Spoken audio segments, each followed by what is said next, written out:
Hello, Albsterz here, and welcome back to Genshin Impact. Today, we are finally playing Act 5 of Fontaine's Archon quest. We've got to return to the dormitories, because this is the day you get out of prison, and you proceed to complete the paperwork for your release as arranged. I feel like this is all going to be going down in this act, because the tensions have been building, especially between Furina and Arlecchino. We've got to find out, well, we know where Child is now in terms of the end of the Archon quest of Act 4. But hopefully our boy is actually alright, because he's currently swimming in the water. Some time passed since the incident in the fortress of Meripede, and your sentence is almost finished. Now for a little rest after breakfast. This is the life. Oh, Paimon loves Wait prison. a sec. Isn't something important supposed to happen today? Yes, it's release day, Paimon. Oh, today's our big day! We're supposed to leave the Fortress of Meripede! Come on, we've got to go complete the release procedures now. Yes! We gotta go and get released. And there it is. Act 5 is started. There's no going back. And we are going all the way. Talk to the... Oh, no. The receptionist was depressed last time. I hope she's ended up perking up a little bit since we have last seen her. How is she? It's been real. Thank you. Please, sign here. This document will be effective immediately upon signing, and you All two right. may exit the Fortress of Meripede via the regular channels. Lovely. Up by the fountain again. It's been so long since we've been to the surface. Let's hurry up and...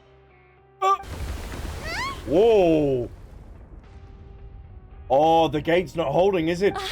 What's happening? Oh, Neuvillette did say it was only temporary. Are you okay?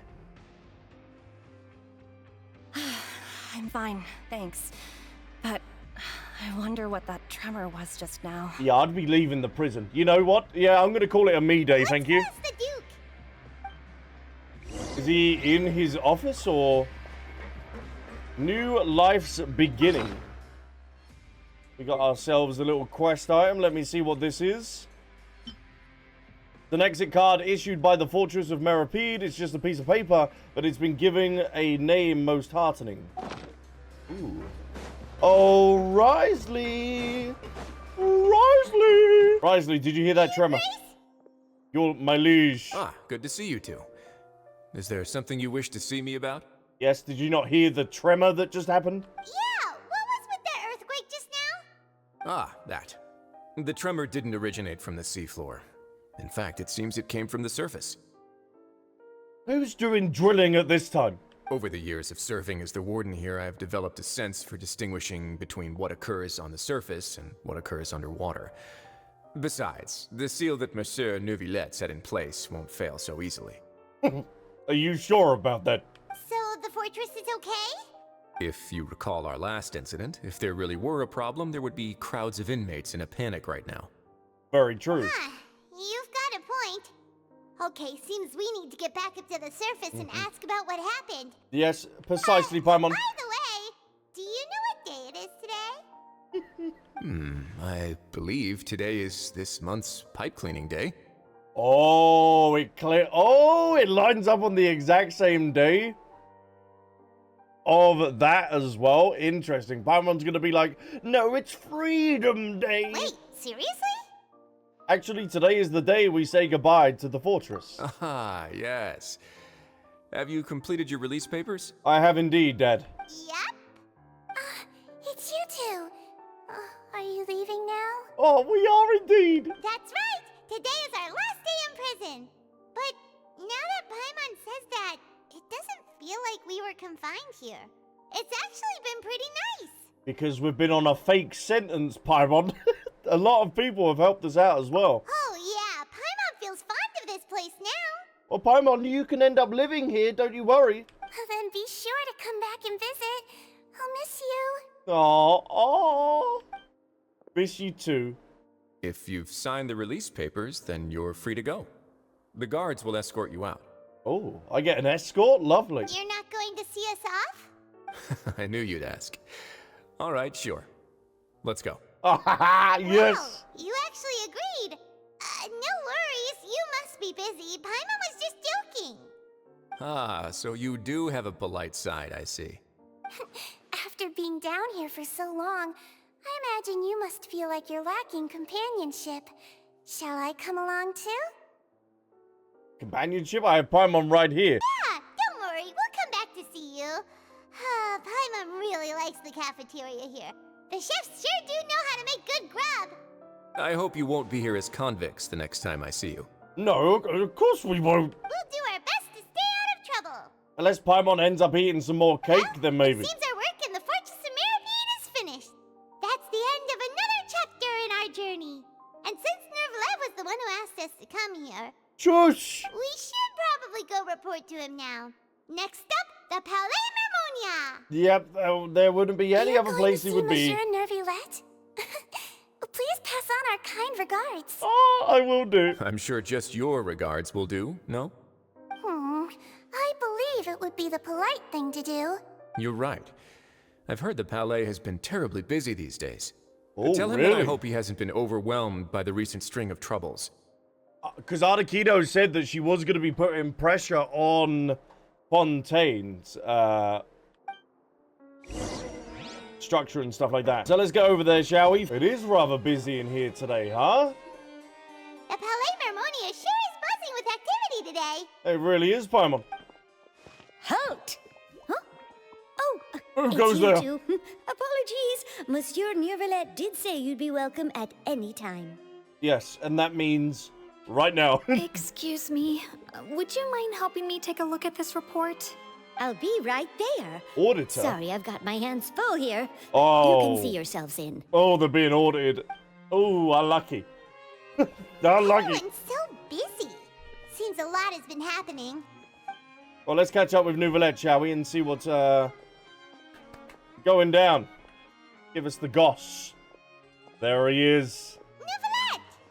Hey, hey, hey. You've come at the right time, but you'll have to wait for just a moment, as there are some urgent matters I must tend to first. Oh, he seems a little bit nervous, no? In the meantime, please, have a seat. If you'd like to have something to drink, let the Melusine outside know. She's rather busy at the moment. I help myself to some tea. That's all right. We just ate. Very well, then. Yeah, lasagna with bad luck, apparently. While we wait for him to finish his work. Sounds good, Paimon. Now, I'm still wondering if that has any importance in terms of the time being stuck. Kind of like Silent Hill 2. What's the matter, Neuvillette? All right. That should wrap things up for now. Are you done with your work? Yes, sorry to keep you waiting. Hey, none taken. Today should be the day you were released from the Fortress of Meripede, and it appears that you've managed to complete all the release paperwork. Indeed, I have. That's right. And we came here to see you right away. You and Paimon tell Neuvillette everything that happened since the Primordial Sea incident. A massive whale. Yes, a narwhal. Do you have any idea what that might be? Judging from your description, that cannot have occurred in any ordinary waters, but rather something like the Primordial Sea. A whale of that size and shape cannot usually be found in the waters of Tevat. Therefore, we can only assume that Child is presently immersed in Primordial seawater. Yeah, but how is he surviving in the Primordial seawater is another question. Immersed in primordial seawater?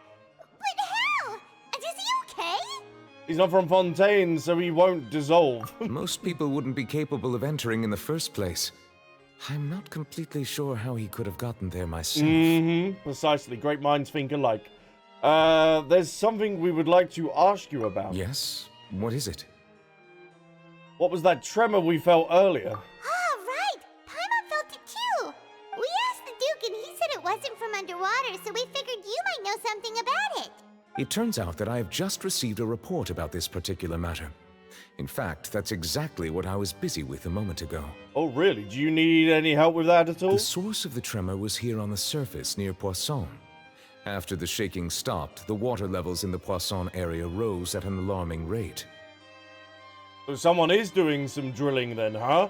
The water levels rose? Oh no.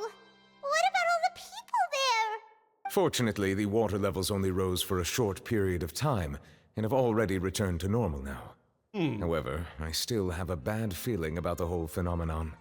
Oh yeah, the fluctuation in water is never good. If the change in water levels is connected with the leaking primordial seawater, then the situation in Poisson may be much worse than it appears. Then surely we're going to be evacuating some of the Fontainian people. Navia should be in Poisson, right? We need to go check on her. Yes, the Spina de Rosa headquarters I is would there. also like to go there as soon as possible, but I'm afraid I can't leave just yet. Ooh. We must immediately formulate disaster prevention plans for the surrounding coastal areas to avoid potential catastrophes. Oh, there you go. He's already on it. I'll have to ask you two to go to Poisson first. I'll meet you there to check on the situation once I finish things here. Sounds like a plan, Batman. There's no time to lose. Let's get going. So, unless someone's... Please be careful. Always will, don't you worry. Unless someone's trying to intentionally take out the Spina de Rosa because they know where they are. And if they're Fontainians, then they would all drown in the water. It's going to be interesting. Oh. Straight into a cutscene. What happened here? Oh. All the buildings here seem to be in a pretty rough shape now. There's nobody around. Were they all dissolved? No. Let's not assume the worst yet. Navia should be around here, right? We need to make sure she's still... Paimon means we need to check on her. Oh, we ain't starting the quest like this, are we?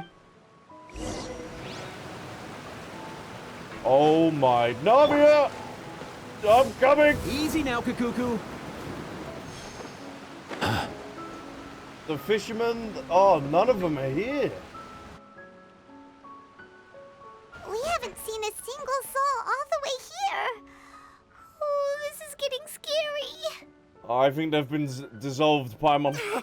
What will I ever do now? Look, there's someone on the roof over there. Hello! I'm guessing you're not a Fontainian? Just stay put. We're coming up. Watch your balance. All right, just hurry. Oh my. So he's in a rush, he's not going to be able to give us the lowdown then. I wonder what the casualty report's going to be. I'm not young anymore.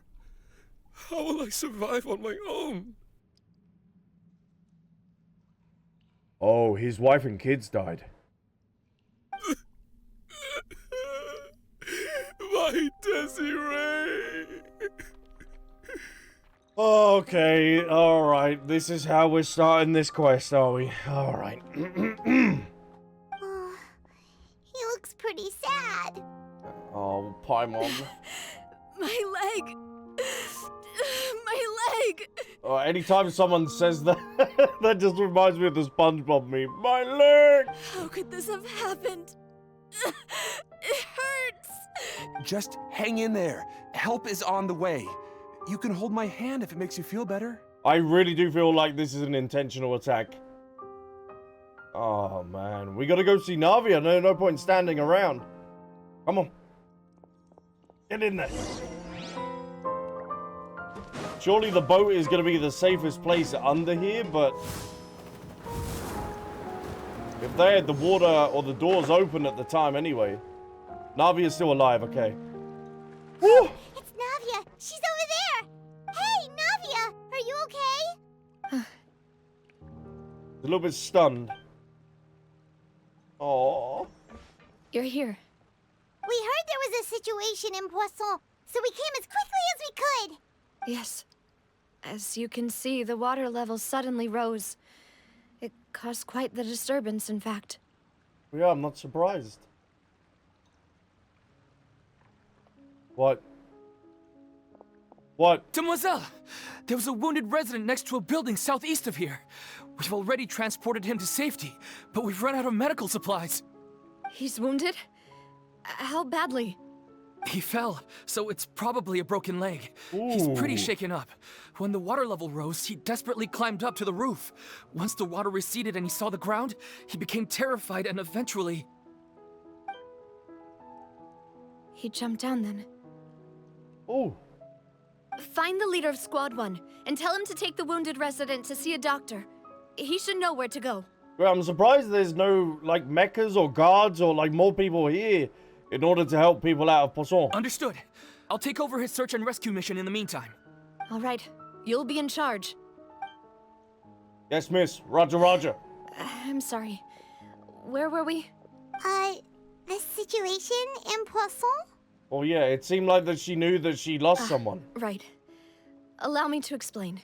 A little earlier, we suddenly heard a loud noise.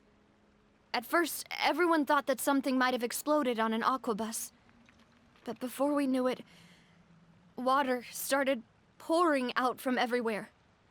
Oh, damn. Yeah, because they're essentially in a cave, and caves over time fill up with water, depending on the weather around them. The rushing water seemed a little odd, almost like the unique color of primordial seawater. Some people didn't realize the danger and thought it was just ordinary water, leaking from somewhere. Until they ended up getting dissolved and then panic started to kick in. Everyone on the street who happened to be close to the water didn't have a chance to escape. As the water levels rose, they suddenly disappeared. They were all dissolved. Man, there were the kids playing down on that first level, and also the fishermen and stuff like that. Those who realized what was happening started to flee in a panic, desperately trying to get to higher ground. Many were injured in the stampede, and some people fell from significant heights. Well, you should probably build a sturdier bridge then in the future then, huh? That health and safety is kind of wild. The Spina di Rosula initiated rescue operations as quickly as possible, but there have been a lot of casualties. Fortunately, the water began to recede after some time, and the chaos came to an end. So wherever Child is with the Narwhal is, like, overflowing with so much primordial water. Maybe the whale is producing it? I don't know. The water that flooded the area contained primordial seawater, so the lower levels of Poisson are still hazardous. To ensure everyone's safety, I've asked the people there to leave as soon as possible. No one knows if this could happen again. All we can do for now is try our best to help evacuate the residents. We still haven't completed the head count, but we'll have some numbers soon. And that's where the shock's gonna be kicking in. Oh, awful. And all of this just came out of nowhere. Well, this is only the start. This is, like Neuvillette said, this is one of many locations. It was quite frightening indeed. I only wish that everything that just happened was a bad dream. I'll pinch you to wake you up then. Is there any way we can help, Navia? Yeah, we're here to help. You can put us to work. We're here to help. Thank you for being so willing to help in a moment of crisis like this. You don't know how much it means to me. I really can't express how grateful I am. Oh. Wait, we're missing some people, aren't we? Yeah, normally our bodyguards. Don't say that, Navia. That's what friends are for. No. By the way, where are Melus and Silver? Oh, no, we haven't lost them, have we? Oh, I feel bad. I was sus of them in the previous acts. Demoiselle, we've got a situation here. No. I'll be right there. Sorry, I need to go for now. Oh, no, no. And off she goes. Seems it might be a while before she can take a break. Well, yeah, with the situation going on around here. Navia walks around talking with many people and organizing various matters. Her decisions are clear and reasonable. The wounded are being tended to, and we finished a preliminary head count. More support has just arrived, so I suppose I finally have a moment to focus on my own matters. Aww. Of course, we should remain ready for anything, and continue doing our best to rescue others. I'll be sure to have everyone at the Spina di Rosula ready to render assistance.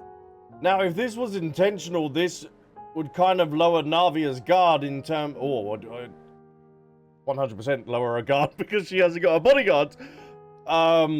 Leaving her open also as well. Traveler, Paimon, would you two accompany me to my father's grave for a moment? Oh.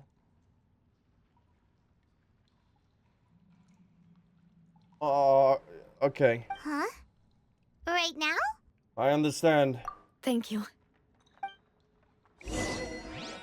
Oh, we're going back there. And we've already got an achievement. Go to the cemetery. Not a lot of people here, huh? Well, given the time of day and the whole situation in Poisson, Paimon doesn't think there'd be a ton of people here visiting graves. Right. That's how things are now. The living are so exhausted that they've no strength to spare any words for the dead. Oh. Navia? There's no need to push yourself so hard. Oh. But she has to in order to keep her people as well. Oh no. Navia, what's wrong? Oh. Sorry. I Pamela, just... give her a hug. Give her a hug, man. What are you doing? Don't just stand there like a goldfish. Melus and Silver. They won't ever come back here again. So we did end up losing them in the water. Oh no, don't pour one out for the boys.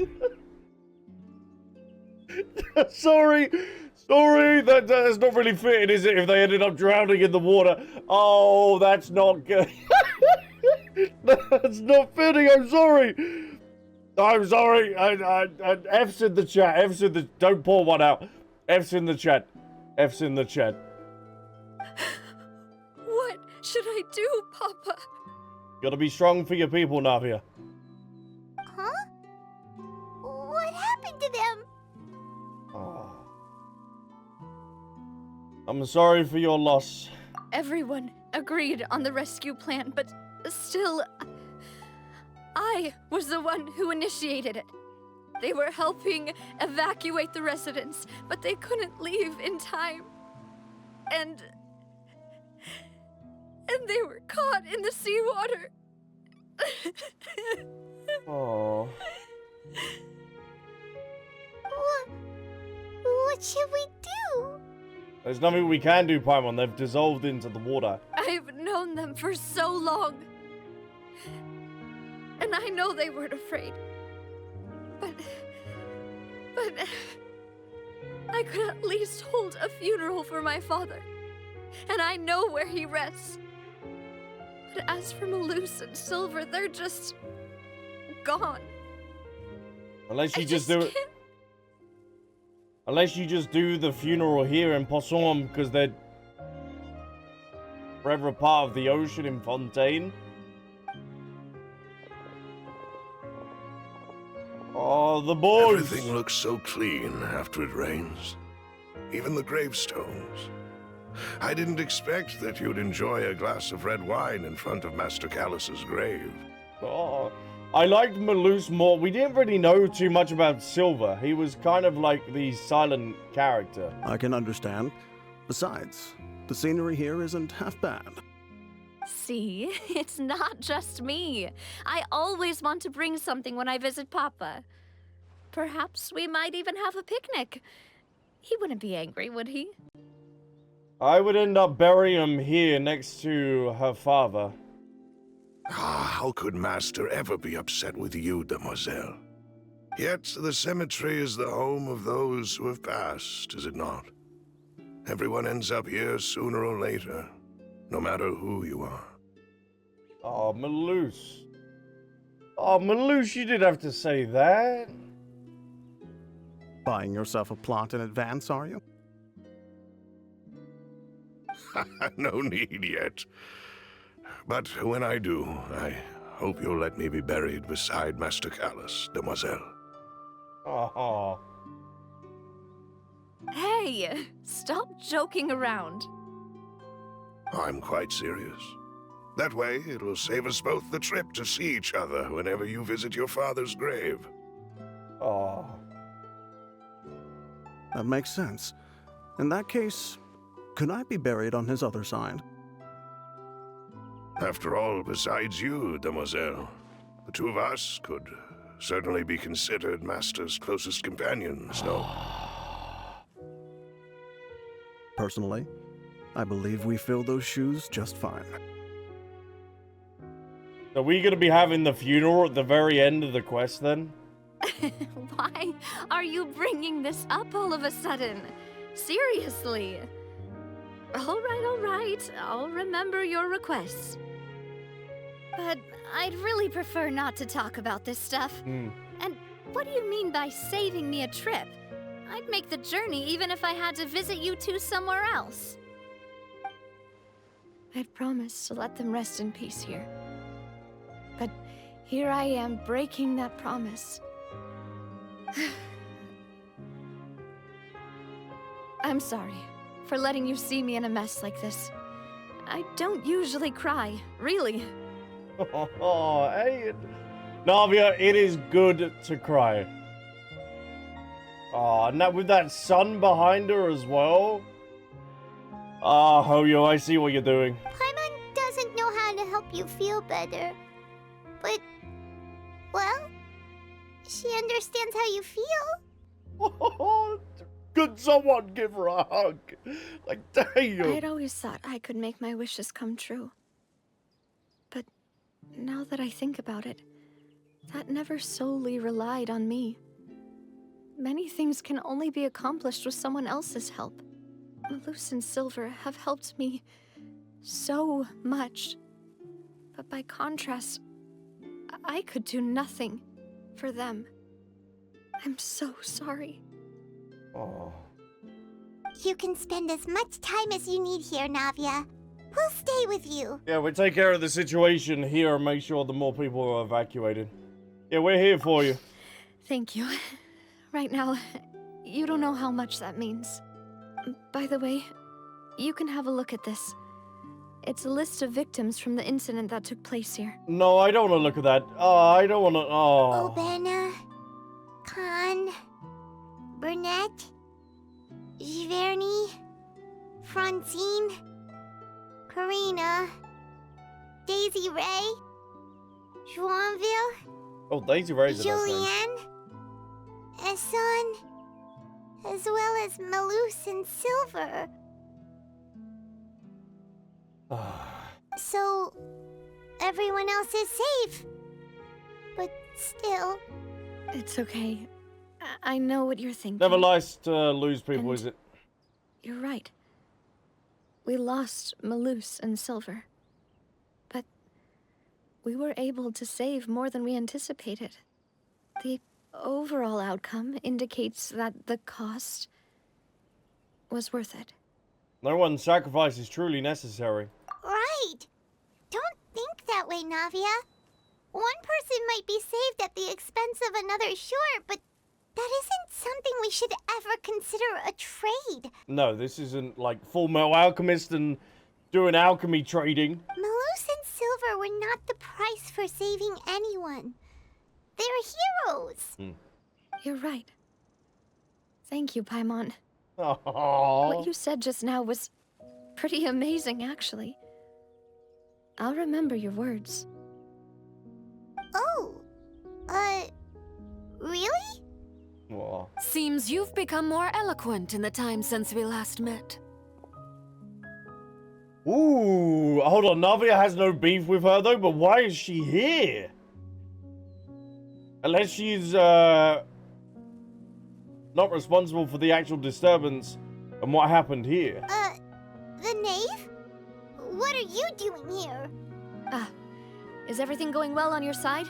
Oh, they've been communicating? Yes, my people are carrying out the mission according to your request. All the residents of Poisson have been evacuated, and we're preparing to relocate them to higher ground. The Fatui are working with Fontaine? Okay. As for these supplies, we have everything taken care of. There is no need to worry. Thank you very much. Wait, do you two know each other? We just met recently. Right, Miss Navia? Usually, I would call this a coincidental encounter, but that doesn't quite fit this time. Besides, it never even crossed my mind that a Fatui Harbinger would come looking for me. Oh, yeah. It's not normally a good thing, is it? Thanks to the knave, Spina di Rosula received generous support from the Fatui, which allowed us to complete the rescue and evacuation work so quickly. Is that a guilt thing for Arlecchino because she was responsible for it, or not? Mutual aid is essential to fostering positive developments. We were already in the area, in any case, so it was nothing. She created the problem, and then she had the solution in order to help out Navia. And would also put her in her good books. I don't know. We can't fully 100% trust the Fatui. That said, I must say that you're a lot sharper than you let on. I'm sure you understand what I mean. He ain't the sharpest tool in the shed. I apologize for all the ways in which I tested you previously. We've never worked with a Fatui before, and it's extremely important for us to know who we're working with. My subordinates have reported that Fatui soldiers have been observing water levels and taking head counts in various locations. I hear that they've also prepared a large amount of emergency supplies. I'm quite surprised. Because they knew it was coming. This is nothing to brag about, nor do I intend to. It is simply the way of powerful organizations to act forcefully, whether they are doing good or ill. You've witnessed that firsthand, in any case. As I've told this traveler before, I know of the prophecy, and I intend to prevent the impending disaster. Oh, so what are you gonna do about it? You gonna go down and continue to seal it? Lending your organization a hand was a natural first step in accomplishing that. As such, do not be troubled by this token of our sincerity. Perhaps one day, you'll also be able to help me in the same way. There it is, the ulterior motive. Without your help, there would have been many more casualties. I won't forget your kindness. Furthermore, I sincerely regret what happened to Melus and Silver. I only wish that my people could have arrived a little earlier to prevent this from happening. Oh, the facial animation. Don't say that. You and your subordinates did everything you could. See, now she's on Navia's good side. As Paimon said, Melus and Silver didn't choose to sacrifice themselves for any specific person. And they weren't the price paid for others' salvation. They chose to become heroes themselves. I've never liked hearing people put it that way. It's like trying to relieve pain by saying some noble-sounding words. But right now, there's nothing more suitable. They really did become heroes. Yeah, they did. You're right. I'm sorry for your loss, Miss Navia. We gotta give them a proper send-off. Water is life to Fontaine's people, and it also spells disaster. It's no wonder that people always say that prophecies represent fate. Fortunately, I've never been one for such opinions. So, you're one who will try to change fate, then? Maybe the loom of fate? Of course. That is why I'm going to Hotel Bouffe de Thé. I still have some things to take care of, and the children need my attention. Oh, do they really? By the way, traveler, Paimon, one more thing. Yes? What is it, Father? Alright, then we'll just... Come on, Fudge. This isn't right. Paimon thought you would ask us to walk with you for a moment so you could tell us something in private. That is a clever and useful conversation technique, which I do like to use when necessary. But there's no need today. It would not hurt to have Miss Navia listening in. Okay, so she's aware of the information as well, then. Traveler, I'm sure you remember that I said we could work together when we had the chance. Yes, it depends on what it is. You and I both know that there may be issues with the Primordial Sea. Previously, it was the fortress of Meripede's sluice gate, and this time it was the water levels in Poisson. These are both signals. That the time for jolly cooperation has come, then. Indeed. Allow me to share the latest intel I've received from the House of the Hearth's intelligence network with you. All right. During some recent investigations, a child claimed to have discovered some ruins near Poisson. The ruins date back to ancient times, and seem to be worth investigating in many ways. Is that the same ruins that we ended up blowing the cavern off? Outside of the actual, bar? Judging by the dating of the ruins, they may be related to the prophecy and the coming crisis. The situation is becoming more urgent, so any pertinent information will prove extremely precious. And you want us to go and investigate these ruins, then, yes? My people initially came to prepare for ruin exploration. Unexpectedly, this disaster struck. And at present, we're all busy prioritizing the rescue effort. So that's why the Fatui were already in Poisson. I wanted to take the children along, but unfortunately, Linny, Lynette, and Fremine have all been dispatched to higher ground to assist affected residents. Oh, no, they wouldn't be affected by the water, would they? Because they're orphans. Linny told me that outside of the house, outside of the Fontaine. person they trust most is you. Which is why I want to give you this task. Are you sure this will be okay? Can you trust an outsider like me? The House of the Hearth's members see each other as family, but Linny, Lynette, and Fremine said that they also see you as such, even though you are not from the house. Aww. I'm sure you already understand how earnest they consider their friendship with you to be. Mm-hmm, I do indeed. Oh, that somehow makes Paimon feel kinda happy. The intel I just shared about the ruins could fetch a high price. But since the children consider you family, it's only natural that I freely share it with you. Yo, I paid more for information, huh? That could potentially save Fontaine. Got it! So all we gotta do is go to some ruins, right? We can handle that. Easy peasy. Excuse me, but may I tag along? If you would like, yes. You wish to join, Miss Navia? But are you sure you're up to exploring some ruins? You need to rest. So are we going to be having Navia as a trial character? Well, I'm sad, yes. But I can't just go back and plop myself into a chair by the roadside and do nothing. She wants to keep our mind occupied during this time. There's no point in being depressed while we still have a disaster on our hands. As my father's successor, I must live up to the hopes he had in me. Aww. Besides, I'm also doing this for myself. I need something, a distraction, to keep my mind off Melus and Silver. Literally just what we just said. Navia is strong, but she needs company right now. We can be that company if she goes to explore the ruins with us. Since you put it that way, I have no objections. What do you say, traveler? We go to the ruins together. That sounds good to me. All right. The ruins are to the south of Poisson. Here's the map. Thank you, Father. Okay, the three of us will handle it. Come on, let's pack up and get going. Well said, Paimon. Oh, there we go. So where are these ruins, then? Oh, no.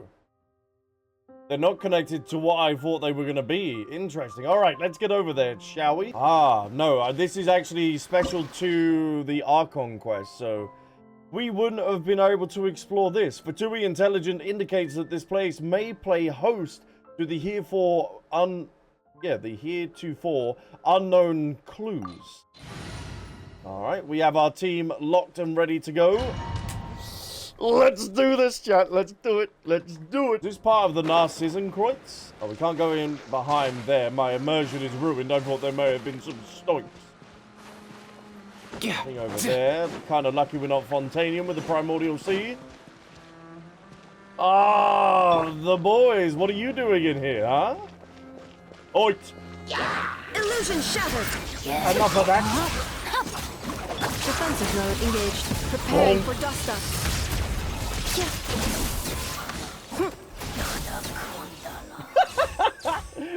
Well, they were short-lived. Now that is quite the big door, though. Whoa. Interesting. I'm liking the architecture. The floor here isn't safe. Oh, stoics! Inazuma shines eternal. They're mine. Thank you. Much appreciated. Oh. This is proper going down, isn't it? Oh, no. No! I forget you're not able to climb anything within domains. I just got to glide over there naturally. Whoa! And I'm hoping to actually get the glider for Inazuma at some point as well, so she has some better looking ones. This place has also been contaminated by primordial seawater. So does Navia not originate from Fontaine then, if she's alright with the primordial seawater? Yeah. And a lot of it, too. A Fontainian would most likely dissolve the moment they fell in. Oh, here we go. You should go back to safety, Navia. Right! You can't go down if there's primordial seawater. It's too dangerous, and it won't be any help for you to just stay here. Is this where we're gonna get a nice little lore bomb here, then? Don't get my wrong. We're not saying you're useless. It's just that... The traveler's like, seriously, Paimon? No, you're right. I can't do anything in this situation. Oh, no, I'll leave this to you. Okay, she is Fontainian then. From the looks of things here, maybe there's no way back. Ooh. That complicates things. Maybe the only way left is forward. But you can't swim. In that case, do you want to wait for us here? The water levels here are unstable, and there's a chance the water will rise. So staying here wouldn't be safe either. Navia, Paimon, can you fly her back? I'll go together with you. Perhaps we'll find the exit just up ahead. Seems like there isn't any other option then. All right. Come with us for now then, but please be careful. Yeah, this is kind of risky of her coming down here. Oh no, it's a dead end! Let's try climbing over from the side. Yep, lucky we've got... we've got our boy Eva in order to do that. I'm guessing I'm only going to be able to climb on the wooden planks in this domain. That seems to be their only exception. Aha. I need to be going this way. I can't fly over there. Oh, stoinks, thank you. A radish? Why is that down here? One of the boys were just chilling and eating it? Whoa.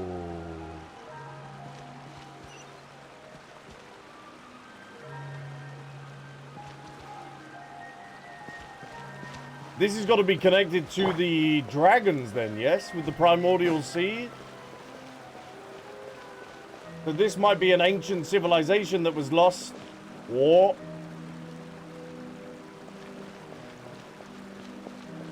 That was lost to the water in Fontaine, potentially. There's something wrong with this bridge. No, it's not very... It's like the one at your place. It's not very stable, is it? Go, go, go, go, go, go. How she's able to run in hills, I don't know. Oh! Oh! Traveler!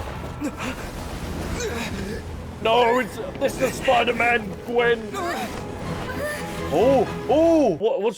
What's the traveler's name? Andrew Garfield? He had one chance, one opportunity, and he couldn't do it. We're in the...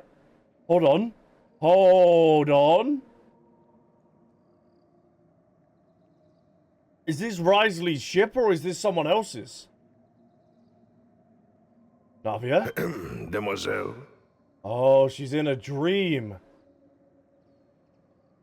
Huh? Oh. Oh. Are we seeing what people experience when they get connected to the sea? Demoiselle, what are you doing here by yourself? Would you be standing here till dark if I hadn't come to get you? Oh, is this going to be kind of like a Final Fantasy situation where the Primordial Sea might be like the live stream and we might be able to pull her out? Maybe. Maybe she just wants some time to herself, Melus. Because we ended up doing it with the lady in 14. Oh. Was I sleeping? Yes, it would appear so. Oh. I must be tired. That's quite possible. However, you were the one that suggested we go out for a walk. Oh, right. I nearly forgot. I think it was Listola that we ended up getting out of the live stream beforehand, if I remember correctly. So we might do the same thing here. I don't know how this Primordial Sea works. It must have slipped my mind when I dozed off. I haven't had a nap today yet. Have I? Don't yawn, you make me yawn. This is a familiar feeling, yet something's a little strange. Yeah. Is something the matter, Demoiselle? Yeah, it's kind of this piss filter. Oh, no. No, I'm fine. I was just trying to recall why we came out for a walk. Do you remember Mr. Giverny? He'd requested our help before with foreign merchants who had a debt dispute with him, and we'd resolved the matter not long ago. I don't remember him. We were headed to see how things were going with him at the moment. Ah, right. Yes. I remember now. Oh, Miss Navia. Ah, Mr. Melus. And Mr. Silver, too. It's good to see all of you. These died as well. How have you been? I've been great. Thanks to your help, those bothersome merchants finally realized that I wasn't the one they were looking for. Why, I wasn't even the guarantor for that person. They were knocking at my door day and night. Even my neighbor, Obina, was getting fed up with them.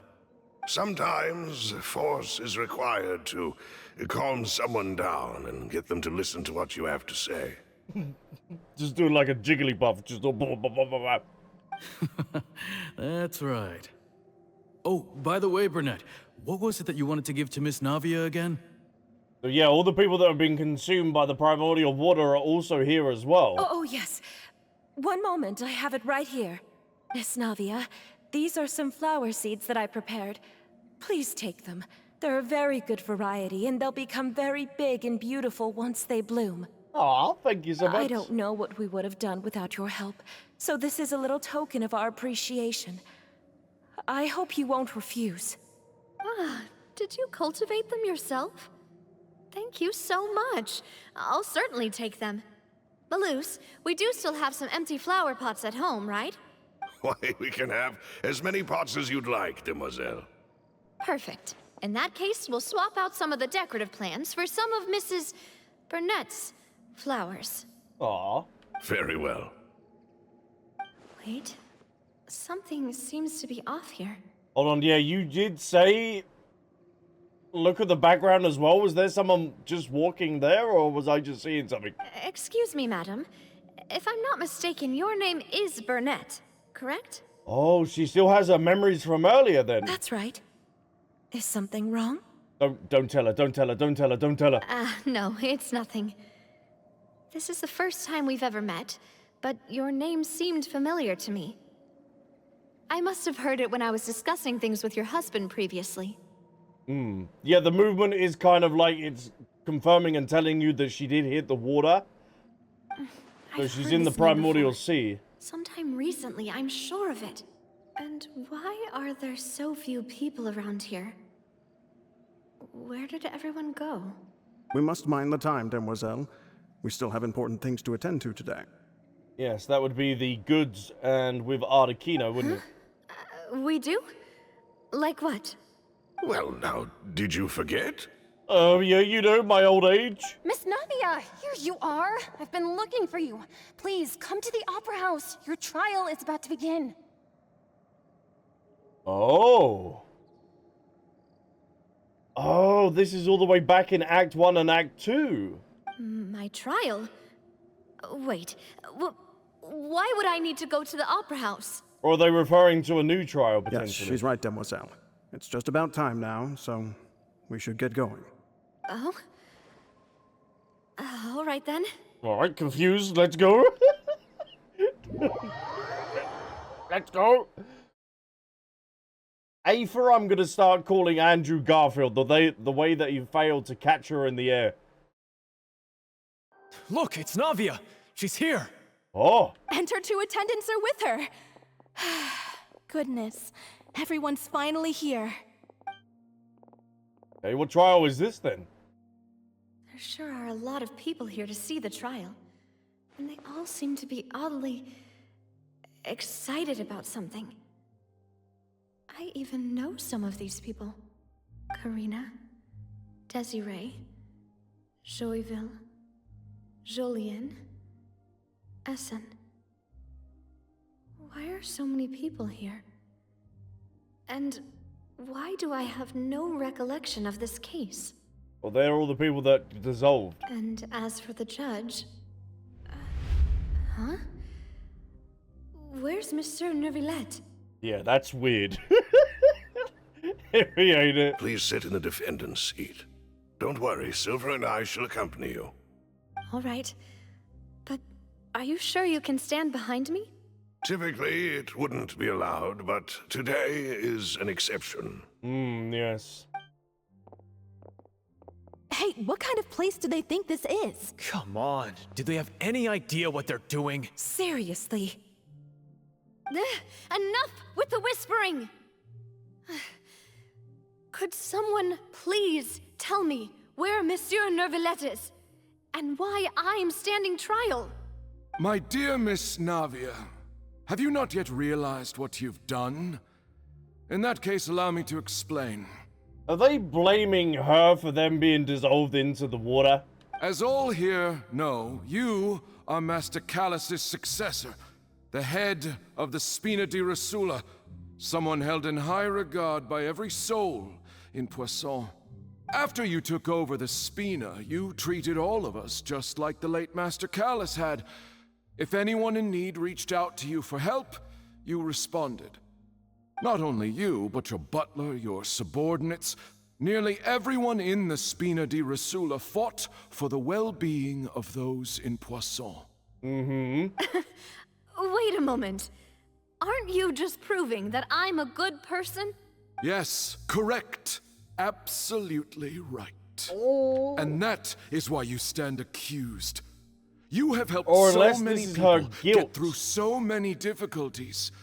You are one with us. Like we are inseparable. The Primordial Sea is bringing out her guilt and stuff like that. We are one big family. All of us who are from Poisson, inextricably linked. And with you being so important, we couldn't possibly do without you. Now over to the oratrice. Therefore, this fair and honorable court shall declare you guilty, and you shall stay here. You will be together with us forever. No thank you. We don't want to be dying today, thank you very much. Huh? What? Everything you have said is correct. I have indeed done a lot for my hometown, and I would be willing to be with you all, but what is the purpose of having me stand here like this? What is there to discuss? Ah, well, if that's what you think, then I have no further comments. How wonderful, Miss Navia!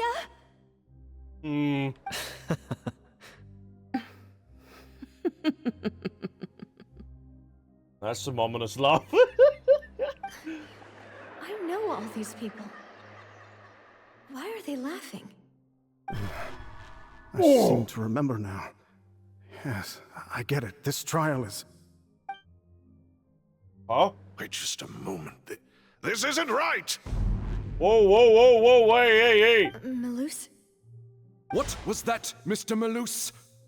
Our conclusion is very clear and unanimous. Let the court judge her now. She's guilty! Hey, don't you point, it's rude. Stay here, Navia! You're one of us! Demoiselle, don't admit guilt.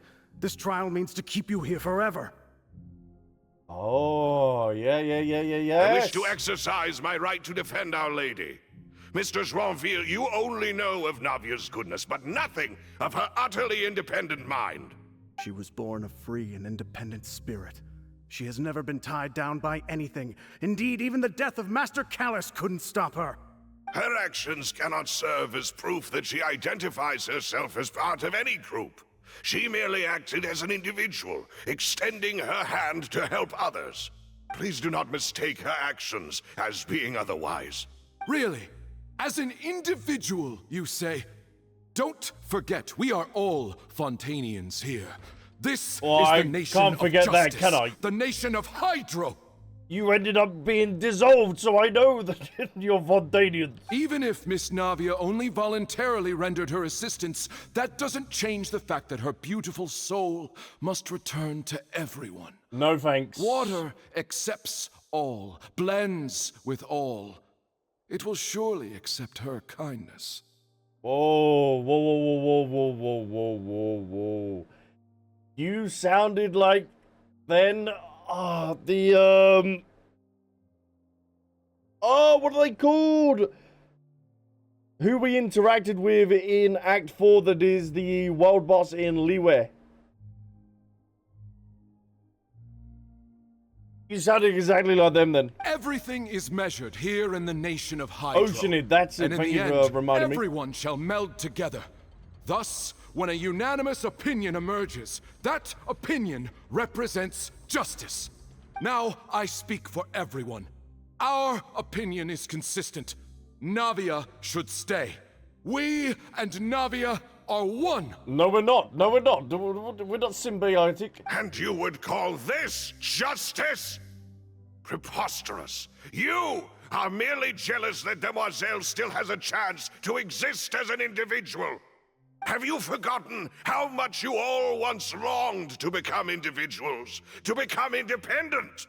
Do you mean to defy our justice? Yes. Yes, indeed. If your justice is flawed, then why should we acknowledge it? As you said, we can also have our own justice.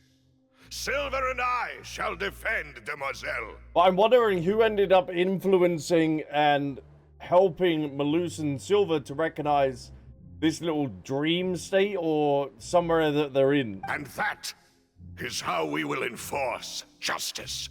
Ugh, my head. Oh. It hurts. Oh. She's being affected by it as well Demoiselle. now. It's got to be the Narwhal, or it's that object that we see on top of the building. Silver, it hurts. My head is spinning. All I can see is stars swirling in front of me. No, that would be Aether. I remember now. Everything that seemed odd from the very beginning. Karina, Desiree, Joyville, Jolien, Essen, and Mr. Giverny and Mrs. Burnett, who we met earlier. Even Melus and Silver. I don't want to admit it, but they're all dead. We caught upon that. And this is using her guilt and stuff. Don't be afraid. And don't admit guilt. We will protect you to the very end. Absurd! Who are you to say that she cannot be judged? Excuse we me? We are the majority, and in the nation of trials, the majority is absolute justice. No. We are the will of all. Nope, this is not a democracy. This is not a democracy, Shoshan. Don't let them escape! We shall keep Navia here with us! Whoa, whoa, that's fighting talk. Mr. Melus and Mr. Silver, must you be so stubborn? Ooh. How could the two of you possibly hope to stand against the collective? Do not resist. This judgment is fair and just. Oh, it's breaking down. Navia belongs to us. She doesn't belong to anyone. After all that happened, she should not be left alone in Poisson. I called it! I called it! It was that one line that was like, you sound like an Oceanid. Oh, damn! We're on the case. That detective work is working wonders. What are you saying? Oh. No more excuses. Because if you remember back to the fountain as well, there was a collective of voices and people as well. He says we're jealous. Jealous? How could she possibly be an independent individual? Oh, that's wild. What's with these people? Who's jealous of her? She belongs to us. Miss Navia, she... Silence. Hey! Or unless Neuvillette now is in the overworld and is able to help out. That's... And that's why they were able to come too? Monsieur Neuvillette! But these are also going to disappear now Such as well. commotion is prohibited in the court. The accusations you just presented are nonsense and cannot constitute a proper trial. Yeah, you tell them. The court will adjourn for the rest of the day. In this, I shall hear no objections from any unauthorized party.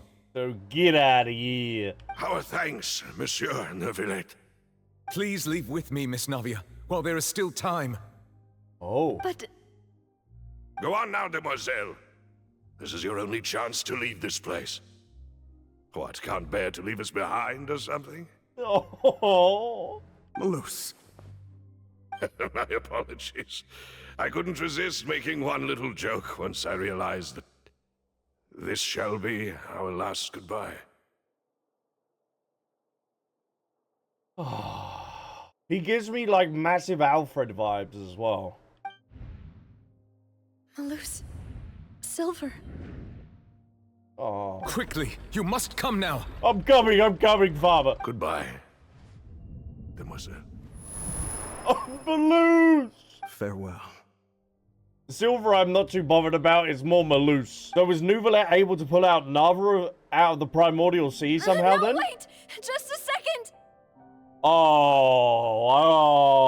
What? Navia? There's no way she landed on here. She would have broke her back. You're awake. Ah. Good. Ah, he is here. I must have been dreaming. Melus and Silver were still alive, and they were defending me at some insane trial. It looks like you're all right. Did all the sad feelings cause you to have a nightmare? Paimon could give you a hug. Oh, finally, someone's given her a hug after all this time. The ruins you were exploring suffered a cave-in. When I arrived, I found you falling toward the water. Oh, and you ended up saving us just before she hit the water? You were just about to be dissolved within, but I... Oh. What is it? I think I saw 2 Oceanids protecting you. It was only for a moment, perhaps even a fraction of a second, but they gave me the chance to retrieve you.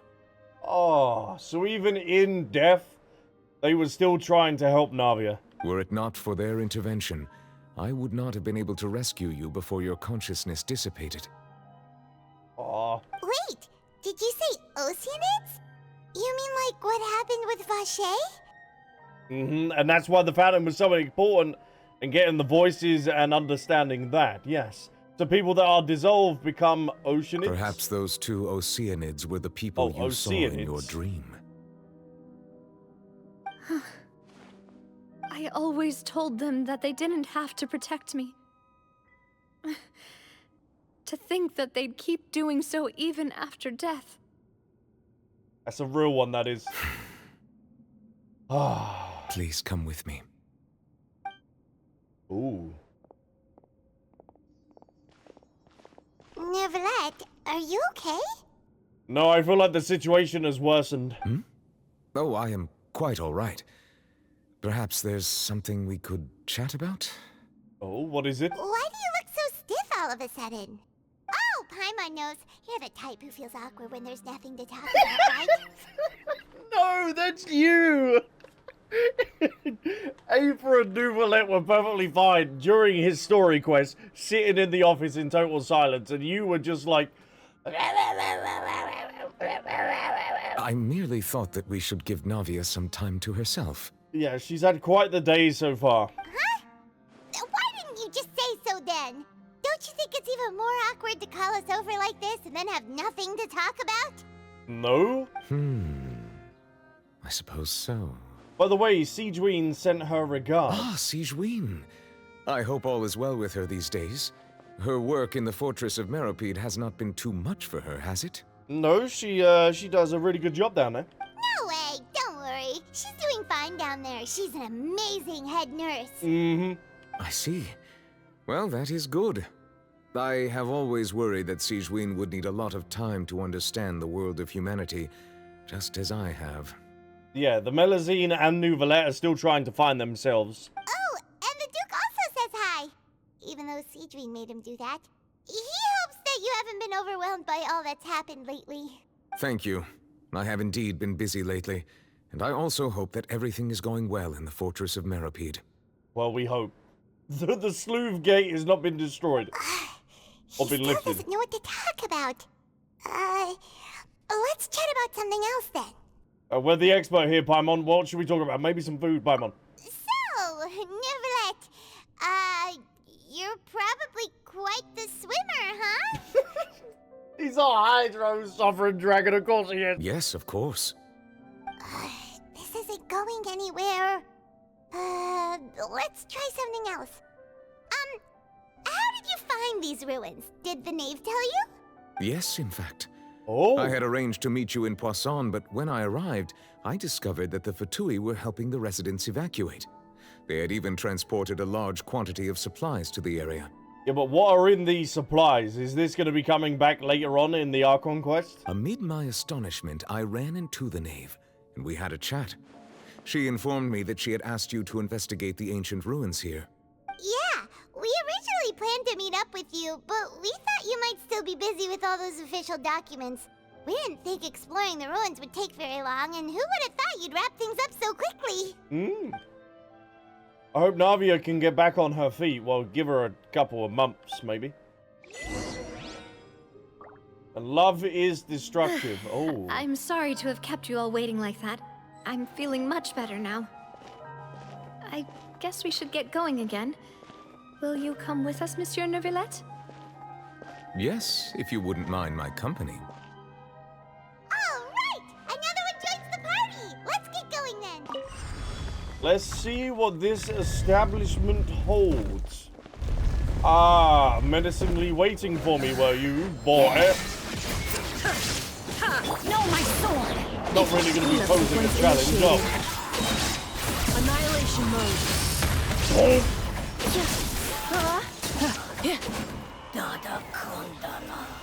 Da da do da da. Dead. Easy peasy lemon squeezy. Whoa. Oh, are you gonna slowly pull the camera out as I ascend this tower? Oh, oh, not. Not good. Oh, this entire building's coming down. Oh, that music and ambiance as well. Ooh. I hear you loud and clear, don't you worry.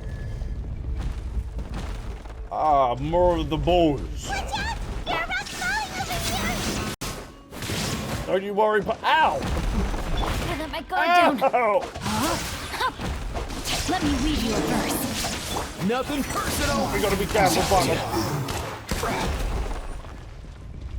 These enemies hold nothing on us. Boy, ha ha ha. The bridge might though. I haven't got stamina. There isn't no other stoinks. Come on, Eva, you can do it. Come on, come on, come on. There we go. Who's the good boy? Almost at the top. Keep it up! Fire on! Oh, thank you. Your dialogue compared to the impending danger that is by us is kind of questionable. Yeah, yeah. Yeah, yeah. Eat this, To sucker! oblivion. Get the water, get the water. Whoa, whoa, whoa, whoa, he's on life support. Ultimatum protocol. He's on life support. Come here, you little rascal. Oh, Sing Show ended up snuffing it, what?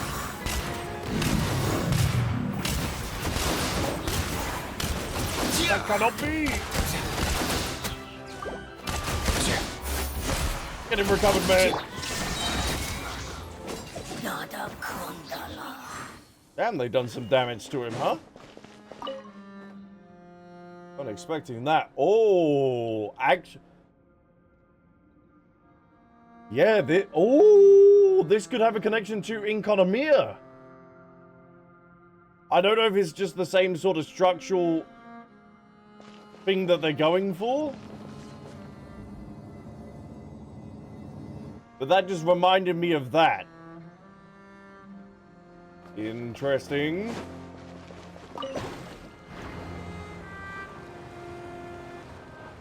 Oh, that is beautiful, that scenery there. What's this ancient civilization holding? And that's definitely connected to the Primordial Sea.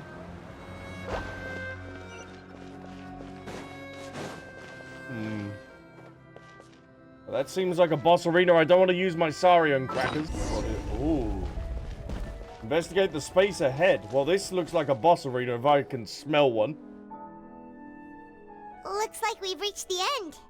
Of Captain Jack Sparrow. This is the place. There should not be any other hidden spaces in the vicinity.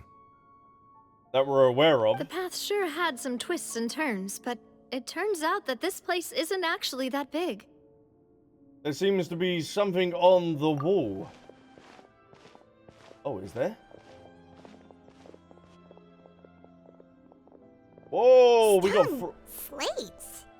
It seems like they were put here as an offering. Could we take them down and have a look? Is that Furina or is that Focalor? Did Focalor look exactly the same as Furina? So we got... Oh, Furina's also in this one as well. What? And then that's depicting, what, the nails coming down from Celestia? So you got the Calamity. Oh, Focalor dying on the battlefield potentially, and that's people? Perhaps we should just leave them be for now. Maybe? There are 4 locations in total, but only 3 stone slates. The slate that should be in the first empty spot is missing. Was that destroyed intentionally, though? The surrounding walls also show signs of damage. There's something written below. Let Paimon see. Reason dictates that this nation be destroyed. I shall record the history of its future here in its past. Say what? Precisely, Paimon. Precisely. Well, this sounds like something Alice would say, or Rhine-daughter. I shall record the history of its future here in its past. So someone definitely to do with maybe... I shall record the history of its future here in its past. So there might be someone dwelling down here then? It feels like someone left these slates and these words here for a purpose. But does he mean that Fontaine should be destroyed? Well, that would be because of the, prophecy. That would fit the circumstances dictated by the prophecy, yes. Indeed, the slate's contents correspond to it. Take the second slate, for example. There's a person kneeling here. She seems so dedicated. And there's a whole bunch of other people behind her doing the same. She's facing this... what is this? Some kind of island in the sky? It's Celestia! It's Celestia with the nails coming down! And is that Lady Furina in the third image? Did the Hydro Archon fall into the water? Oh yeah, there's water around her. Oh. No, I think this is Focalor. I don't think this... I think it's Focalor, or how you pronounce it, instead of Navia. And is that a ring of people around her? Paimon doesn't quite get it. Are they all in the water? The fourth image. I know this one. This exactly matches the content of the prophecy. Does it really? Where are they in that? The people will all be dissolved into the waters, and only the Hydro Archon will remain, weeping on her throne. Oh. Yes, they do seem to match. Interesting. Oh, excuse me? What? You get an More information should be hidden in these slates, but I fear I cannot easily uncover it. Most likely due to us missing the first slate. How did you know that? I'm very sorry. How did you know that you were able to do that?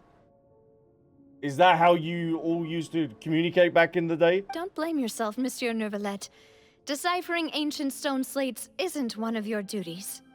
Because this location that we're in would be around the time period maybe Neuvillette was into that. Ooh, Paimon's getting the chills just looking at these slates. This says that it's the history of the future, right? That means the prophecy's sure to come true. No, no, no, no. We can avoid it, Paimon. I really hope it doesn't mean that.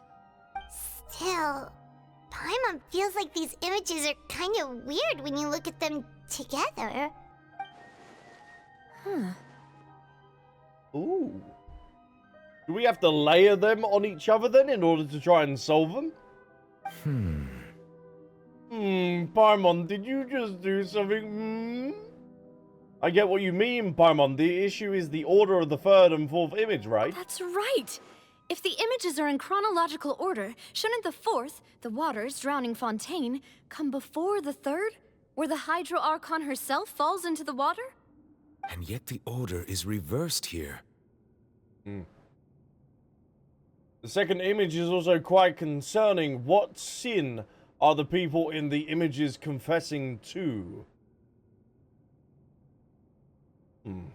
Maybe the people of Fontaine ended up doing something, but Celestia just seems to like to strike down nails whenever they can. They've done it for so many different regions. If we go by timing, Lady Furina only emerges in the third image.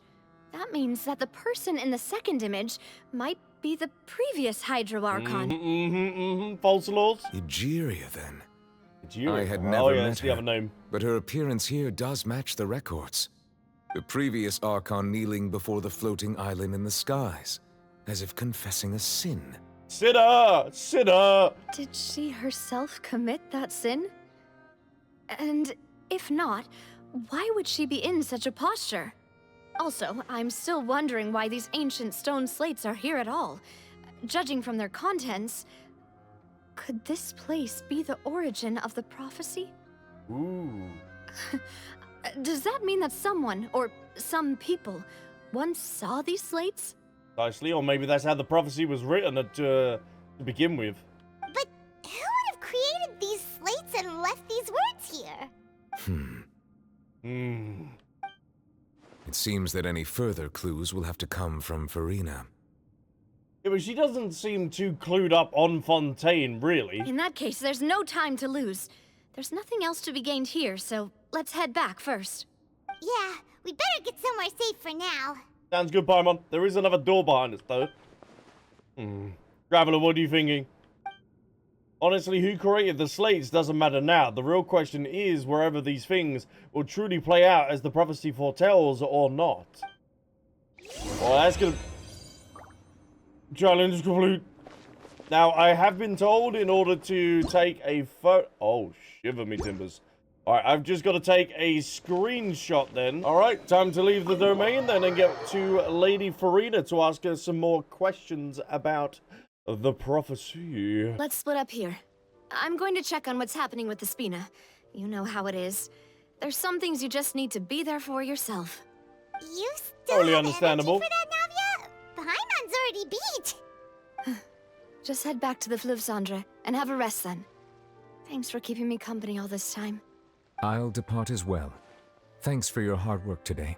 Rest well, everyone. You're leaving us? Traveler, I will go talk to Furina tomorrow morning to ask about the stone slates. I'm sure that you're concerned about this matter as well. If you have time, drop by my office. I will share the results of our discussion with you. Alright, we'll make sure to do that. See you tomorrow. Are you really gonna talk to her about this directly? Will that be a problem? Paimon's getting a little scared now that it's come to this. Aww. She has long been harboring secrets and will not give them up easily, which makes it all the more my duty to ensure that she understands the present situation. Hey, we're gonna be putting her into court. Alright, we'll leave it in your hands then. You're probably the best person to talk to her anyway. I will be carefully considering my words tonight. Yeah, he's gonna write out his script. Traveler, Paimon, our safe house at the Fluvsandre is always open to you as ever. So please don't think you're an imposition. Hold on, but that's in the sewers. Surely at the moment, Navia, you would not want to go anywhere under the sea or below water level. Surely you'd want to stay up in Fontaine. All right. I'll be on my way then. Ta-ta. Oh, Navia and Neuvillette both depart. You and Paimon head to the Spina de Rosa base at the We're finally back! We are indeed, Paimon. What food should we have? Welcome back. We've got a special menu prepared for you two tonight. Oh. What? Ooh, what do we got? What do we got? Yay! And there's good food too! Navia, no, the boss is the best. You did great as well, Paimon, floating around as you do. Ooh, desserts! Nice, these are all Paimon's! What? What do you mean that's all yours? Paimon's already starting to forget what happened today. Of course you would.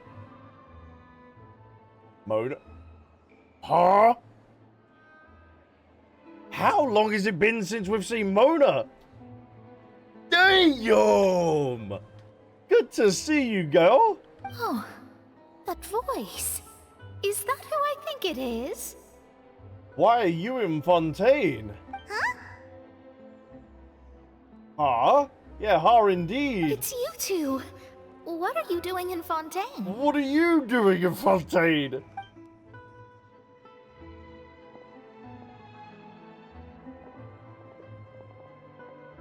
Mona? It's been so long. Lady Miss Magius?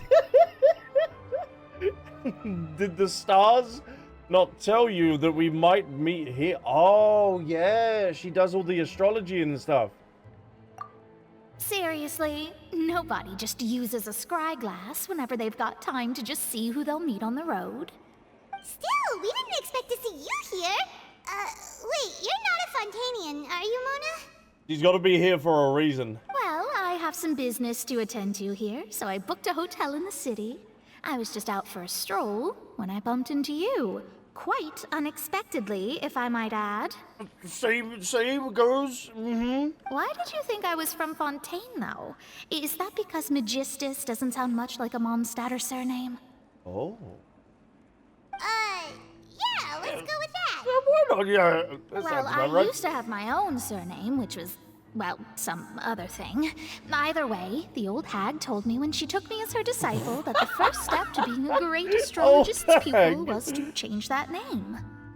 There was nothing for it, really. She really is amazing at astrology, so I changed my name to what it is now according to her wishes. Damn. To my surprise, however, Magistus is not the name of some ancient house or clan. Not to do with the ancient civilization, huh? It isn't? Nope. Although it is used by us in place of surnames, it generally just means great. Oh, okay. Wow! Imagine including a boast in your name. Wait, are you gonna have to put that into your genealogy as well? I reckon so. In any case, I'd give my disciple a name like this as well, if I were to take one. And if I may ask, what your master's name is? Oh, I'm trying to... Because she's part of the, Oh, she's part of the Figgy-de-Bob. The Figgy-de-Bob. She's part of that... I know the thing, but I can't remember the name. Hexen Circle. That's it. That's it. Thank you, Jack. Arnold! Arnold, hey! Hey. Welcome in. Thank you so much for joining us in the YouTube chat. And may I ask what your master's name is? Astromancer Barbeloth Trismegistus. Excuse me? That sounds like a spell in itself. Barbeloth. I remember Barbeloth. Whoa, that's a long one. Does it also mean great or something? My name means Mona the Great Astrologist. As for the old hag, hers is, in plain speech, the thrice-as-great Scholar of the Stars. Ooh. Just take it as a title specific to astrologists. Alright, or I could just call her the old hag, as you like to call her. Thrice as great? That's so petty. Well, that tells us a little bit about her personality then. I know, right? That's just how she is. She used to call herself Magistus, actually, but when she took me in, she changed her name to Trismegistus. Just to get one up on you. Talk about excessive. Magistus is thus the calling card of our school, so to speak, which makes it about the same as a surname. It's all right if you don't get it. You can look into it further should you need to study astrology more deeply. And they haven't got any of these schools into that, have they? How about the triple strength traveler or the triple appetite power? I'll go with the bottom one. That sounds terrible! No, it doesn't. No, it doesn't. But anyway, you're not Montanian, are you, Mona? You're from Mondstadt, right? Well, I was born in Mondstadt, yes. My parents migrated to Dorman Port, and I traveled with the old hag for a while, after which I settled down in Mondstadt City. Surely with Nodcry not being like a full-on, because obviously it's part of Chesnaya, surely we're going to get Dorman Port as one of the region expansions at some point. Because if you look at the leaked map in 2020, it's supposedly above Mondstadt. But with the Dorman Port, this chat.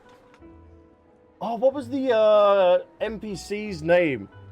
The one that is by the sundial.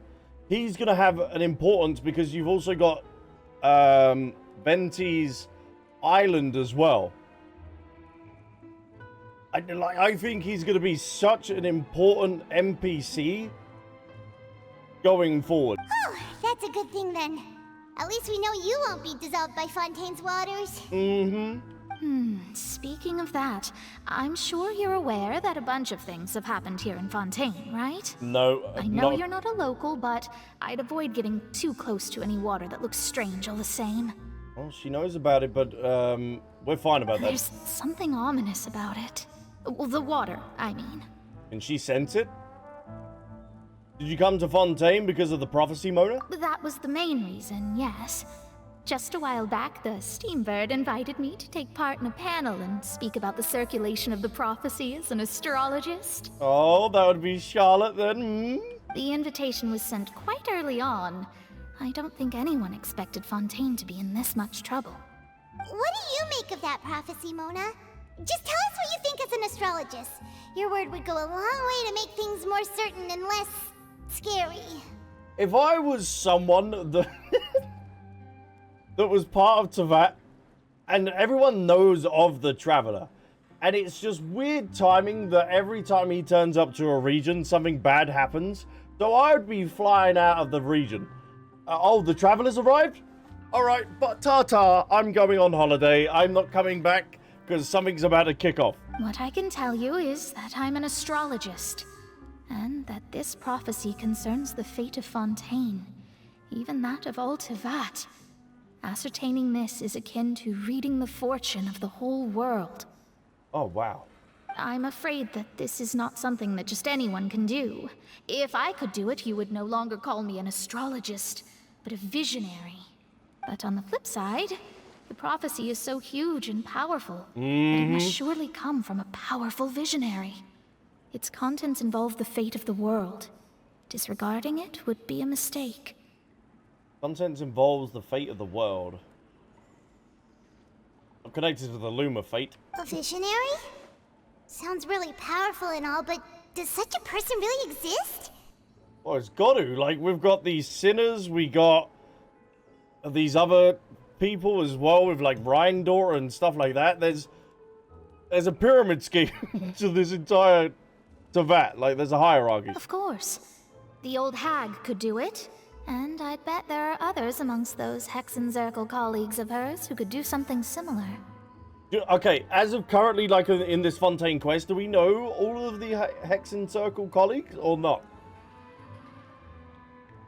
Because this is the kind of first time that I've kind of heard of it, but I have missed a lot of content, so... I need to assert the accuracy of the prophecy. You could help me get in touch with your master? I don't think that's going to be possible. Huh? Are you sure? If you can. All right, I'll help you. It isn't often that I see you with such a serious look on your face. I'll tell you once I hear back from her. Oh, lovely. Thanks, Mona. You're amazing as always.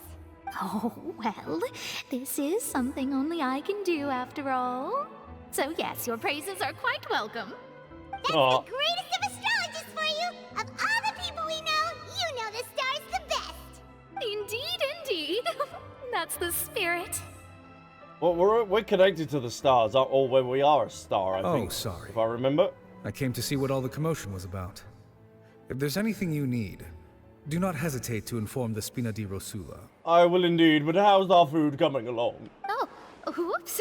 Guess we were getting a little too carried away there. Well, I'll go tend to my own business now. If I receive any news, I'll be sure to come find you two again. Alright, you take care. Mona, thank you so much. And there she goes, quick as rushing water. And here we are with the Spina guy giving us suspicious looks. I see what you done there, Paimon. Well, you were making a ruckus, Paimon. Well, try to keep it down, Paimon. Right, but we were able to recruit Mona's help, didn't we? Our Fontanian friends will thank us someday. After the conversation, you decide to get a good night's rest or good night's sleep to replenish your energy. Good morning. To be honest, Oh, Paimon, why are you always yawning? But it's time to get up, traveler. We agreed to go see Neuvillette, so let's pack it up and get going. We got the slates in order to decipher, haven't we, this morning? Now let's head to the... Oh, no. Head to Neuvillette's office. All right, let's get over there. You're here, finally. Why? What's happened? Is something wrong? Monsieur Neuvillette and Lady Furina, they seem to have gotten into a dispute. Please go see for yourself. Oh, gossip, gossip, gossip. Oh, we're all about that gossip. What are they disputing over? Like I said, I've already explained everything. Oh. And yet the problem has not been properly solved. There is little space for excuses between us. It is not my intention to offend you, but please, tell me where you stand. You are the Hydro Archon Focalor, are you not? Look at this. This is a list of the victims from the recent Poisson incident. Oh, damn. You trying to put the guilt on her for that, Neuvillette? Damn. You mean they're all... Dissolved, yes. We did not arrive in time to avert this disaster, and I will not have it happen again. Furina does really seem like a fraud. I will say this once more. You must tell me everything you know. Ooh. Yesterday, I found 3 stone slates in some ancient ruins near Poisson. Do you know anything about those? Anything at all? Seriously? You're questioning me like this is a court case now. I don't know anything about that. Do you not understand how crucial it is with the prophecy coming more and more true? But you found them in some ancient ruins, you say? Oh, are you aware of the ancient ruins? That's correct, which is why I came to ask you some questions. There should have been 4 slates, but one of them was missing. The other 3 feature different images that seem to correlate to the prophecy. Because we know the previous Hydro Archon ended up dying on the battlefield of Teyvat. The prophecy? The second of these slates depicts the previous Hydro Archon Egeria kneeling before a floating island in the sky, as if confessing something. Do you know nothing of this either? I don't. I've never seen such slates. I'll ask you again. Do you really have no information regarding the previous Archon? So maybe that ancient civilization or area that we just went to is maybe connected to Barbie? Or Bartholof? We call her Barbie, I like that. And that's why Mona was in this little section. My deciphering of the slates indicates that the Hydro Archon Egeria once had to confess to, or apologize for, a certain sin. If anyone would know about it, it should be you. All gods don't have the same secrets, you know. She was herself and I'm me. Is it really so strange that I know nothing? Yes, because there's a connection between Nahida and Rukadavara, so there's got to be some sort of crossover. I understand your concerns, but I'm sorry. I just don't have anything to tell you. Nothing at all. Forgive me for saying this now, Lady Furina, but I have long known of your various secret investigations into certain matters. Oh, what's she investigating? There are several indications that you have been investigating the prophecy on the sly. You little sly dog. This is not strange in itself, considering that you are the Hydro Archon. But it is strange that you should also claim to not know any of Egeria's secrets, yeah, like as nothing. well as do nothing following your inquiries. Chat, I know you can't say anything, you're just going to stare at me in the chat, but I really think that this has an importance. If it's anything like Silent Hill 2, then maybe... Is this when Focalor ended up dying? Or when the prophecy is going to take place, maybe? At 25 past 1? Ignore the clock! No! It's these little details. It's these little details that you gotta think about. You have never been as superficial as you have presented yourself to be, nor are you a fool. And yet, your behavior is very inconsistent. So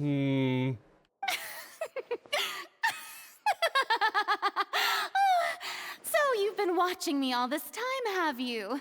I didn't think you were that type. You little pervert. You. Well, since you know about my secret investigations, then you should know I'm actually working to take care of it. Are you really, though? There's no point questioning or suspecting me. You're the Eudix, but you're still my subordinate. You should be following my lead. Oh. Just trust in me. You're Archon, and do as I say. Never mind whether you can truly convince yourself to or not. It'll all turn out fine. She hasn't got like a split personality or anything, chat, has she? Because she done this in the little tea party with Arlecchino. In the way that she had like this confidence and stuff like that. That's all I have to say. We do not discuss this matter again. Oh, the opera's about to start. Toodles! Ta-da! Oh, and she's off. Hello? Not even gonna say hello? Oblivious. Did Furina not notice us standing by the door? Wonder what's up with her. She was smiling. Huh. She didn't seem in the mood to care if we were listening in or not. She seems deeply troubled. She seems to be deliberately hiding something. I assume you've been outside for a while now? Yeah, we've been listening to all the goss. Eavesdropping as we do. Oh, you noticed. Seems Furina didn't even realize we were here. She was in a great panic, though I cannot discern the reason. Our discussion reached impasses time and again, a state of affairs that we cannot allow to continue. Still, I do not understand.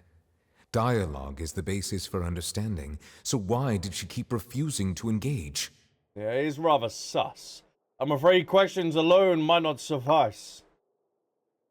We need to make her understand how dire the situation actually is.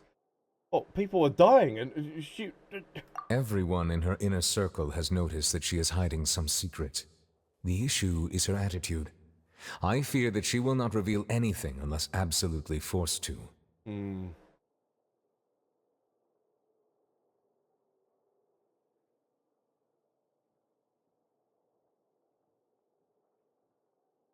That's not the same tower we just see, is it? Or am I looking into too much stuff again? I'm overthinking. I'm overthinking. I'm overthinking. It's not the clock. God damn it. We may have to create a situation in which she will have no choice but to speak. Oh, alright. What little devious plan you got? Oh? Like what? Normally, people will only reveal the truth when standing trial. Perhaps we must have the Hydro Archon experience just such a scenario. Oh? But Furina's seen so many trials, and she's really good at dodging questions. Yeah, she's like a politician. I'm sure that she won't just slip away at the first chance she gets. We will need to consider this thoroughly, join forces with various parties, and then do what we can. I say we get Arlecchino in order to question her, because that is the one person she gets nervous around. If at all possible, I would prefer to recuse myself from this affair, but we must prevent the prophecy from coming to pass. This may be cruel to her, but all Fontaine is in crisis. The information a god possesses is too precious, and so we must take a chance on this. In that case, we will need help. But who will lend us their aid to do such a thing? The Ghostbusters. No. We know who we're gonna call.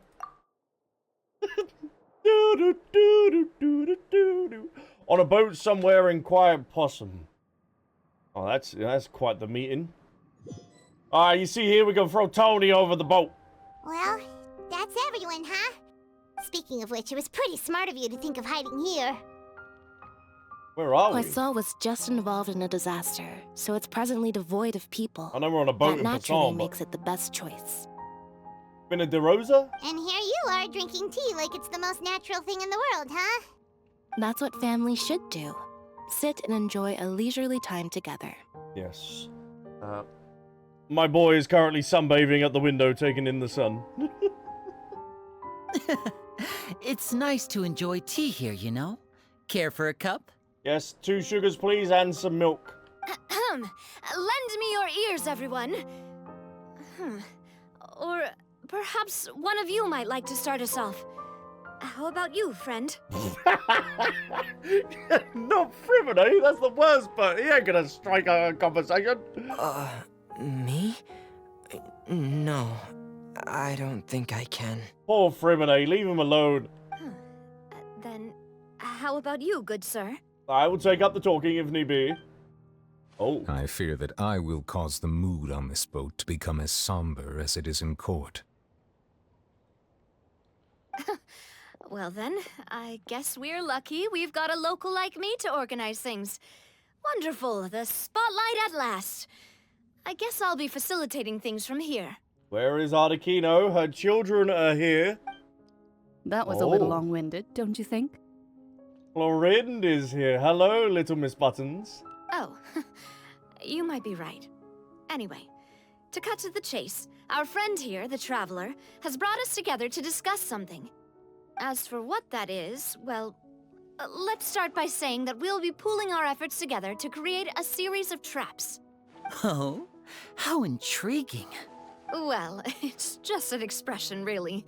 One that I just learned from Chlorand, and used on the spot. So, let's invite her to explain in detail. A round of applause, please. Lovely. Huh? Didn't you say that you would be facilitating this? Yeah, for the opening act, that's about it. Oh, come now. Your work doesn't involve much public speaking, right? This is a good chance to practice. You might even pick up some fancy oratory tricks to impress your boss with in the future. I see. And what does my boss say?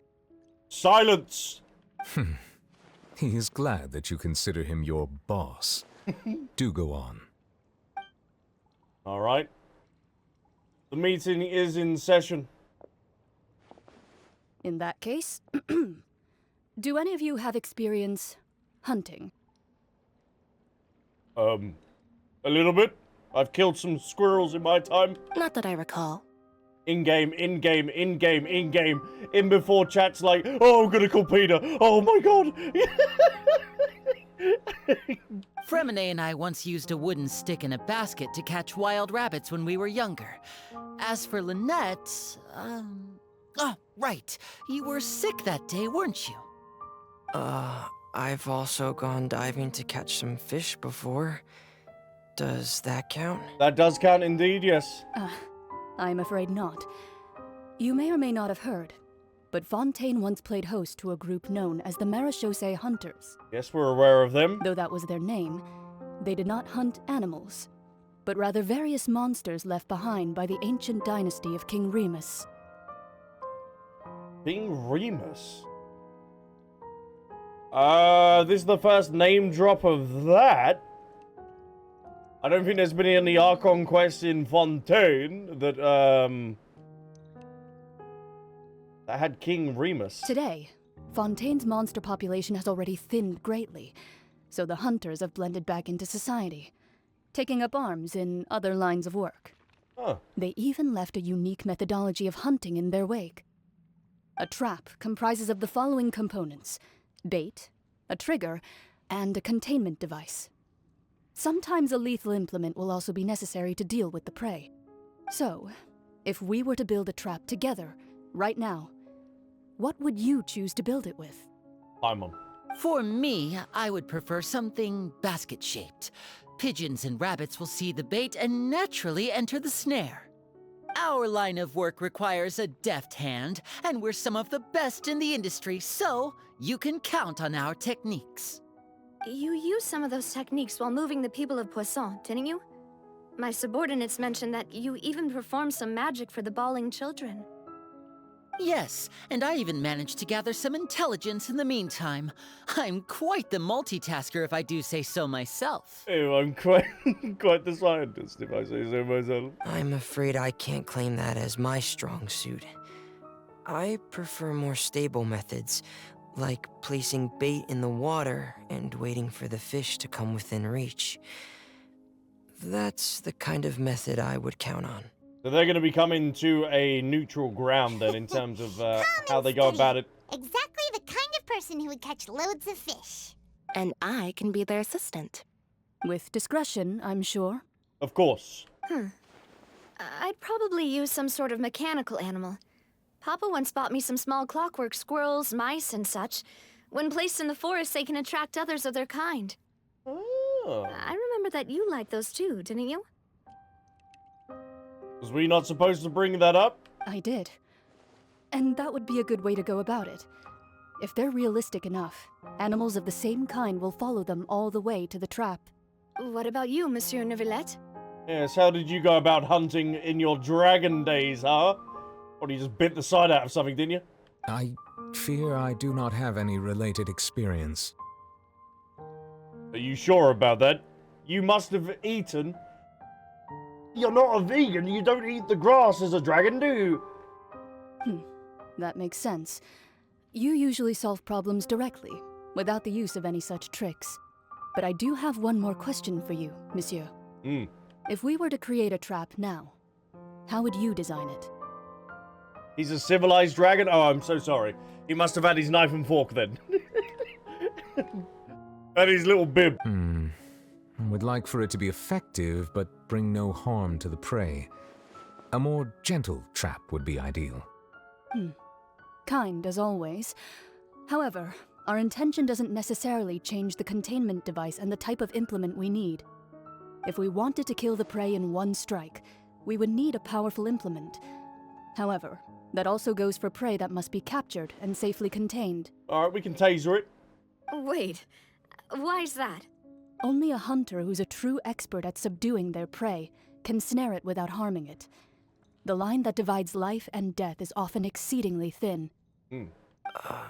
So, are we going hunting together? Yeah, it's like a family outing. Huh. We hadn't thought of seeing ourselves as hunters. It kinda works, but maybe it's still not the best metaphor. If our means of capturing and dealing with our prey is to put them on trial, then the hunting metaphor is actually quite accurate. How are we gonna capture Furina? But we shall require much more courage than any hunter to judge a god. A being whose seat is an exalted throne. That's right, Neuvillette, you speak your facts, boy. Oh, so that's what's going on. Sounds very interesting. Florine's hunting metaphor was just that, a metaphor. You will not call this a hunt, because that is not what you should do at present, nor has the relationship between you and Furina reached such a dire stage yet. What you need is simply the secret she is keeping. Attempting to take her secrets is an act of sacrilegious disrespect, but must be done to prevent Fontaine from sinking into the waters as foretold in the prophecy. What I was saying about that, in the very late game of Genshin, potentially we might have to choose between siding with the dragons or the Archons. If we want the dragons to yield their original power, then we're going to have to take out the Archons because they are using part of the dragon's power. There is neither hunt nor prey, but there must be a trap. This is what you need, or well, you will need. Dang, we're getting so many achievements, huh? So many people here. The social anxiety is building.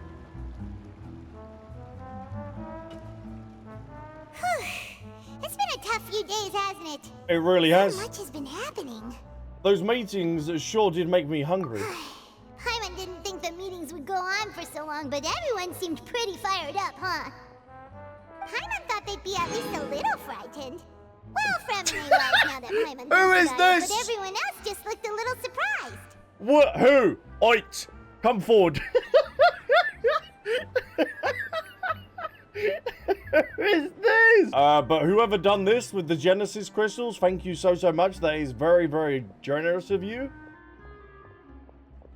Thank you so much. It was meant to go earlier, not in the middle of it. Dad!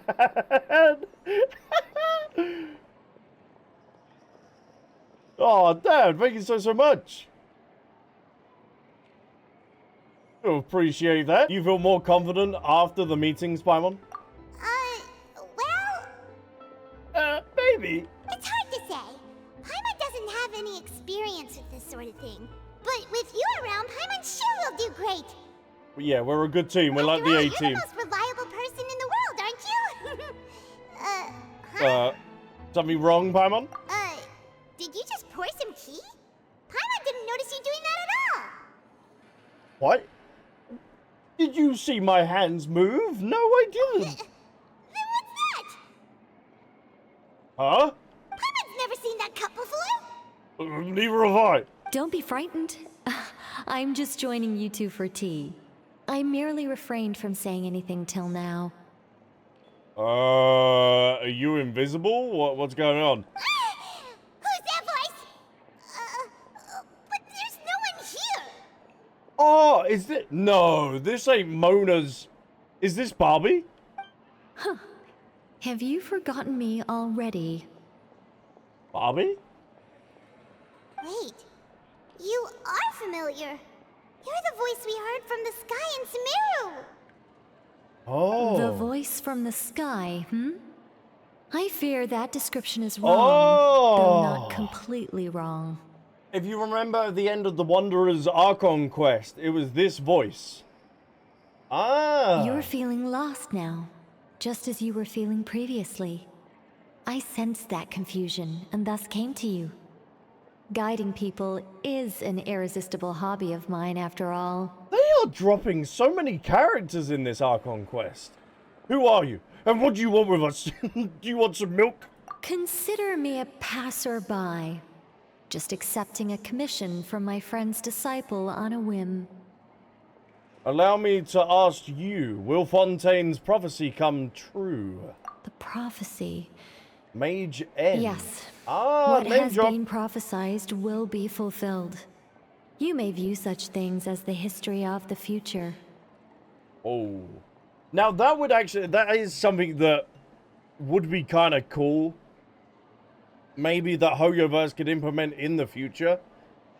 Like, once you complete an Archon quest, there's actual destruction or something that happens to the world that permanently is there. So say, like, Fontaine's prophecy ended up coming true, and it was nothing but a boat left. So once you completed all the Archon quests, you would only be able to venture to the boat. I think having, like, a change to the environment would be kind of cool. What? Then is there any way we can stop it? Maybe. I believe you have witnessed a failed attempt with your own eyes. Can everything in Tevat so easily be changed? There it is again with the fate.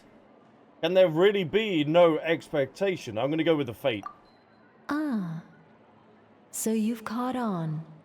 Just as prophecies are usually only the future as seen from the perspectives of the gods, could things be happening in hidden corners where the gods' gaze does not fall? Of course there is.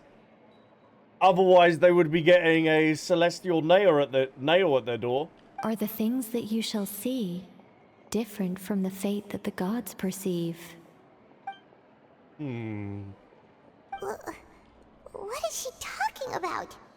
It all sounds really impressive and important and stuff, but it also sounds kind of scary.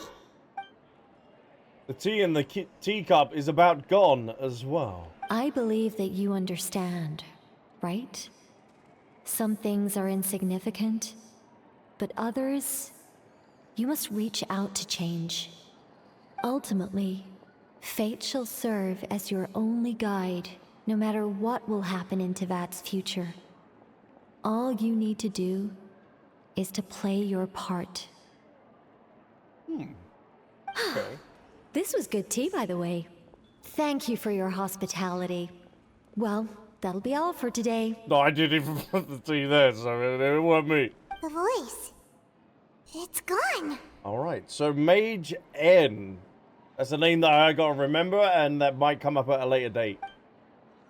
Mage N. Is that the clue that you're leaving for us? Interesting. So she's the unexpected new leads. Alright, when you wake up, something seems to be outside. What? I hear someone talking. So now I can give the connection to the Hexen Circle connected to any sort of tea that we end up seeing. Alright, Don't be yawning, Paimon! You're getting more diligent, Paimon. Hey, it's you who's getting lazy, okay? Oi! No, it isn't. Well, I see I've walked in on some lively banter. Yeah, just Paimon like she normally is in the morning. Luna! How have you been these past few days? I imagine that you know that we've been in contact with your master. Fine, just fine. I went to take part in that Steambird panel. It turned out to be more interesting than I expected. How was Charlotte? Not all Fontainians are pessimistic about this. One journalist mentioned that sitting around and waiting for the end to come would be wrong, and that they should make their own rescue preparations. I agreed, so we had a brief chat with her. Did she have pink hair by any chance? Why, yes, it was Charlotte. Hey! I assume you've heard of her, no? That daredevil journalist? Yeah, that little daredevil, that little minx. I'm in full support of her view. Prophecies are very important, but how can people allow their lives to be commandeered by just a few words? Well, yeah, and who wants to be, like, dissolved into water? No thanks. That's right! Paimon's glad to hear something sensible for once. Ah, yes. About what we had discussed before. I did try, but I'm afraid I couldn't reach the old hag. I'll try again tonight, but I wouldn't get your hopes up. Actually, someone has already came over. Huh? You tell Mona about your mysterious guest. Goodness gracious. Are you serious? Yes, I believe she came to pass a message to us. She said that even the god's gaze has blind spots. Pretty bold if you ask Paimon. Most people would believe the gods to be all-knowing, right? The Hexen Circle members are certainly anything but ordinary. As for the mage named N, the old hag has mentioned her a few times.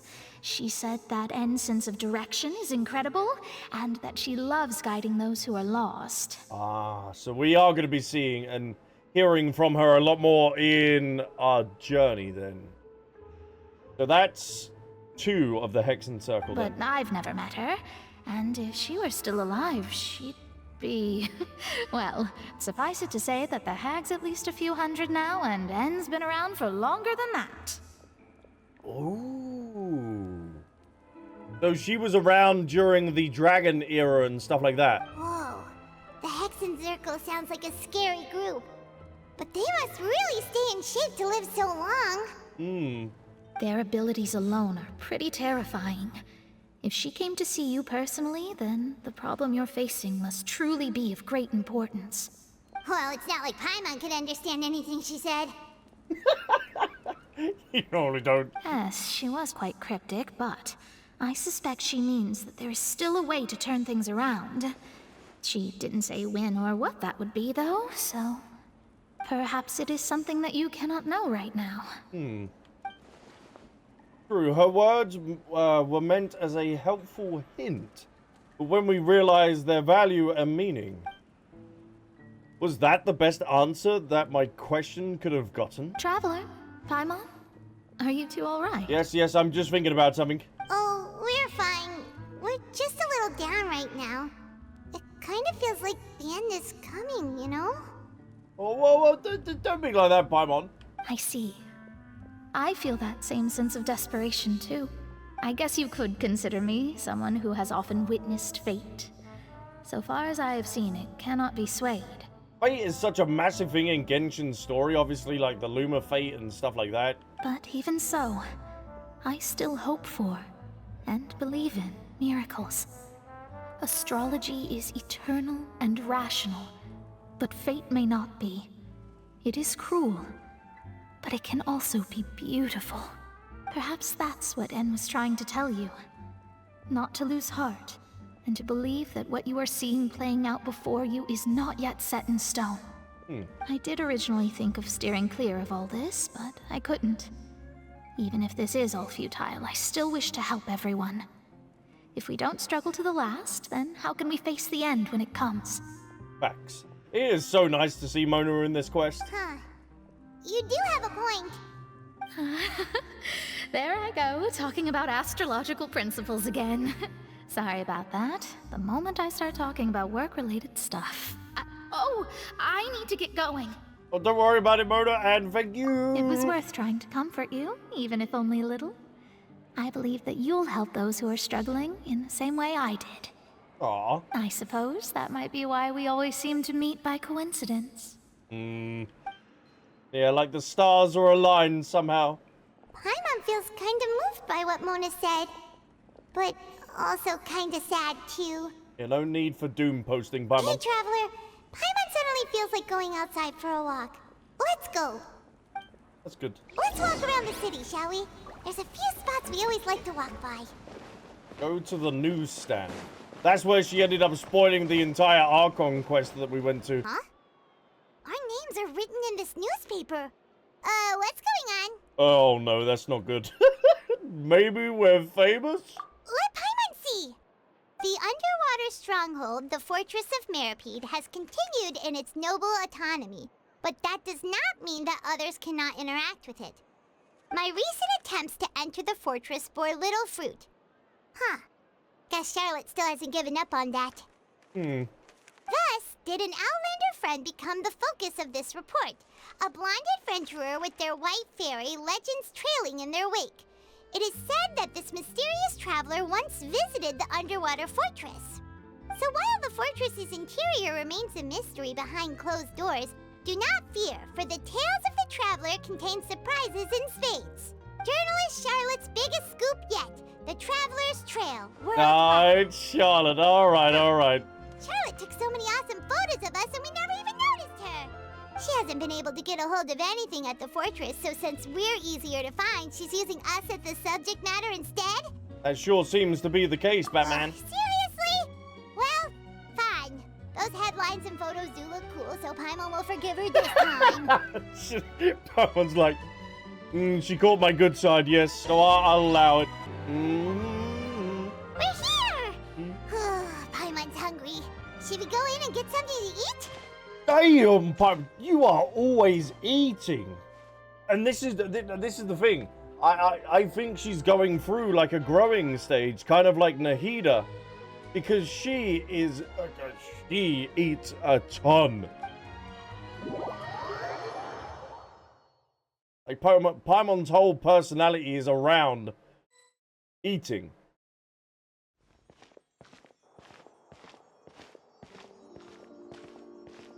Got some bougie wine there. Hey, quick! Look!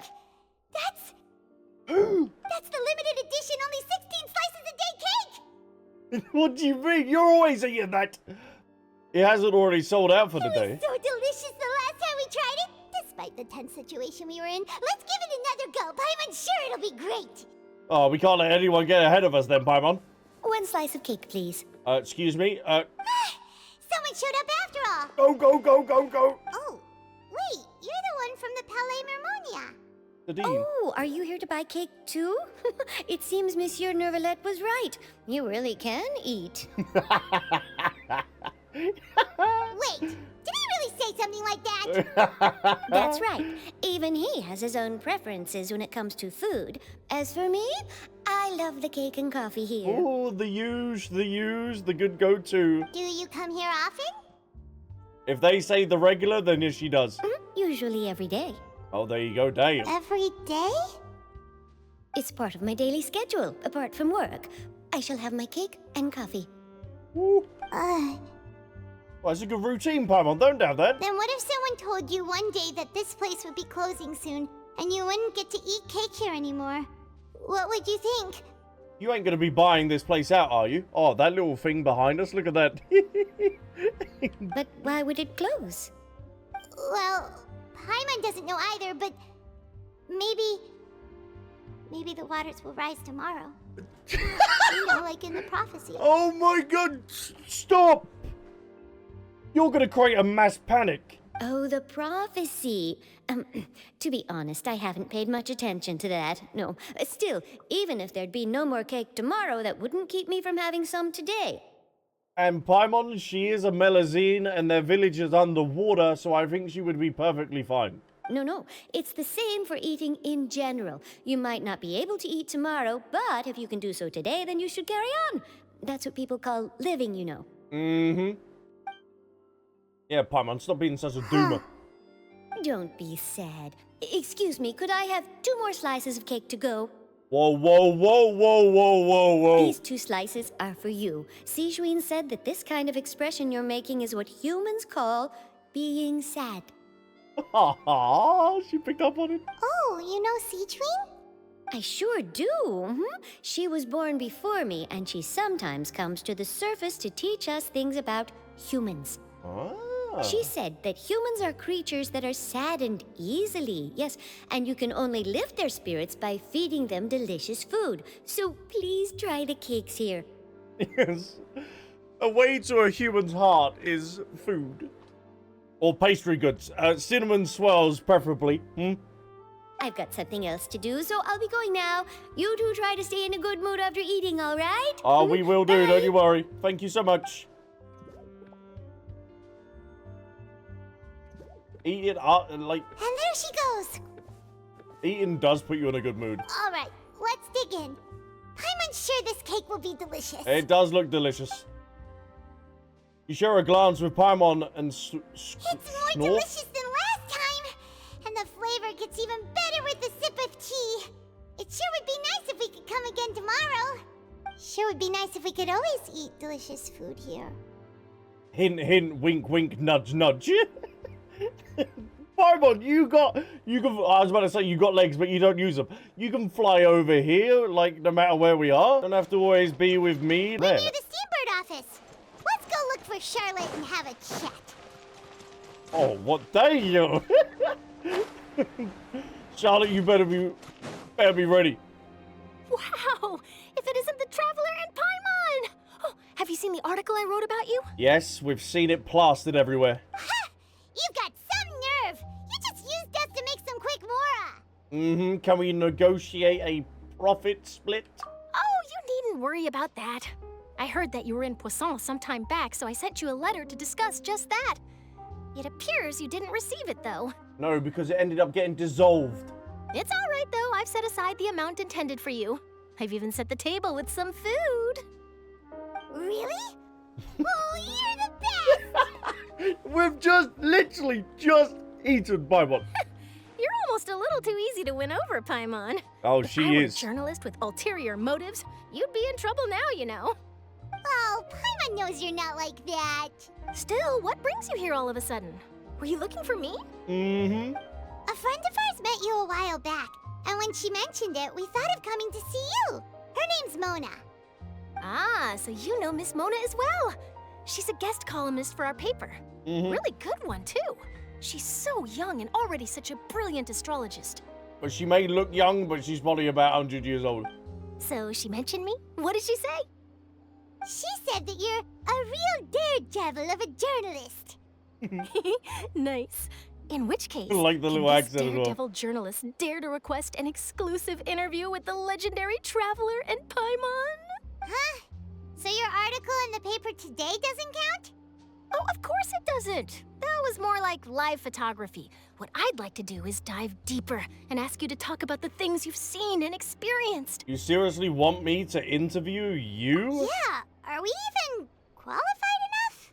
Why not? If I say you're worth an interview, then you're worth it. All right. But not Thank right you. now, of course. I'll need a few days to prepare. A few days? Oh. that case, we'll just chat when you have the time then? Yeah, we might not even be in Fontaine by then. Oh, so that's a yes? Ooh, splendid! I'll tell the editor-in-chief immediately. I'll have to apply for lighting, a venue, some props, and... Why don't we just sit in a dark room and talk? Whew, so much to get done now. Talk to you later. Ta-ta, bye. You take care of yourself. Now we gonna... Charlotte, Paimon's still got a question for you. Where's that food? And what's that? If, just for example, Fontaine were to be flooded tomorrow, what would you do today? Probably take the boat out of it. Huh. That's the prophecy you're talking about, isn't it? I mean, I do hear about it often, but I've never once thought that the day could be tomorrow. If you're seriously asking, then I might try and think of a way to leave Fontaine. There you go. But I'm still a journalist, first and foremost. Something reasonable That means to I do. have a duty to be reporting from the scene. And secondly, I wouldn't forsake my homeland that easily. From what I've seen, most people don't know what they'd do should the worst come to pass. In truth, it might be better just to behave like normal rather than worry over such an end. Yeah, like, Paimon, you're such a doomer. So in all likelihood, I'd probably still be prepping at the office for that interview of ours. I know what you're thinking. That sounds a bit sad, but I've always believed that it's best to do what you enjoy. Just think 100%. about it. If this nation really were to be suddenly destroyed tomorrow, but I still successfully finish an exclusive interview with a truly unique person, then the story I would wind up writing would truly be timeless. Damn, that's how she would want to be remembered? And then do you know what I'd do? Well, I'd write that story, send it for printing, and use messenger pigeons to get copies out to the various nations as soon as possible. I'm not a dreamer, nor am I a workaholic, but I do love my job, and I'd be proud of leaving such an article behind. I guess you could say that I was born to be a journalist. It seems you be. But anyway, that's my answer. And on that note, I'll get back to my preparations. Paimon didn't want that kind of response. She wanted... So nice. All of a sudden, Paimon actually kinda envies her. Yeah, Paimon wants someone to just sit down with a blanket and cry and talk about how the world's ending tomorrow with some ice cream. Anyway, let's go and take a look at the sea, shall we? Alright, yeah, we can take that in. Look at the sunset coming down. Oh, it's going to be lovely. Unless we're going to have some sort of tremor going. Can be a pretty soothing combo, huh? Paimon's been thinking. What about? Yes? If it wasn't Fontaine, but all of Tevat that would be destroyed tomorrow, where would we go and what would we do?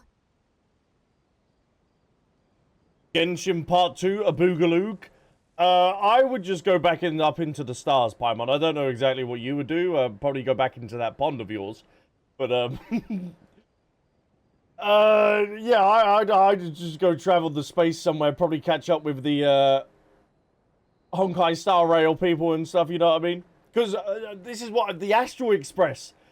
Now, imagine, chat, at the very end of Genshin Impact, as we're leaving Tevat, or whatever we're going to end up doing, is we see the Astral Express go past.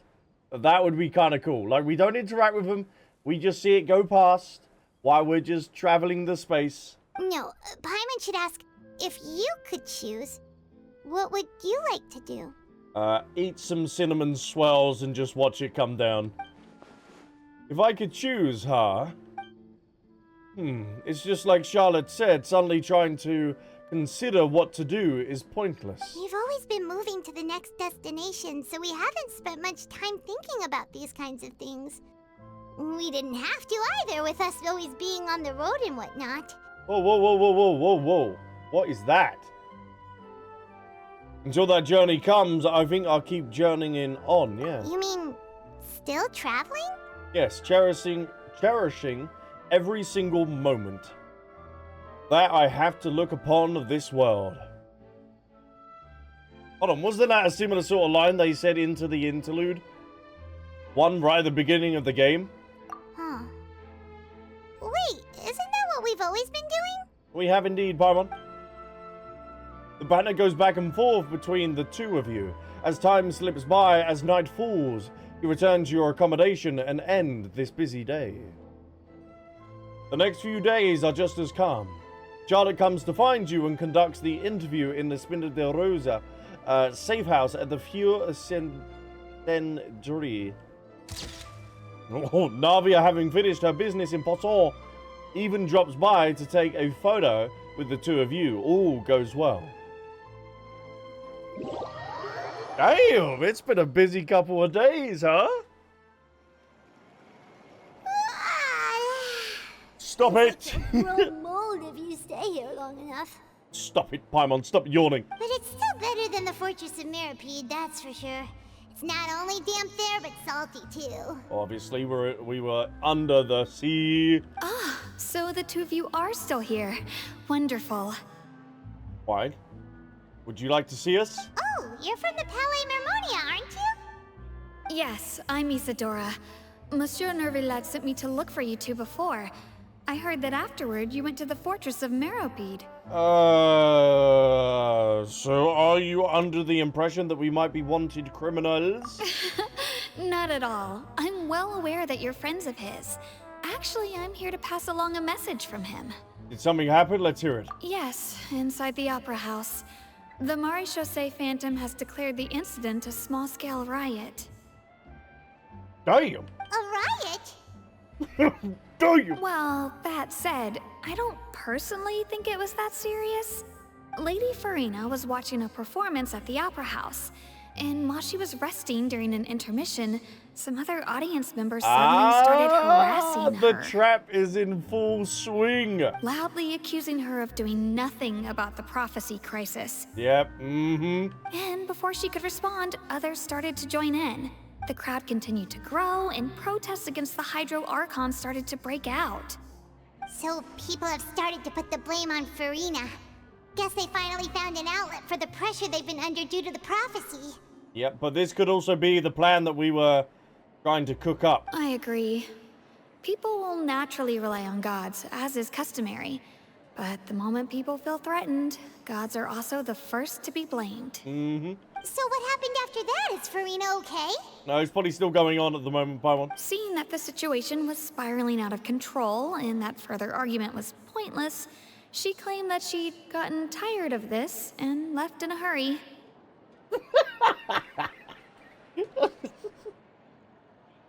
Oh, that's not going to be a good look on her then, is it? The Maréchaussée Phantom had their hands full maintaining order and did I'm not not catch where Lady surprised. Furina had gone. Only when things had stabilized did we realize that she had gone missing. So, you mean she's still missing? That's right. The Totally Maréchaussée has do. dispatched many people to search for her, but we don't have any leads yet. So we got to try and find her then. That said, I don't think there's much to worry about. She is a god after all. Even if she were to fall into the hands of rioters, what could ordinary people do to her? You never know. I understand the situation. Monsieur Neuvillette sent me to tell you about the situation, but he didn't say anything else. Don't worry, this is more than enough to go on. Thanks for keeping us informed. Ah, is that so? Well, all right then. In that case, you two take care. I'll be heading back to the Palais now. Ta-ta. Little side eyes. Well, sounds like we should hurry over to Poisson then. You sure caught on quickly this time, Paimon, huh? If we know Furina, she won't try to fix things in this situation. Instead, she'll look for a place to wait out the heat. Hey, Paimon knows already. And, as we also know, she may be loud and dramatic, but she doesn't have a heart of stone. When Neuvillette was talking to her in the Palais Mermonia, and she heard about Poisson, she couldn't hide her sadness and remorse. So maybe Poisson has some secret about Furina? That's why she ends up going there? It would be hard for her to ignore being accused by the public today. Paimon thinks Furina's probably taken the opportunity to slip away to Poisson and try to relieve the sense of guilt that she's feeling. Huh.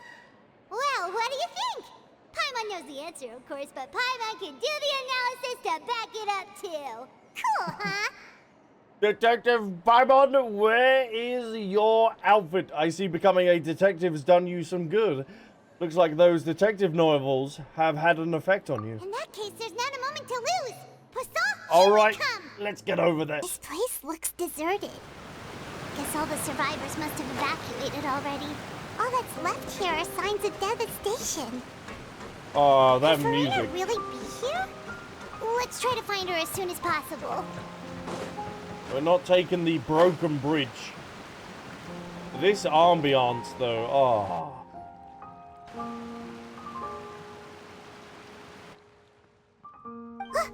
That's Furina, right over there. Shh. She really is here all on her own. Paimon, shush your mush. Stay quiet for now. Yes, shush. Should I just give up? This is all meaningless. No, depress it. No, you ain't dissolving yourself. What was meant to happen did happen after all. Everyone's dead. I'm sorry.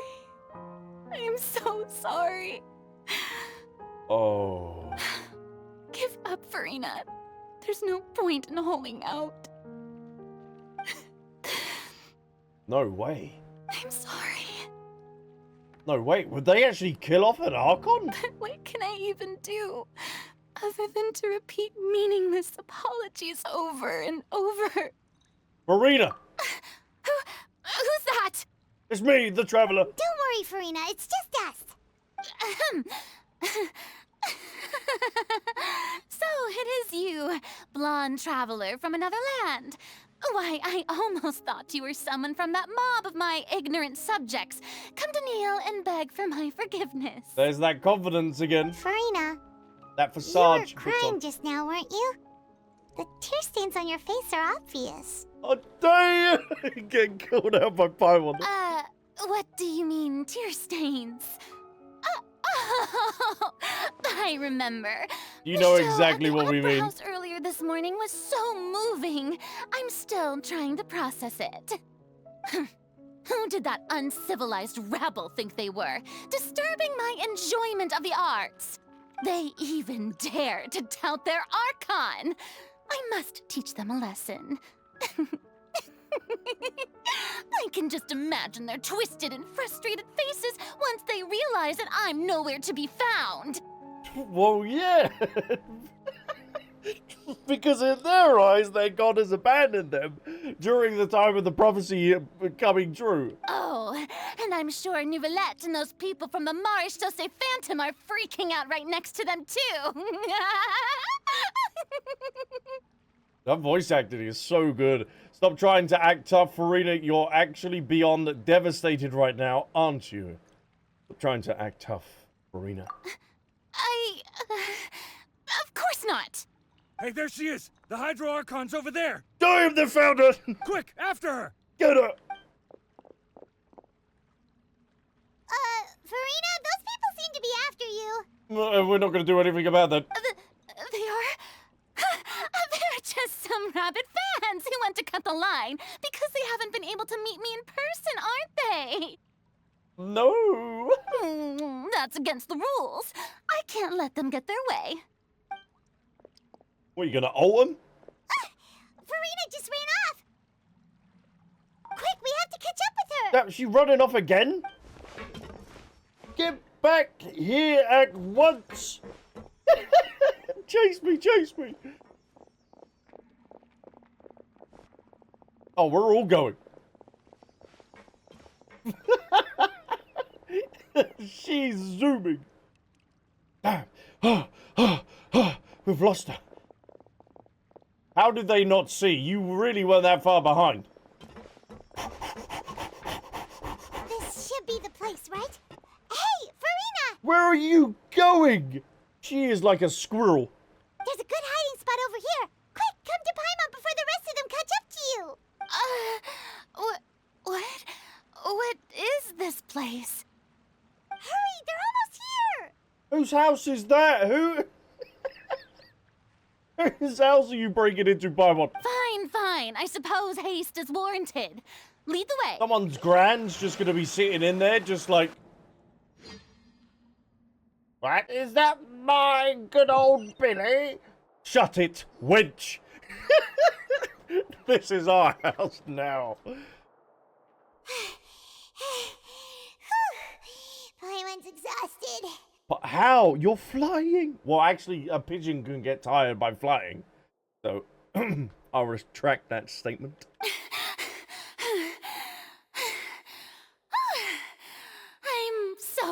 tired. I totally thought they had caught me. Well, if it weren't for them meddling kids, they would have. No, I mean, I merely gave in to the sheer enthusiasm they displayed.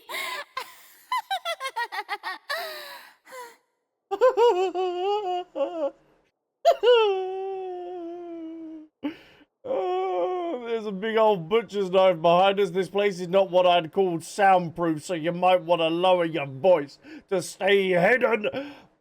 Furina, as the traveler said quietly. You're right. Yep, that's a good girl.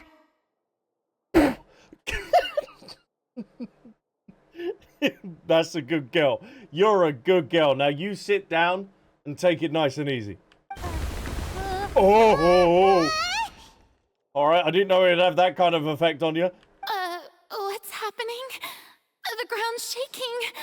Is it an earthquake? Another disaster just struck, I suspect. Yeah, a quake of this kind preceded the flooding in Poisson, didn't it? It can't be. It's happening again. Oh no, the water's gonna be rising again. Furina. Well, there's no need to worry too much about that. Neuvillette's made some emergency plans, so the evacuation should go a lot smoother this time. Yes, but Paimon, you forget we're in... Yeah, I hope you're right. We're in the crime scene. But the people of Poisson, they've already...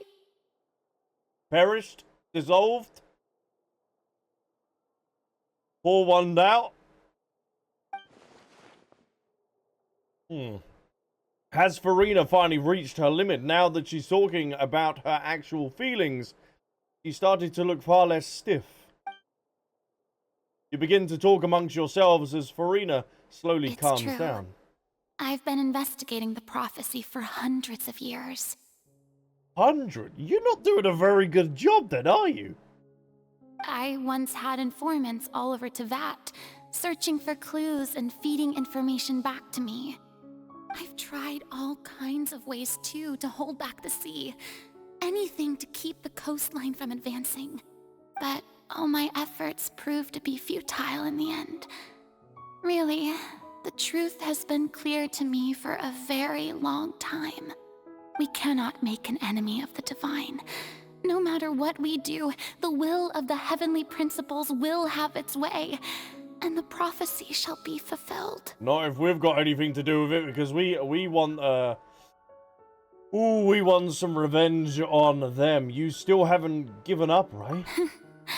Give up. I do love the sound of that phrase. It would mean finally coming to terms with fate, but also for me to finally be free. But that would also mean that all hope would disappear. Indeed. I've thought about giving up so many times, especially after we almost lost Poisson. Fate is really unreasonable, isn't it? It has no heart and obeys no rules.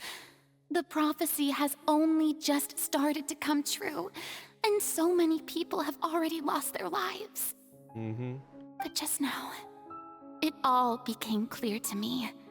I still don't have the right to come to terms with fate on behalf of everyone else. As long as the final moment hasn't come, it's still not too late. No, we can make a change. Don't worry. I will keep hope alive for everyone. Come on, we gotta be optimistic. Come on, put that head up. Well, that's enough for now. I got the impulse to play the stricken maiden, but honestly, considering my rank and station, that wasn't a good fit at all. Definitely. She definitely has a double personality. Don't take any of what I just said seriously. How could I possibly let Fontaine fall to the whims of trivial prophecy? Come on! Paimon could have sworn you were actually being honest just now. She was. We're running out of time. We can't just go back to square one like this. I have to get more information out of her. Furina! You might not have to shoulder this burden alone. Although I don't know what you might be keeping from everyone. Your people are more than willing to share your burden with you. Share my burden. Yes. Sharing is caring, after all. That's impossible. It was fated right from the start that this would be my duty alone. But even if your burden doesn't need to be shared, you can still choose to confine in someone. And that someone being us. You share it with me, I'm what you'd say, or what you'd call a witness. Yeah, because no matter what changes into that, Irminsul and everything included, we end up keeping the true history. A witness. Yes. I've heard that you came to Tevat from beyond the stars, yes. In other words, you never belonged here. Neither did E.T. And if Tevat is, in its entirety, a show on a stage, then you're just a spectator, aren't you? Ooh, that's a cool analogy.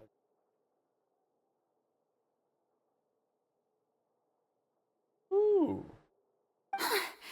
If that's the case... There's no time left. Please, Furina, just spit it out.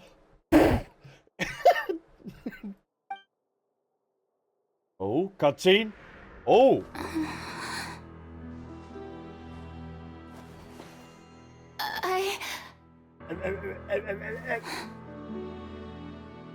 Stop mumbling. Spit it out. Uh-oh. Oh, no.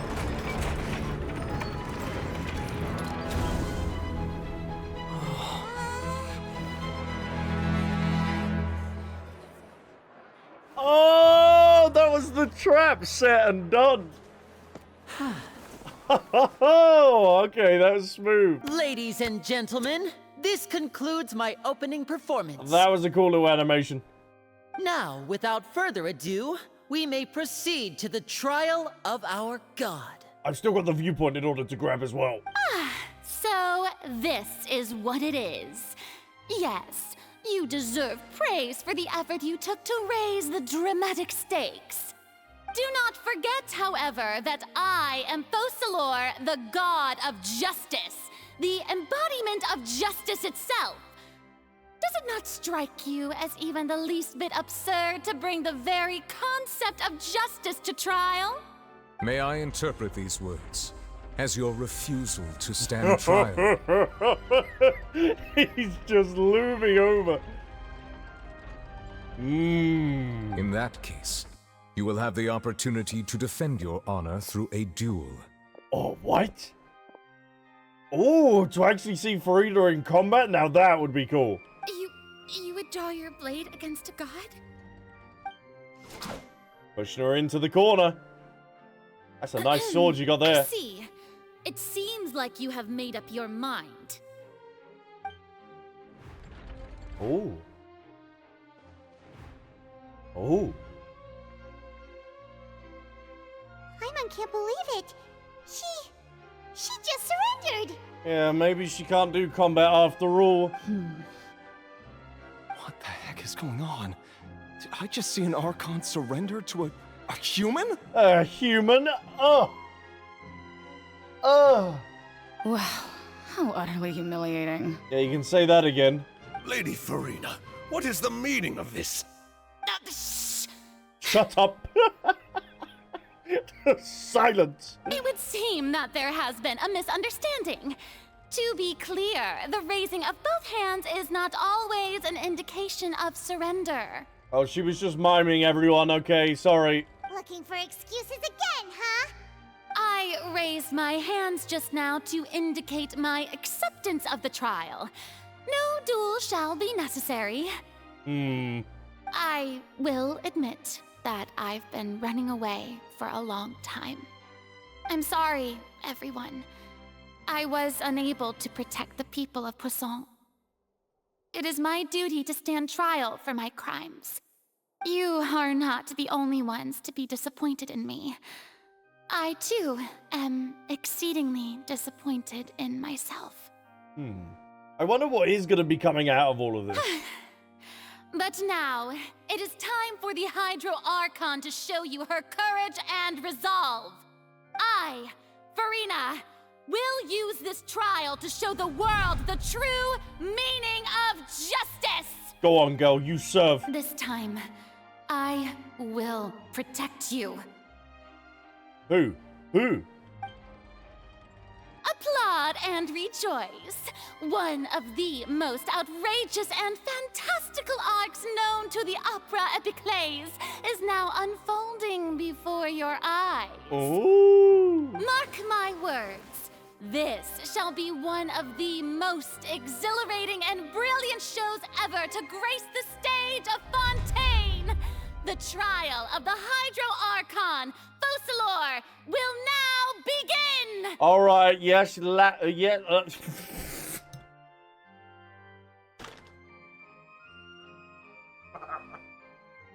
Stop yapping and get on with it. God damn it. Woohoo!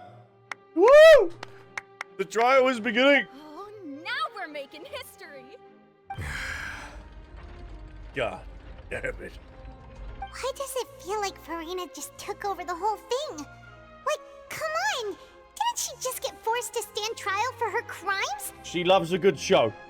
Also, even though she's still acting super dramatic, she is taking this seriously this time, right? I hope so. All right, then. Who will be my opponent in this trial? Neuvillette. Oh, no, it's gonna be Arlecchino.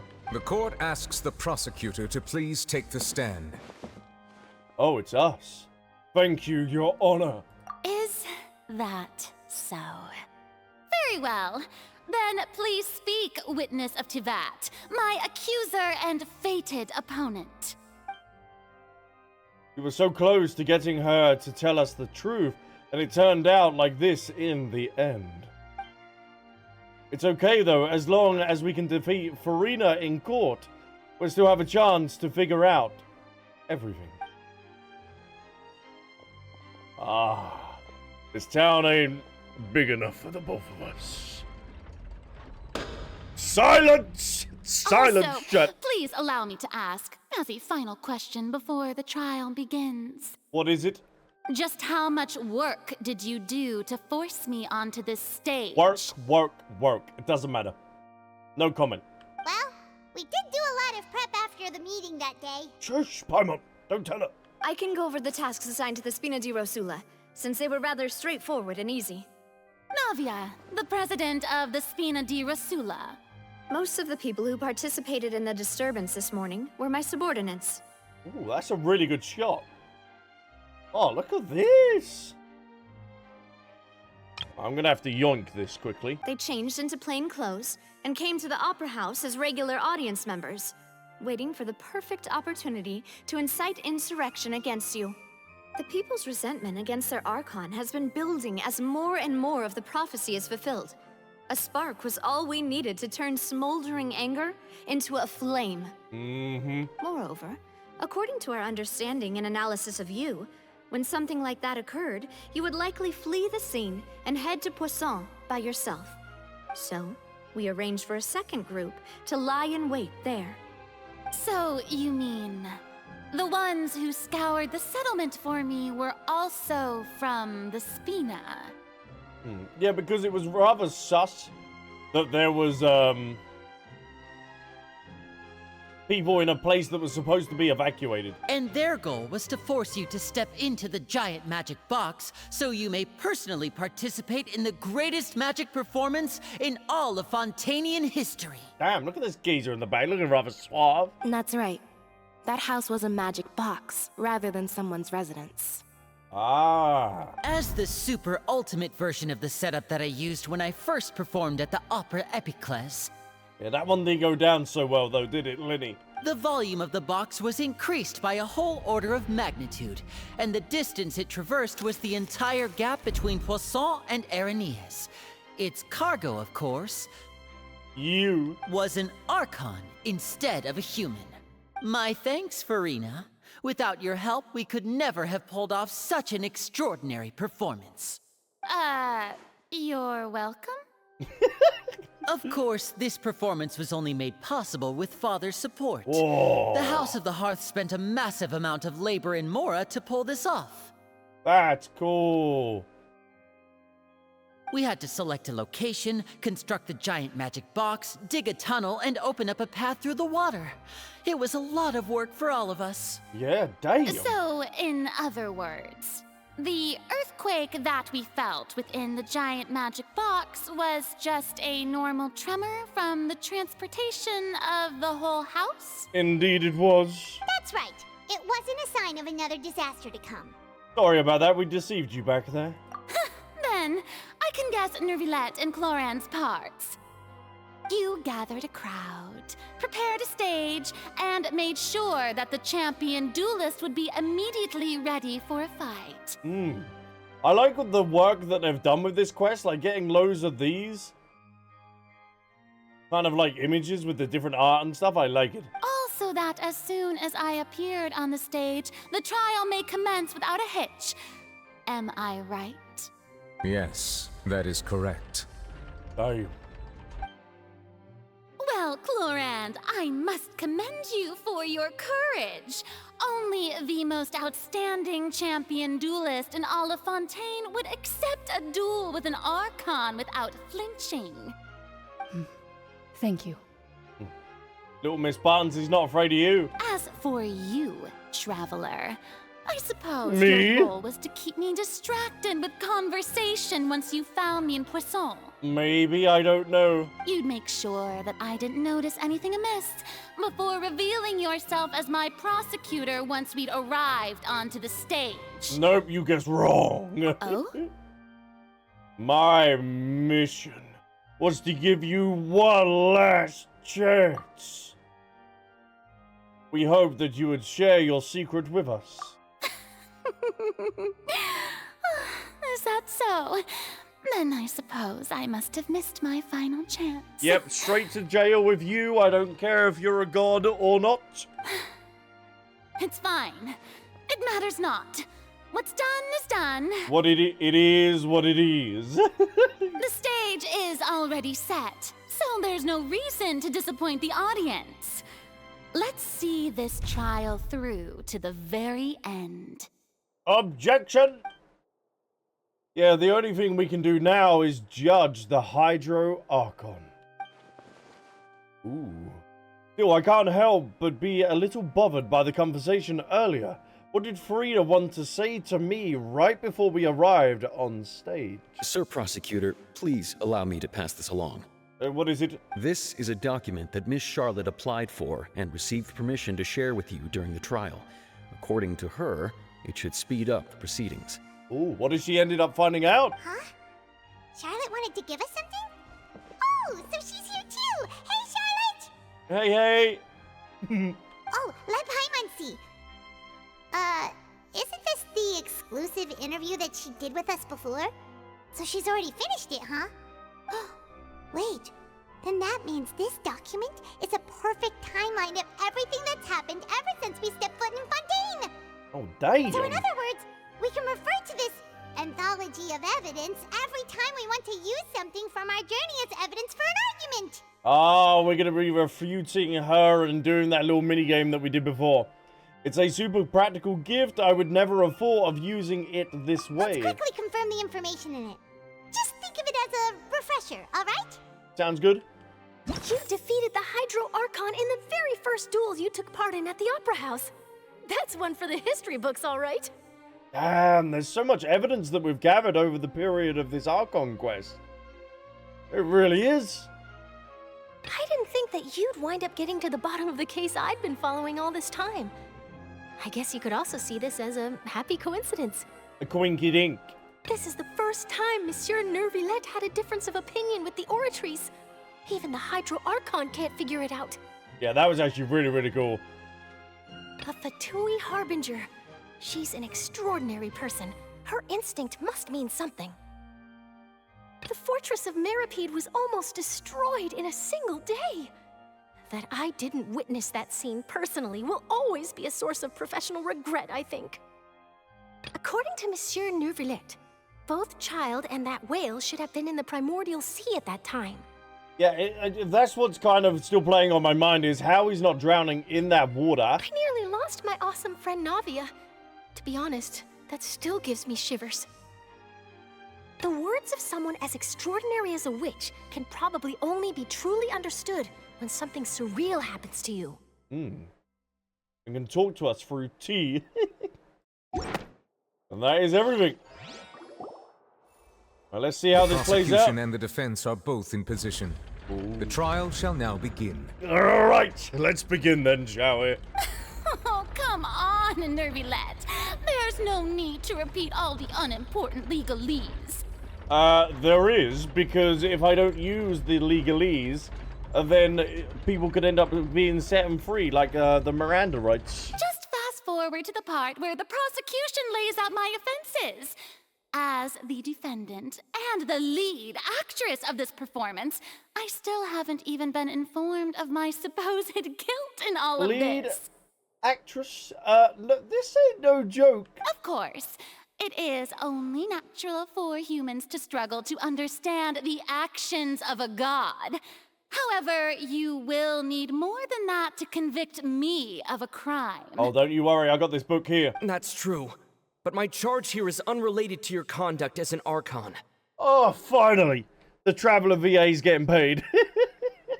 It's good to hear his voice. Instead, I would like to charge you as a fraud who's never been the Archon in the first place. Oh, damn! Wait, what was that? Lady Furina's a fraud? Yep, Furina, Frauda. Hey, I came here thinking that we were going to try the Hydro Archon for forsaking her duty, but did I hear that right? She's not our Archon at all? He's fake. Fake. Charge accepted. Ooh. Frauda. Lady Furina, do you plead guilty to the charge? Oh. Lady Furina. I would take that as a yes. I plead not guilty. How can I be guilty? There is no way that I, Focalor, otherwise known as Furina de Fontaine, a member of the Seven and the Regina of all waters, kindreds, peoples, and laws of Fontaine, could be anything other than your true Archon. That is quite the title. Yeah. Even though Lady Furina can be rather eccentric, isn't it going too far to doubt her very identity? Shut up, you sheep. Yeah, I've never questioned her identity either. Sure, Lady Furina can be super irresponsible, but what grounds does that prosecutor have to make such a huge claim? Well, let me just lay it out on the table for you. I have cause to believe that common sense will prevail in this case. Many of the members of the audience have known me as the Hydro Archon ever since they were born. There would be no fooling their memory. See? Even the Oratrice has decided to show me its favor. Are you sure you want to commit to a charge that will never be upheld? Let me present the evidence. If you wish to drop the case, I can promise you as the God of Justice that you will not have to face trial for making a false accusation. We will treat everything that's happened as a dramatic spectacle and move on with our lives. What do you say to that? I say I can kick any god's ass. So bring it. Huh. An argument with near impossible odds, huh? We have to not only refute Furina's claims, but also overturn the long-held beliefs of the people. The people only see you as their Archon, because that is their long-held belief. That's all they know. Well, I tried to give you the chance to surrender. If you must persist, then let me ask. If you believe I'm not the Archon, then what manner of being do you think I am? A fraud. And if I was not the Archon, then how did I manage to live for over 500 years? I've got to think carefully. How do we know to be special about Furina? Exactly.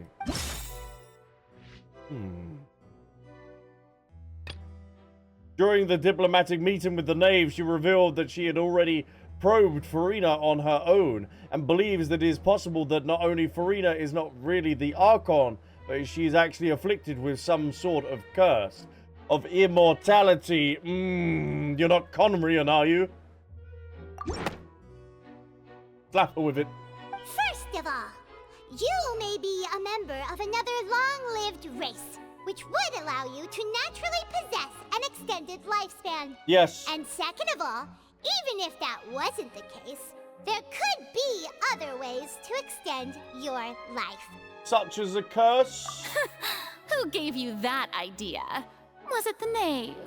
You'd sink so low as to use a harbinger's words against me. Damn, it doesn't matter who gave us the information, it matters the veracity of the claim. Yes, could we get Arlecchino in here as well? A curse? I once thought it possible that the aura of an Archon might naturally resemble a type of curse. Yes. The only curse that we are aware of is the Conrion one. But in light of this claim, perhaps what I sensed was not your divinity, but a curse after all. Neuvillette sensed it too, huh? The plot thickens. So, Furina, instead of an Archon, you could just be a cursed human. Lady Furina is actually a human? Well, it is true that it's extremely difficult to tell humans and gods apart just by looking at them. It's not impossible. Damn. Oh, even the Oratrice is like, oh, that's a good one. Well, don't start celebrating too early now. Even if I have been carrying a curse like you said, how does that prove that I am merely a human being? Besides, everyone knows that the main difference between a human and a god is the possession of authority. Gods can do what humans cannot. That's why they're worshipped as gods. For centuries, manifestations of my authority have served the nation of Fontaine. One need only to turn their eyes towards the Oratrice Mécanique d'Analyse Cardinal in this very opera house, or consider the endemnitium that is used in every aspect of life. Well, the indemnitium is coming to a breaking point, isn't it? Wait, the one trial proved the opposite. Furina actually has no control over the Oratrice at all. Well, if we remember, that was based on the potential that it is, the Oratrice might have the Gnosis. Irrelevant! Irrelevant! Okay, we got the truth behind the serial disappearance of the women's young case. Turns out the Fontainians can be dissolved by water from the Primordial Sea over the war years. Vaisha kidnapped. No.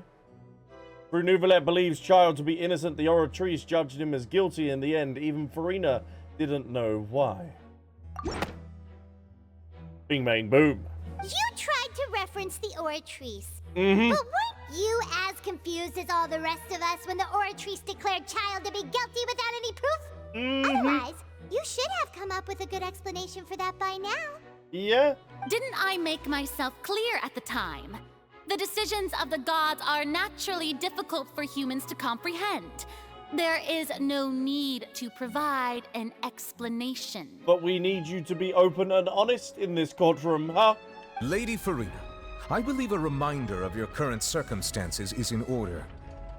While the court is in session, the principles of justice and the law must come before all else.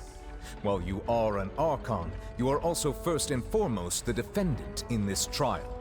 Actually, yes. You will prove yourself unable to defend against the prosecution's charges if you continue to withhold vital information against the rules of the court. Laying down the law. I never thought you'd use that kind of rhetoric against me. That was no trick of rhetoric, Lady Furina. I've merely reiterated the rules of the court. Rules that all should respect and follow. Mm-hmm.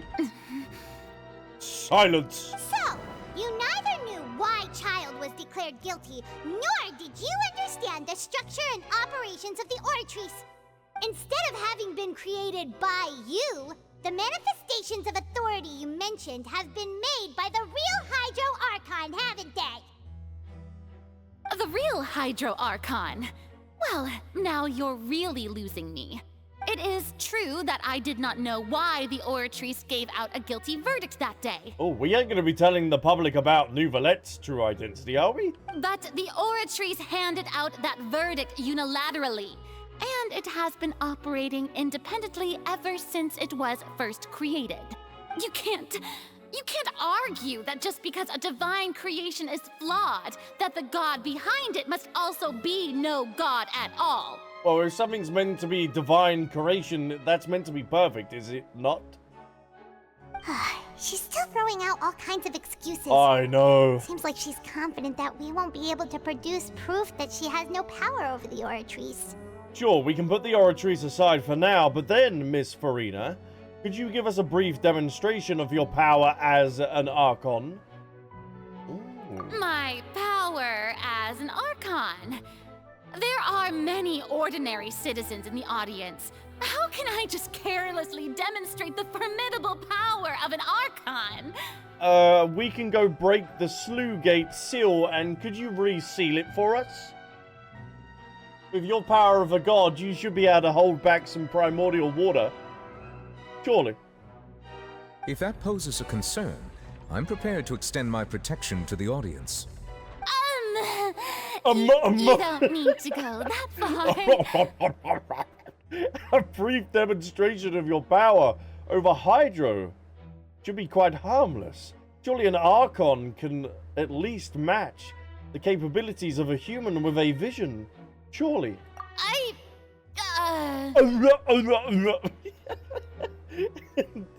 Now this would be perfect if Child could come in here, because then, well, actually, technically he's...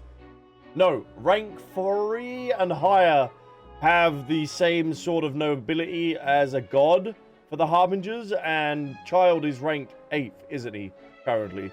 So how about you go against Cloran, or maybe even Neuvillette? Aren't you the Hydro Archon? Or is it that you can't even wield the power of Hydro, much less the authority of a god? Oh, he's 11? He's that weak? Oh. Oh, what? Child needs to up his game then, doesn't he? Oh, damn. Indemnitium! Yes! It's all because of Indemnitium! All Archons derive their power from the faith of the people, and I've converted the people's faith in justice into Indemnitium! Thus did I give up all of my divine power to provide everyone with energy for their daily lives. Have you ever seen a more magnanimous god? Venti? Isn't that a huge stretch? Cassie, thank you so much for the follow as well. Do appreciate it. Child is 8th. Signora, well, she's dead, so we take her off the list. Sure. Arlecchino is 4. Dottore is 2. Sandro is 7. Colombina is 5. Oh. Yeah, no matter how generous an Archon can be, how could they give up all their power? Can a god with no power even still be called a god? Oh. It seems like nobody's buying Furina's excuse. Nope, they've had enough of it. Hey, come now, everyone. Please don't stare at me as if I was a liar. I'm still the same Furina you knew, right? The one that you loved. Shouldn't you want to believe in me? Nope. Please? You've got to believe me. Why? Why have we got to believe you, huh? If what the prosecutor said is true, she really has committed a grave offense. Did she deceive all of us? And all of our parents and grandparents too? And all of our ancestors? Ever since they were born? Enough! That's enough. Excuse me? You do not have the right in this courtroom in order to say that's enough? That is up to Neuvillette. Tell me then, if I'm not the real Hydro Archon, then who is? That daddy over there.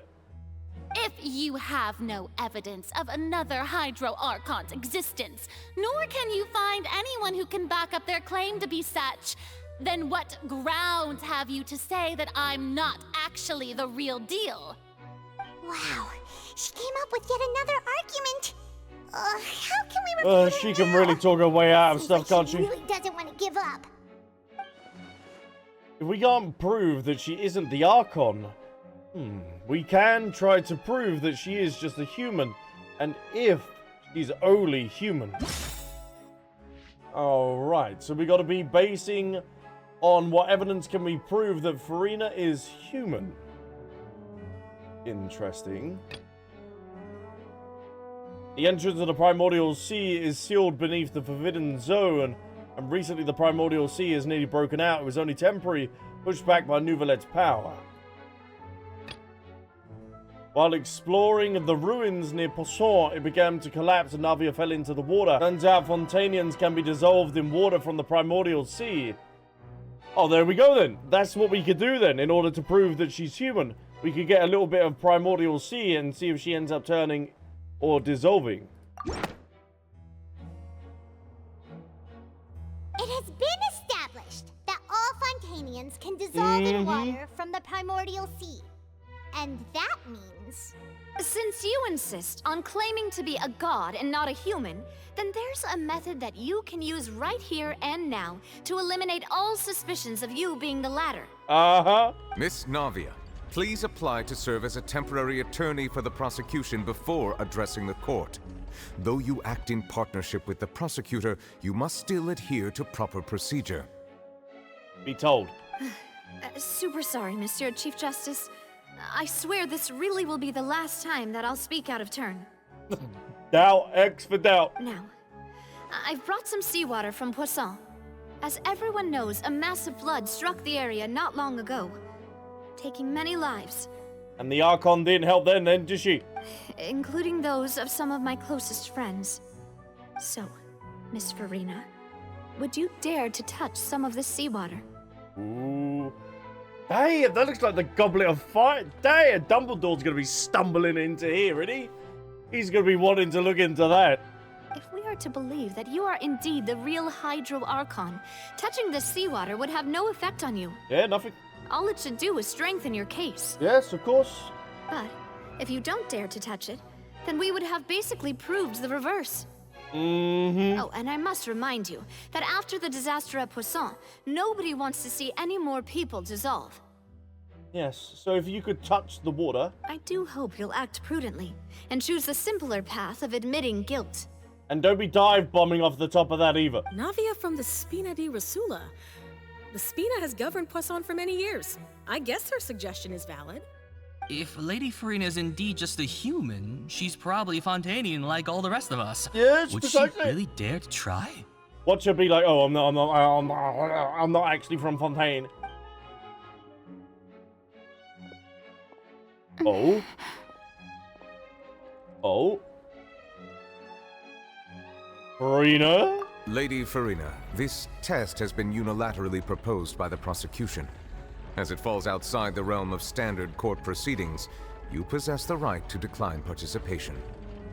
But if you do, then it kind of confirms what everyone is thinking. Damn. A gamer afraid of water? Look at this. What is this? Well, of course he had to tell her that. But refusing to participate is basically the same as a confession of guilt. She's just staring at the water without saying a single word. It really does seem like she's quite terrified of it. That could only mean... she's human. What's going on? Is she really planning to... that's not what we thought she would... What? Is she gonna...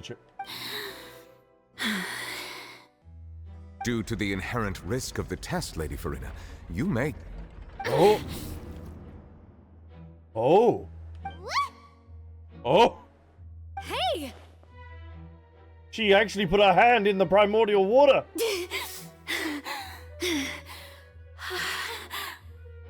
Okay, that confirms she's more than human. I'm fine! Look at me, everyone!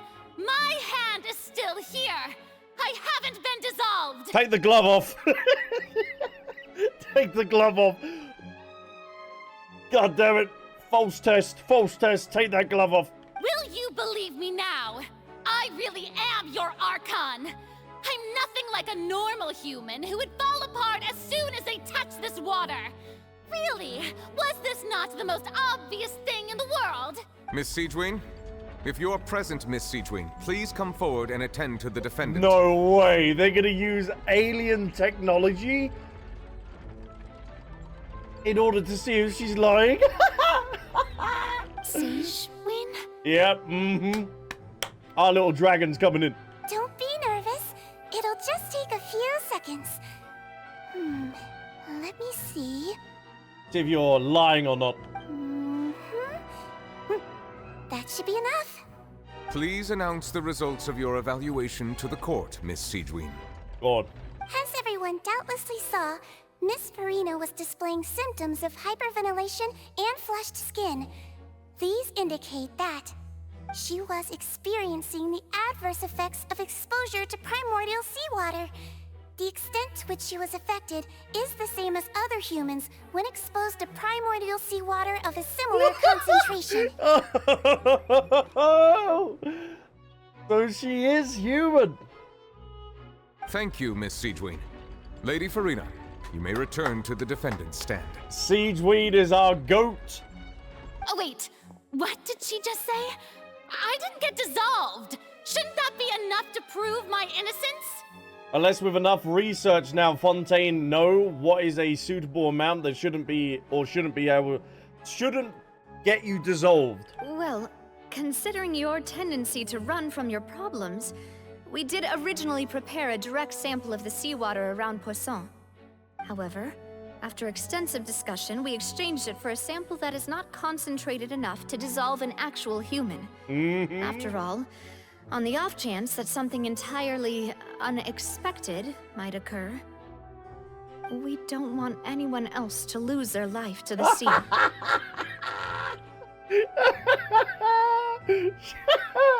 Siegewien, the goat. Yeah, so out of regard for Furina's life, you secured a low concentration sample and asked the head nurse to serve as an expert witness. It's a great thing that the direct sample wasn't actually used. Furina could have actually died.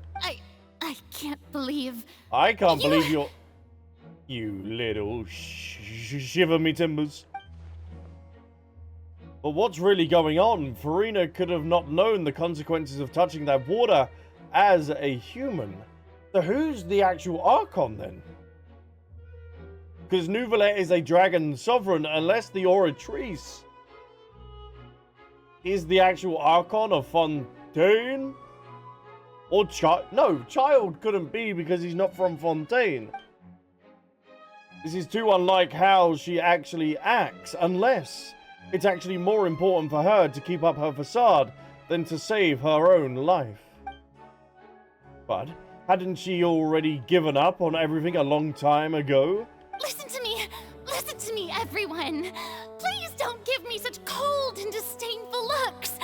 What happened just now didn't prove a single thing. Yes, it did. Yes, it did. Think about it. How can you conclusively prove that an Archon can't also be affected by the primordial seawater? Let me call Zhongli up. Also, if I was really just a human, why would I dare to just put my hand in that kind of water? Because you were backed up into the corner and you had no other choice.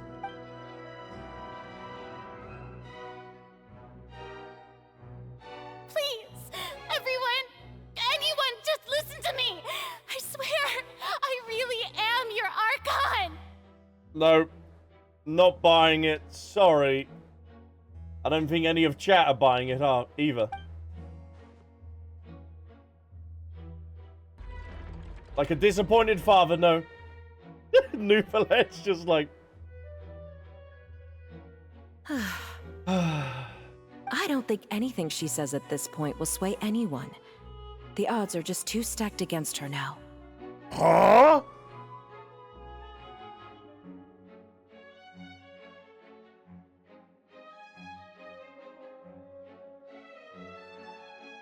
So there's been two of her?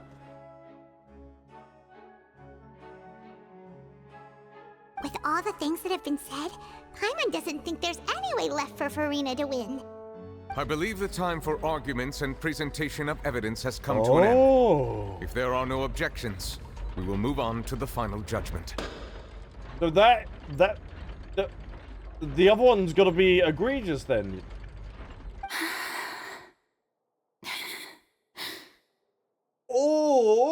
Or it's like Raiden, where she has like a puppet. Yeah, no, it's not the previous Archon, it's not the previous Archon. Alright, chat. It might be like a puppet situation that she has just like Furina here. As like a normal everyday Joe, and then the actual Archon, this is like a facade. This is like a fake one. I don't think anything she says at this point will sway her. She's too stacked against her now. Yeah, her name's Egg. Alright, her name's Egg. Whoa. This same sort of effect was the same In my capacity as Chief Justice, I shall now render judgment on Furina's misrepresentation of herself as the Archon of Fontaine. As a human who knowingly deceived her fellow citizens, Furina is... guilty. Guilty. Oh, her world is shattered around her.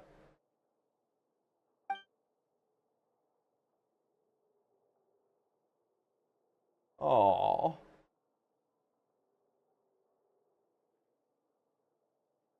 We shall now turn to the Oratrice Mécanique d'Analyse Cardinale to render the final verdict on the charges. So I think the one that was watching from a distance is Focalor, and then this is Furina. Oh, there's the Honkai Star Rail wishing system.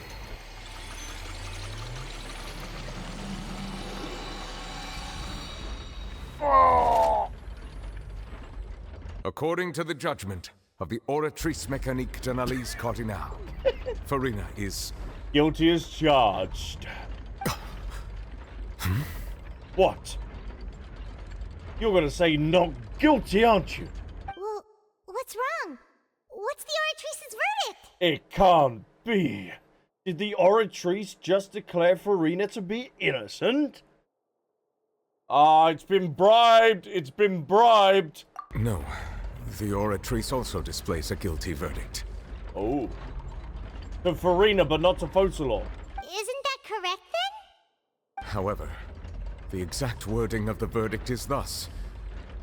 The Hydro Archon, guilty, to be punished via the death sentence.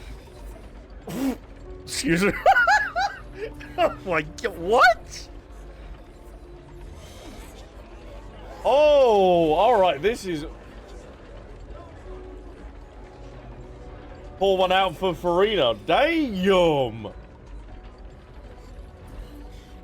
Oh, they're really... Oh. The death sentence? Oh, yep. That's actually one of the available sentences? I've always thought that it was just a myth. It's still about in some places of the world. The one and only time the death sentence has been handed out at the court, and it's been given to the very person we've worshipped as the god of justice? What an unexpected twist. Yeah, this is quite the, the plot thickening. Furina's been sentenced to death by the Oratrice? We just wanted to use the trial to show her the seriousness of things so she'd tell us the truth. How did things escalate this quickly? That's all up. That's your fault, Paimon. Alright, you gotta live with that guilt now. This outcome is indeed quite strange. According to Fontaine's current definitions of justice, as well as its recommendations for criminal sentences. Maybe the primordial seawater, though, is affecting the Oratrice. Is this sentence really appropriate for the crimes that have been committed? Oh. This is the prophecy. She's crying on her chair alone.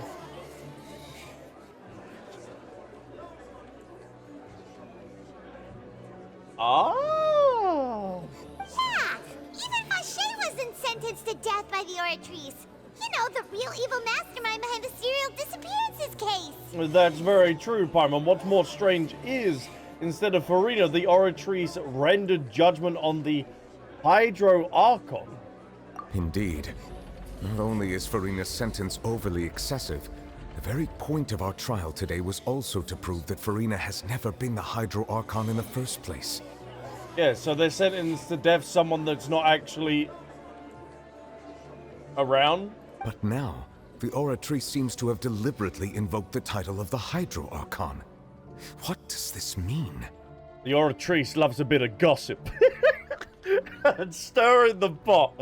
They're just like, yeah, you know what? We're gonna throw a bit of sauce into the mixer.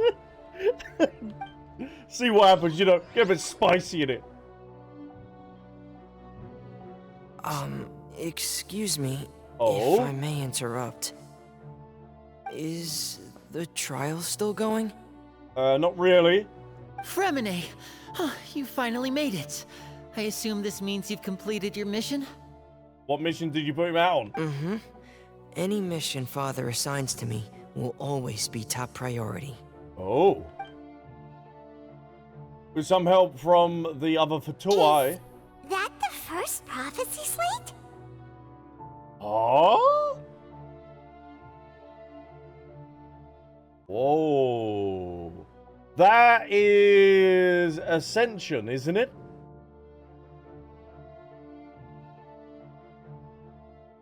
So that's a geezer, isn't it?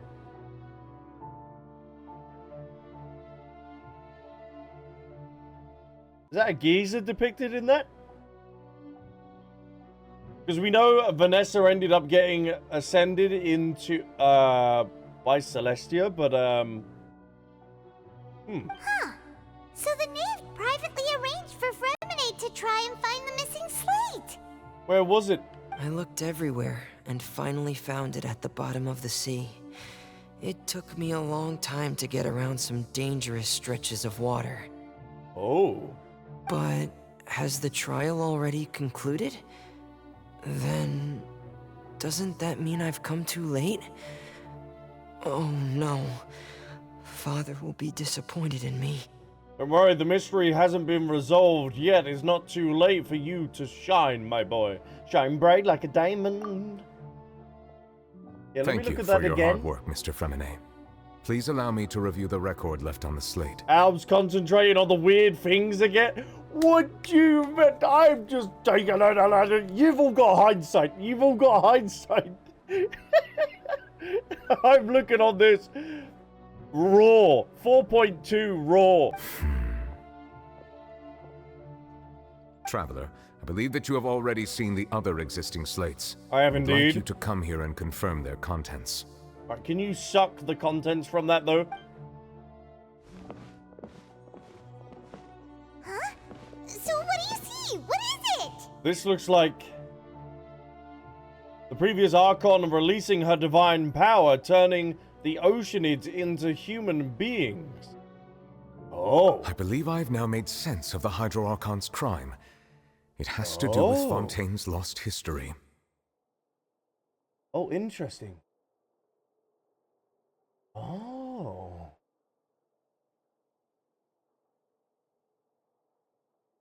Oh. Huh? Isn't the Hydro Archon just guilty of deceiving her people? Oh, wait, no, that's Furina, and we've already proven that she's not the Hydro Archon. So when you say Hydro Archon, do you mean the real Hydro Archon we've been kinda talking about? In truth, everything that you've encountered in Fontaine up until this point can be traced back to the contents of these stone slates. But this one can't? However, I'm uncertain as to how much sense they currently make to you. An association between the contents of the slates and the events in real life. Okay, let's try to recall the contents of the other 3 stone slates. Paimon will do her best to help you remember. Well, we had the one that had Furina circled around on the floor. Okay, select to check the descriptions on the stone slates to extract key information from them. You can find scenarios related to the stone slate content in the incidents recorded in the interview notebook. There you can verify said content. As the verification process continues, the fountain water level in the menu interface will rise. When you have finished Verifying all the stone slates, the truth behind the prophecy shall be revealed. Real events related to the prophecy on the stone slates. The slate describes what you just said. It seems to show the previous Hydro Archon using her divine power, and then the Oceanids turn into humans. Does that mean that Fontainians are transformed Oceanids? Oh, Paimon wasn't expecting that. But if Oceanids can turn into humans, then perhaps this process can be reversed as well. Potentially, yes. The second stone slate shows Celestia floating in the sky, and the Hydro you Archon name and her dropped people it. worshipping it together. But the heavens still brought judgment down upon them. Maybe she weren't allowed to do so? This must be the point when the Hydro Archon and the Fontainians were branded with their original sin. Does this mean that the original sin and the Hydro Archon sin are the same thing? Potentially. The third slate shows the Hydro Archon seeking into the sea surrounded by many people. That reminds Paimon, didn't we also watch that happen to someone else? Well, the fourth slate is the prophecy the Fontainians have been talking about. People dissolving into the sea, the Hydro Archon crying on her throne, and so on. We didn't believe that such a crazy disaster could happen at first, did we? But after that incident, it was just a question of when and not if. Okay, verified truth. The stone slate in the ruin shows the prophecy describes a history of the future. The first piece that was originally missing has been found by Frimine.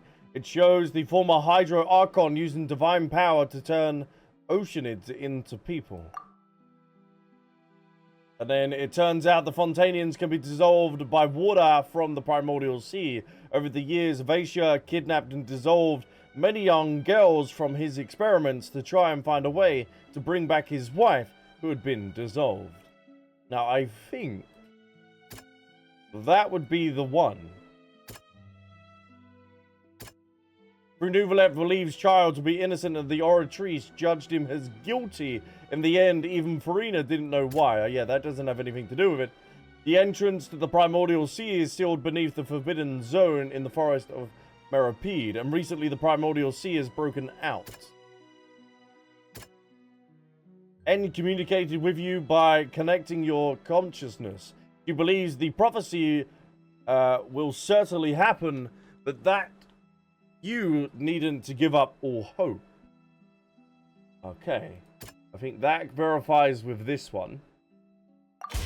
We know from the case of the serial disappearances of young women that Fontainians can be dissolved in primordial seawater. And the first stone slate tells us that long ago, the Hydro Archon used her power to turn Oceanids into humans. This might be the reason that Fontainians can dissolve.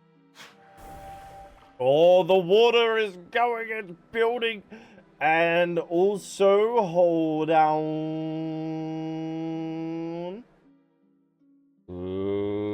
YHG, welcome into the stream as well. Ingale, I know you've been a part of the stream, but welcome in. Thank you for joining us. And Ma, thank you so much for the follow on YouTube as well. I really do appreciate that. And then, I think I'm caught up with the chat on that one. Next one. The prophecy slate. The stone slate in the ruins showing the prophecy described a history of the future. This is the second slate. It shows Celestia floating in the sky, and the Hydro Archon and her people worshipping it together. But the heavens still brought down judgment upon them. So, in with that, that might have to be with that, or that might actually be to do with the death sentence. Because if they're bringing down judgment, they're killing her off.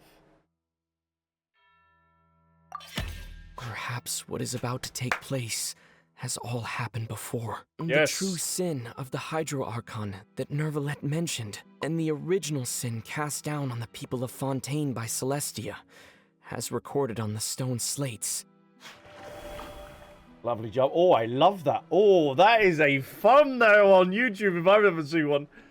Look at that. They got the free bits of interest on the thumbnail. There's like a technical word that you can use for it. But yeah, that's a perfect thumbnail. The prophecy slate. The stone slate in the ruins showing the prophecy describes a history of the future. This is the third slate. It shows the Hydro Archon sinking into the sea, surrounded by many people.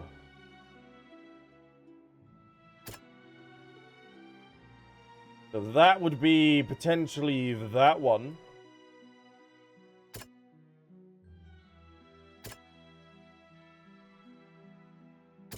Yeah, because I don't think... I think it's got to be this one. It's not as simple as falling That makes the into most sea. sense. When Navia fell into the sea, her consciousness was subjected to judgment. The stone slates show the people gathered around the Hydro Archon in the sea. Could that be alluding to the same thing? Potentially. And now we have the fourth and final one. The stone slate in the ruins showing the prophecy described a history of the future. This is the fourth slate. It shows a scene that is basically identical to that described in the prophecy circulating throughout Fontaine. Fontainians will eventually be dissolved into the sea, and the Hydro Archon will sit alone on her throne and weep. But no, this was the end of the trial. It was the exact same chair. And that actually, that might be depicting the opera house. So if so...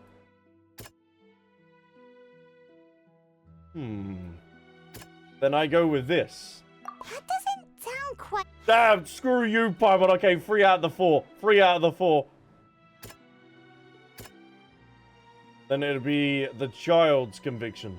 That doesn't sound quite right. Let's think about this some more. No, we were on such a roll. That was so good. All right, Neuvillette, you take it. So close. The But yet prophecy so from far... the stone slates found its way into society. But not many people believed it at first. The fortress of Meropede was nearly flooded with primordial seawater, which we know can cause Fontainians to dissolve. It seems increasingly likely that the prophecy may come true. If we hadn't dealt with it in time, things could have gone very badly. I think we need to see a little bit of a disaster on Genshin. They'll dissolve into the Primordial Sea, but won't cease to exist. Their essence will flow in the seawater, Because it's been... converge, and take the form of an oceanid. Because everything's been averted so far, hasn't it? So I think, like, having, like I said earlier, with a little bit of destruction in terms of, like, the map being changed and actually having, like, repercussions or actually something following through. Like the Torre burning potentially Irminsul in that image that we got. Like, imagine that. You see that permanently somewhere in game, or like the burning into that. The Hydro Archon was sentenced to death in court, shocking everyone present. Perhaps this means that her sin was actually Fontaine's original sin. Navia fell into the water inside those ruins, and she nearly dissolved. She was surrounded by the people of Poisson in a court within her consciousness, and was forced to take part in a trial meant to make her stay. Goddamn Andrew Garfield. The Traveler. He couldn't save her in time. The eruption of the Primordial Sea at the Fortress of Meropede was the surest sign that the prophecy was about to come to pass no matter what. The stone slate's contents can all be verified by recent events. If we combine what we know together, loads of truths should come to light. Verification complete. There we go. 3 out of the 4, not too shabby, chat. I think Albs needs to read more detective books. Huh? No, I just keep to my smut, thank you. So that's how you can make sense of it. But we big brain. But then it feels like we're going to have to share some truly shocking revelations. Let's hear them. The first slate reveals that Fontainians are not real humans. Incredible. They're Linny, oceanids. did you hear that? Indeed. not real humans. All Fontainians were originally created by the late previous Hydro Archon, with Oceanids as their basis. That's nuts. And that's why they're made of 70% water, ladies and gentlemen. The evidence for that can be found in how only Fontainians could dissolve in primordial seawater, and how all the girls Vacher dissolved were also turned into Oceanids. So they're just going back to their original form. Oh, and according to Navia, when she was about to get dissolved, she also saw everyone gathered around for a trial, all of them in the shape of Oceanids. Indeed. Yes, 30% dolphin, 100% water. The second slate reveals that the crime of the Hydro Archon was her creation of the Fontainians from Oceanids. Or Oceanids, sorry. Oceanids. Yeah, and it follows from the content of the first slate that she probably angered Celestia by creating humans without prior permission. Damn, so they brought down 4 nails for that? Damn. But and then, hold on, Rhine-daughter's allowed to create, like, Albedo and all these other, like, creations, and they're just like... Nah, don't worry about that. Don't worry about that. So... That's kind of like, come on. That could also explain why the Oratrice judged the Hydro Archon to be guilty. It's to account for that ancient sin. The Hydro Archon's true sin was creating us? Oh my god, imagine that. That's a... How dare you create life? What a sin. You sinner. And yet, after many hundreds of years, the Hydro Archon's creations have turned around to try to judge the Archon within the Opera Epiclese. The twists of history are often the most unexpected of all. I know, this is quite the development. As for the third slate, I'm still convinced that it should come after the fourth slate. Yeah, isn't the image here just like when Navia fell into the sea? So wouldn't it be trying to show the image of the Hydro Archon also falling into the sea once the prophecy has been fulfilled in the fourth slate? The fourth slate depicts the fulfillment of the prophecy as it already widely known. In the end, the people will all be dissolved into the waters, and only the Hydro Archon will remain weeping on her throne. Only then will the sins of the people of Fontaine be washed away. Oh. So that should come after this whole little thingy-bob in here. Did Paimon get all that right? I think you did, Paimon, yes. You've made some keen deductions. I must say, given how much you still don't know, it is impressive that you've already managed to connect so many pieces of the truth. Ooh. Is there more lore that you want to give us?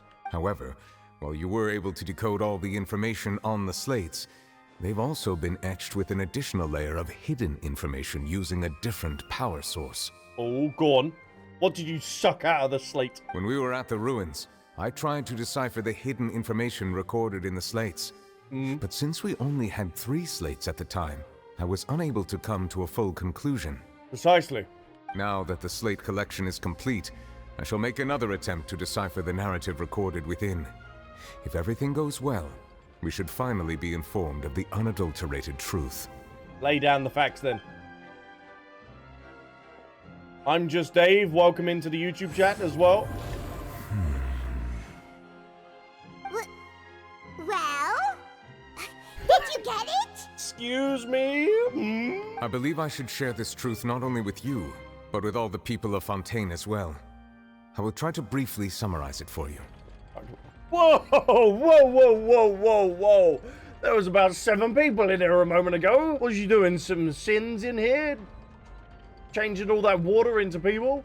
Your hypotheses regarding the origin of Fontainians and the sin of the Hydro Archon were both correct. In the Fontaine of old, the previous Hydro Archon sensed the yearning of her Oceanid familiars for life on land. Oh. Interesting. The Oceanids were enamored with the beauty and romanticism of human beings, and wishing to have those experiences for themselves, expressed to the Hydro Archon their desire to become of a similar kind. So potentially the Furina that we're seeing, sitting on the chair, is just an Oceanid, and then the one that was actually talking from afar is the real Furina. However, even though water as an element is intricately linked with the power of life, the Hydro Archon, as one of the seven, did not possess the authority to create a new form of human life.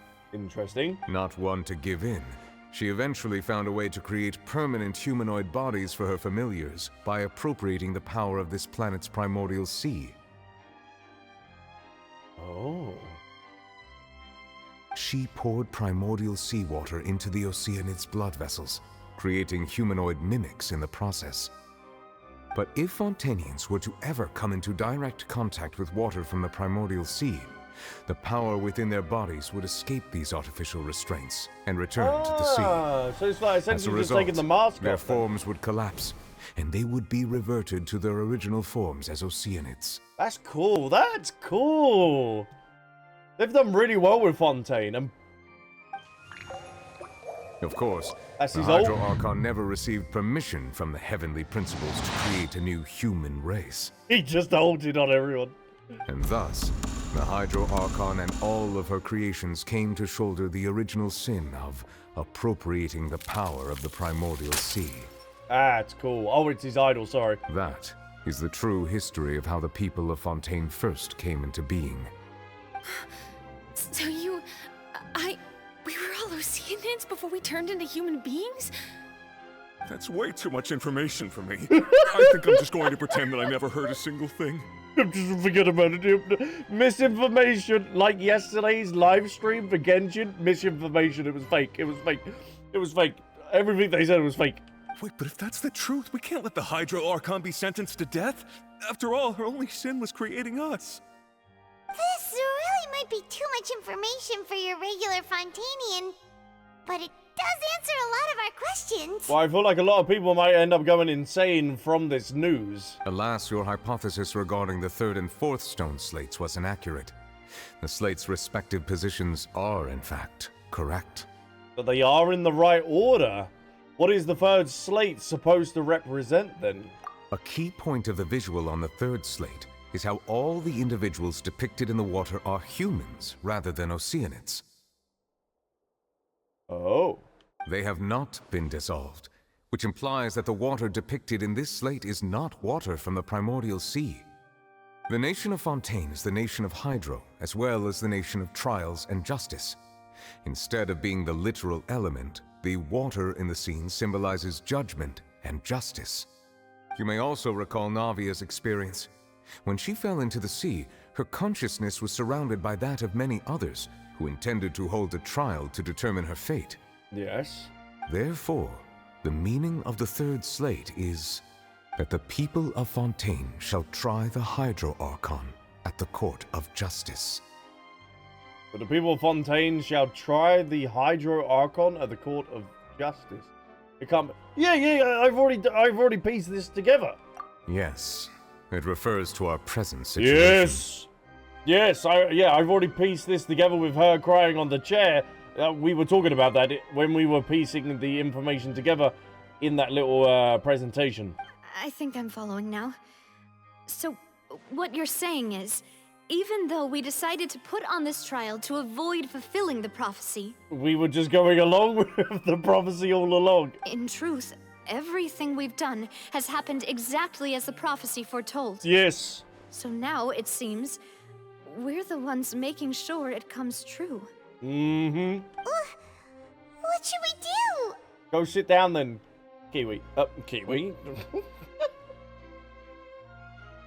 My man's asleep. Go sit down, Paimon. I feel like there's no way out of this. Huh. No matter what, the prophecy will be fulfilled. Is this what it feels like to be a prisoner of fate? If that's the case, does that mean the scene in the fourth slate will also be fulfilled soon? Traveler, I would like to point out another small fallacy in your deductions. What is it? About the fourth slate. You probably thought that the eruption of primordial seawater beneath the fortress of Meripede served as the surest sign that the prophecy was about to come to pass, yes? Yes. Is that not the true events that's supposed to happen then? However, I believe that rather than being a sure sign, that eruption could in fact only be a small warning of something far worse to come. So where's the actual explosion or water going to be coming from then? As for the root cause of the catastrophe, I believe you've already encountered it once before. I have. Wait, could it be Child with his Narwhal? Could it be him? Alright, damn! This eruption was just a small warning of the things to come. We must find the root cause of the disaster. Yes.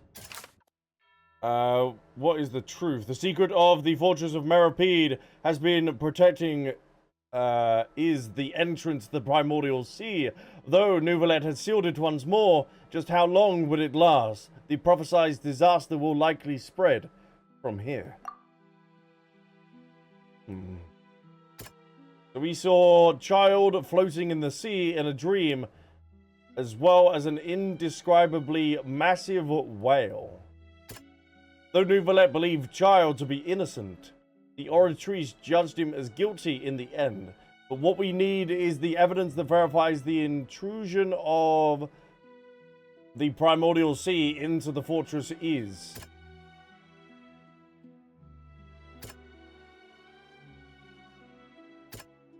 Gotta be the whale then.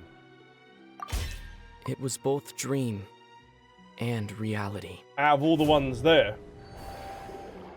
Oh, bing, bang, boom, look at that. Talking about a true culprit, that could only be that thing inside the Primordial Sea, right? That thing. You don't even want to call it the Narwhal.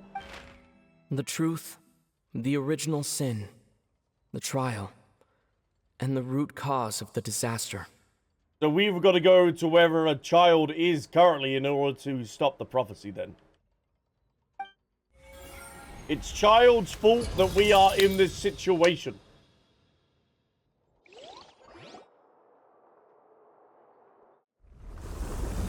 Oh, oh, oh, oh, oh. Straight into a cutscene.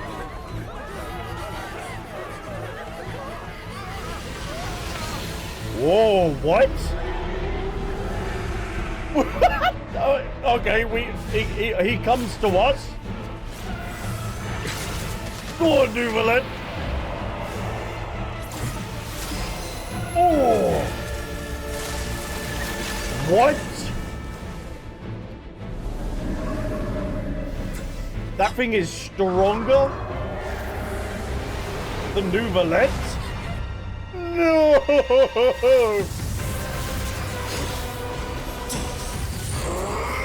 Oh my god, he's using his foul legacy! Oh, go on, Child! Whoa!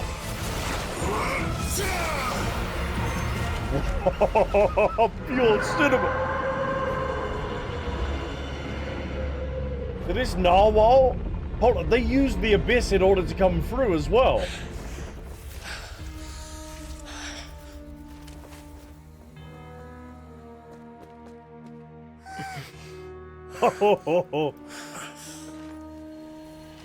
Oh, hey! But that looks like Skirk's rift. In her idle animation, that looks the same sort of portal. What? That was way too close! What? How did that thing just burst into the Opera House? Wait, was that the huge whale you saw in your dream? So they're able at any time in order to cut through to that? That's right. I'd wager that's also the one the Child saw when he was young. So we've met it at last. I understand very well why it has chosen to make an appearance here.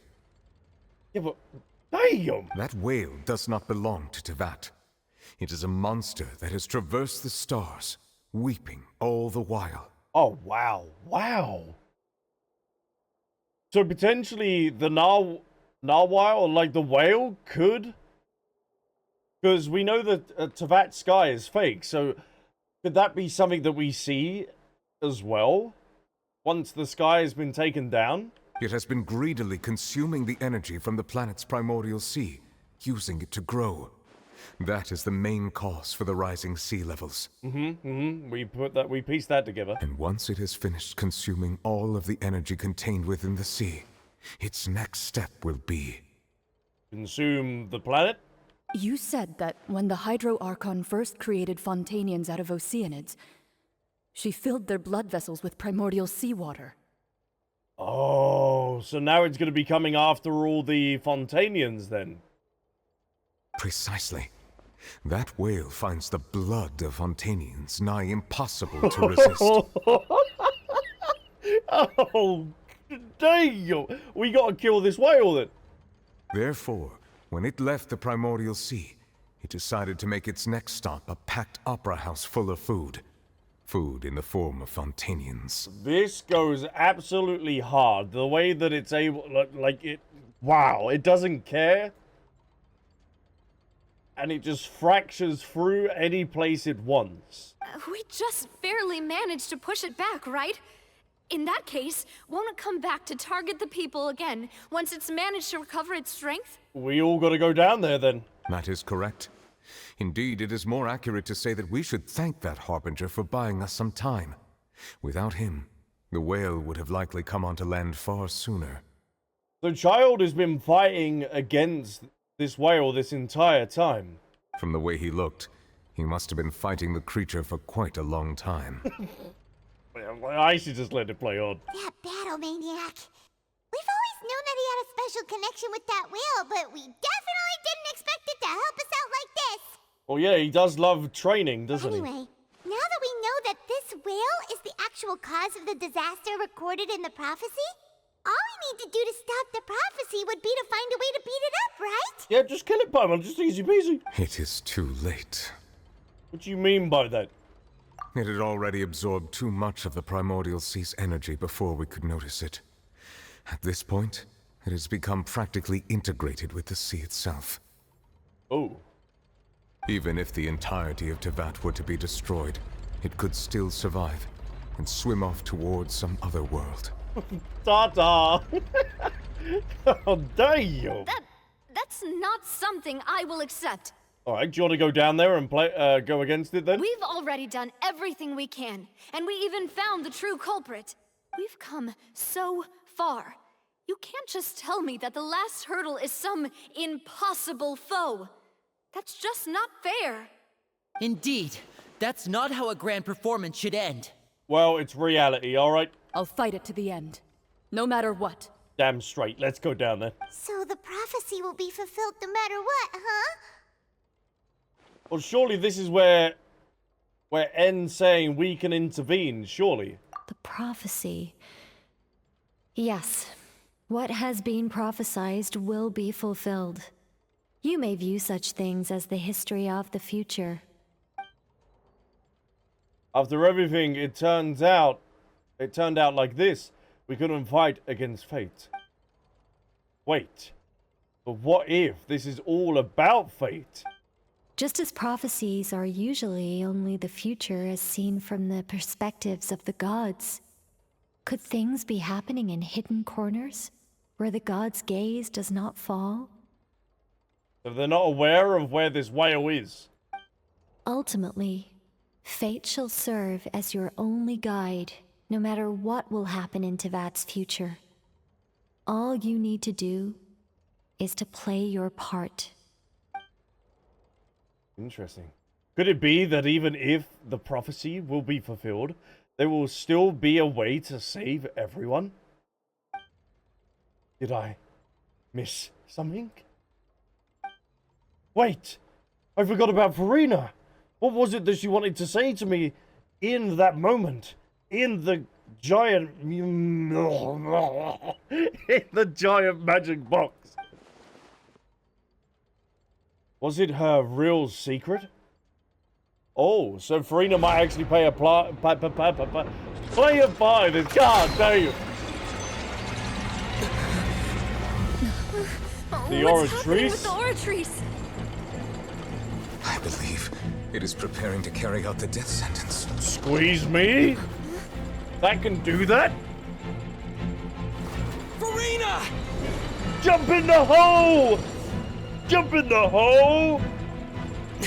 No, I still need answers. Get in that hole.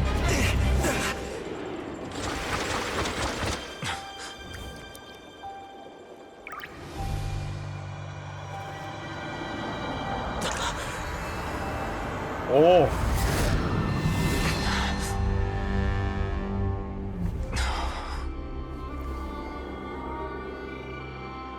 Oh? Oh? Was that the original Hydro Archon that we just see? That was standing there because they had that same attire that was in the depict. Whoa. Oh, why she got her feet out? No, why? Don't pad to her feet. Whoa. You. Oh my. She looks so cool. This has got to be Focalor then. Look at this outfit. Oh, what? Oh, Furina mains. I'm so sad that you can't have that as a skin. Sorry. That shocked expression on your face is just too amusing. I couldn't help myself. You are not Furina. Who are you? I think Focalor. Ah, the sweet sound of bewilderment. Hey! Marvelous. A sure sign that my attempt to deceive everyone was a resounding success. But to answer your question, I am Focalor. You know, the god. You know, she delivered that with sass. She looks so cool. So currently then, this is the Hydro Archon that I'm going to see going forward then. I'm not going to see the other Furina. Focalor, why did you deceive us? Oh, that wasn't my goal, of course. Goodness, no. But I had to fool everyone else too, if I was to stand any chance of deceiving. You. The heavenly principles. Oh. Oh, yeah. just them. Just them.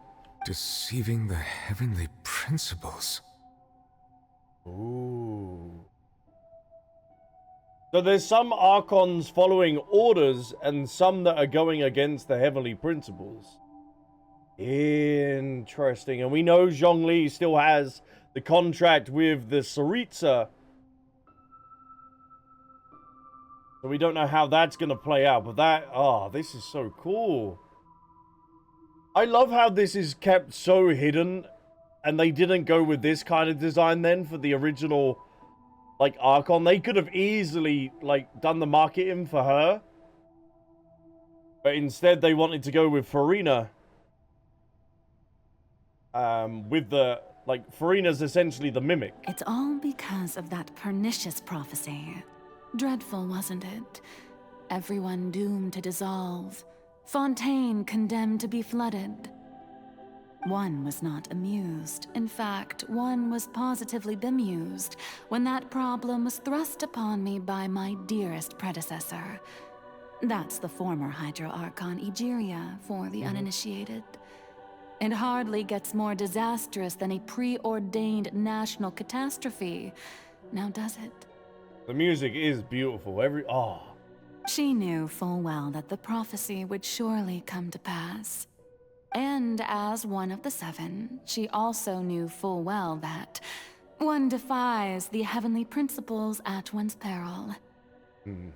So yes, as you have no doubt surmised, it was a rather impossible situation that I found myself in. Kind of has the same sort of outfit as, Paimon. And the Traveler's sister a little bit. I spent a terribly long time mulling it over, alone on the ocean floor.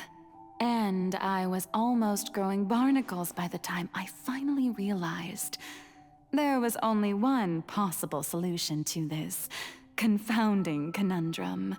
I had to outwit the heavenly principles, allow the prophecy to be fulfilled, ostensibly at least, while saving everyone at the same time. But surely they're now looking down and seeing this, though. Unless well, because this looks completely different. Unless this is hidden out of the viewing of the heavenly principles, like Nicole said, that they're in. I'm a genius, I know. I can only assume that's why Egeria chose me as her successor. Although, looking back now, it was hardly the inheritance one dreams of. Between the task of saving the nation, the quotidian duties of the Hydro Archon, and not to mention the original sin of creating a new race of humans, I dare say she left me quite a colossal mess to clean up. Yeah, that's quite a lot. Oh, it could be potentially inside of the Oratrice. Oh, yes, it would be. It would be. Because now, if you think back all the way back to Act 1 or Act 2, it was... Linny ended up hearing a voice coming from the Oratrice, and that voice must have been Focalor. So Focalor this entire time has been judging and watching people and giving the verdict. She's been ever present in the, like, theater. She's just been in there. Ah.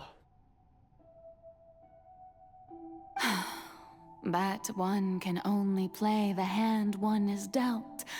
I did not choose this, any more than I chose to be one of her Oceanid familiars. So you were also once one of the Oceanids, transformed into a human by Egeria's hand. The Focalor is a judge. Well, the Hydro Archon gets the final say, and the Oratrice always got the final say. So surely that would be Focalor, and that is where we currently are, is in the Oratrice. Yes, I was. Maybe? I always dreamed of becoming human.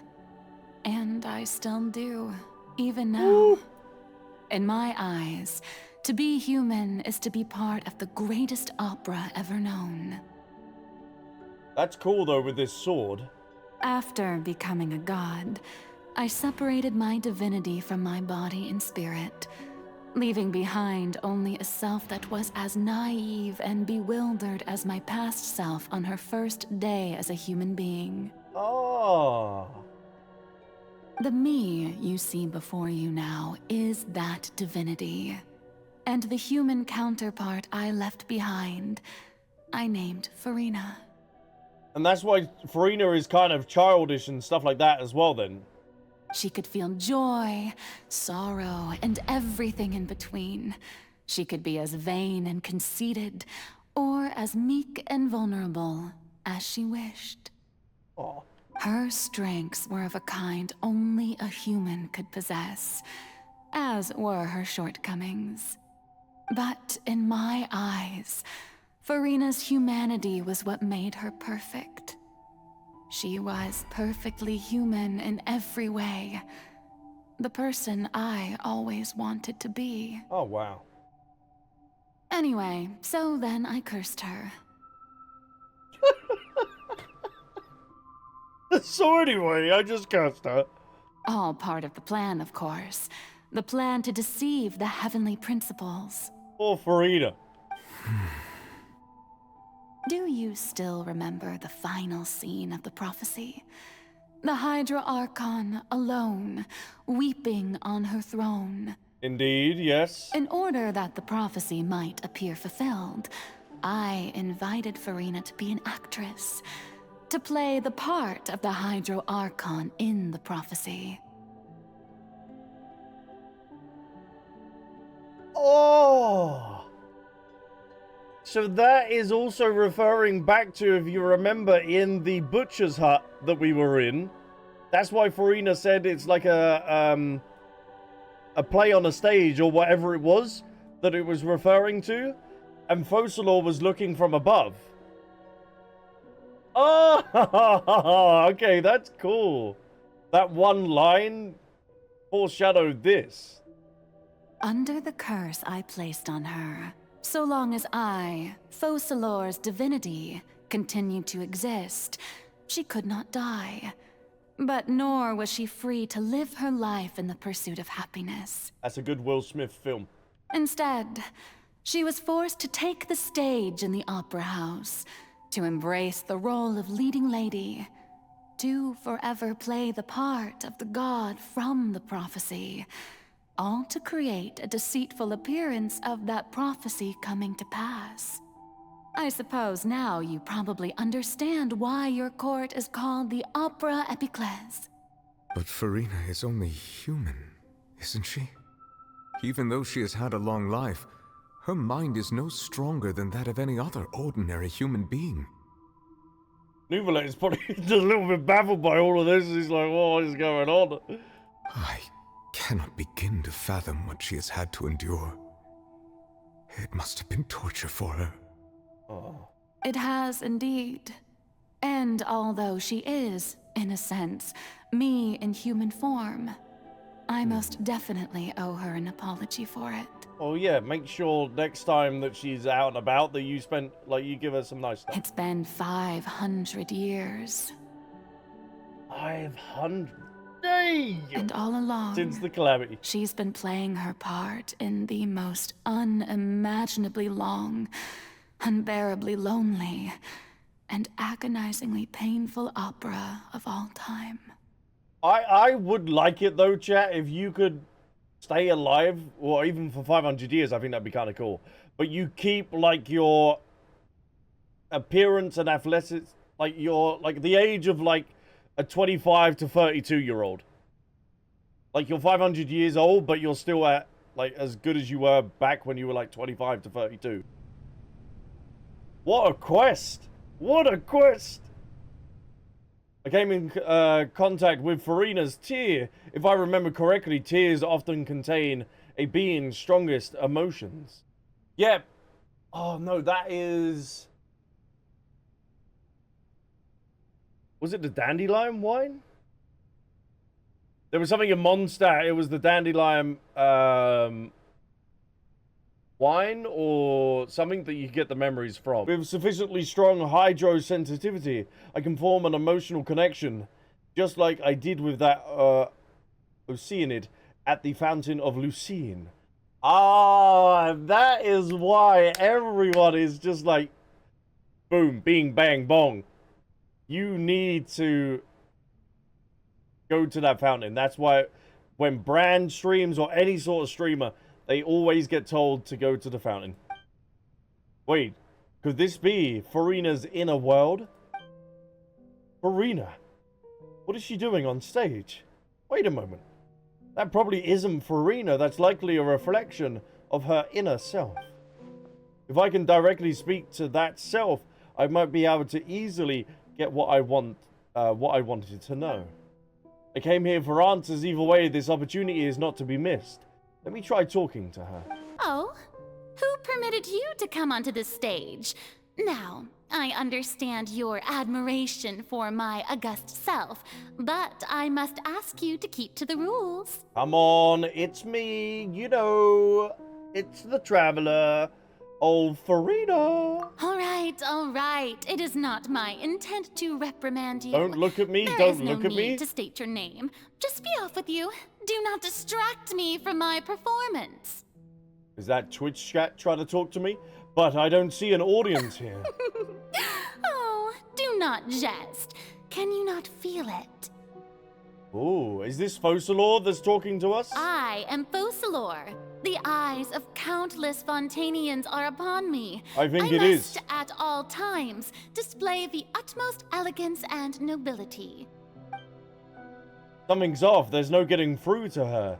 Even in her heart of hearts.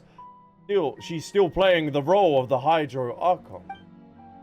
What sort of resolve must she have that even her inner self and subconscious would have such an impenetrable defense? I have to find a way. Ah, and we gotta turn off the lights. Turn off the spotlights. Yes, I'd like it in the dark. Dear audience, the performance is experiencing a technical difficulty, but worry not. The guards shall resolve it soon enough. A cry without echo. No, my sword! Annihilation mode. What?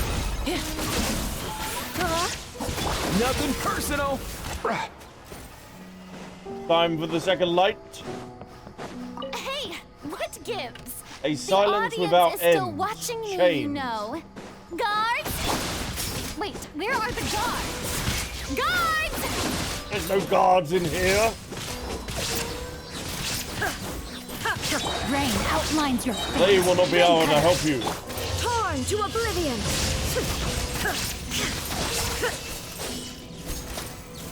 There you go. That is my Hydro Archon. Oh, that is my Archon, not Hydro.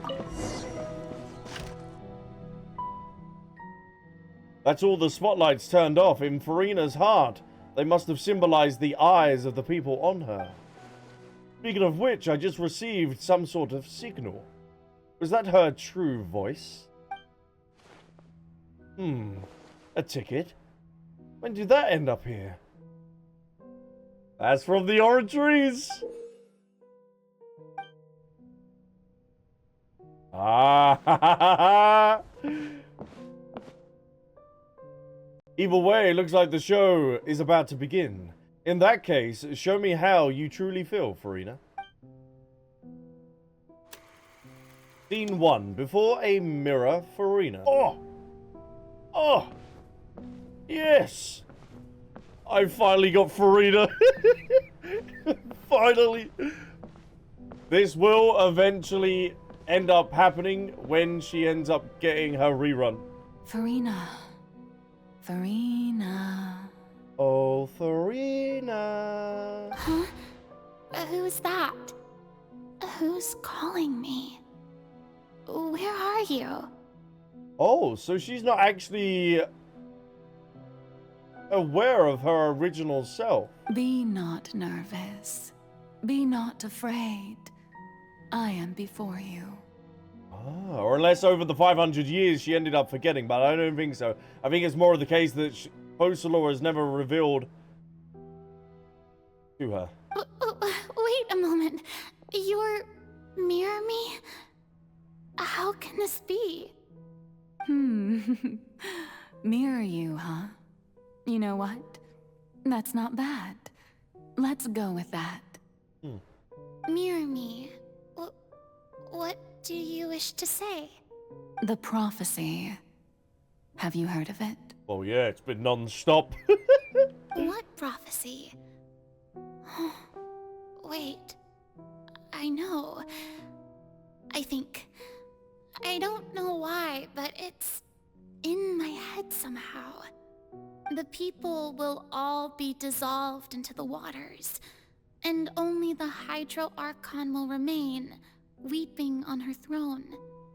Only then will the sins of the people of Fontaine be washed away. Oh, very good. You know it well. Of course she does. What's going on? I can't seem to remember anything clearly. The only thing I know for sure is this prophecy. Will it really come to pass? Yes, it will. And that is why I've come to you. Disaster will come to Fontaine sooner or later. Things will develop just as the prophecy declared. There is no escaping it. Wow. That would be kind of nuts seeing Fontaine being consumed by that big old whale. But doesn't that mean everyone will die? I'm a Fontainian just like them. Will I dissolve too? Oh, don't worry. Magical meetings exist in this world precisely to give people a chance to turn things around. It is the reason why you met me today. I will tell you how to save everyone, but you may have to suffer somewhat. Oh, she's already been suffering already for the last 500 years. I think for another afternoon ain't gonna be too bad. Oh, so there's still hope after all. Goodness, you frightened me. You spoke so much and with so much certainty. As for the suffering, well, I will admit that the first thing that came to mind was, why do I have to be the one to suffer? You've got to take the burden. But if the prophecy will come true, I'll also die anyway, right? So if I've already met you as my magical meeting in this world, Oh. if there were scales, with all the people of Fontaine on one side and my pain on the other, is it not obvious where the scales should tilt? Oh, this is at the very beginning. Oh, this is 500 years ago. You truly are the perfect human. Thank you, chat. My ideal. I may not pick up everything, but thank you. I suppose this would also be the justice that belongs to you. Huh? Don't worry, it's nothing. Listen well. Fontaine has just lost its Hydro Archon. I need you to play a role. That of the new Archon. Oh, there you go. Yeah, she's laying out the plan now. Play as a god? That's right. You must begin a never-ending masquerade. You must never let anyone suspect your identity. Title, the Masquerade of the Guilty. That is the Archon name drop. If you can keep it up, then I shall have my way of defying this prophecy. But should your identity be revealed, then all hope will be lost. But how will I do this? A human assuming the role of a god without being exposed. Don't worry, you'll be able to pull it off. Don't worry. What you must do is not to turn yourself into a real god. You simply need to play the role of a god as humans imagine them to be. Being a human yourself, I'm sure you already know what such an entity would be like. Remember, your true challenge will not be pursuing divinity, but contending against humanity. This has been an incredible quest. It really has. I don't know how much we've still got left of it, but damn, this is slapped, and it has gone incredibly quick. But the 5 hours that we've been live for nearly 6, but we started the quest 5 hours and 10 minutes. I'm still not sure I understand, but I'll try. I'll try to do this. So, how long am I going to have to play this role? To accomplish this mission, you will have to stay on the stage for many, many years. You will endure and not grow old until your task ends. Sounds good to me. That sounds good to me. But I promise you, all will eventually end in a magnificent and dramatic trial, and everyone will be saved. A trial, huh? How exciting. I'll be looking forward to it. And then this was scene 2, a session speech for Furina. Ooh, damn, he set up on that road.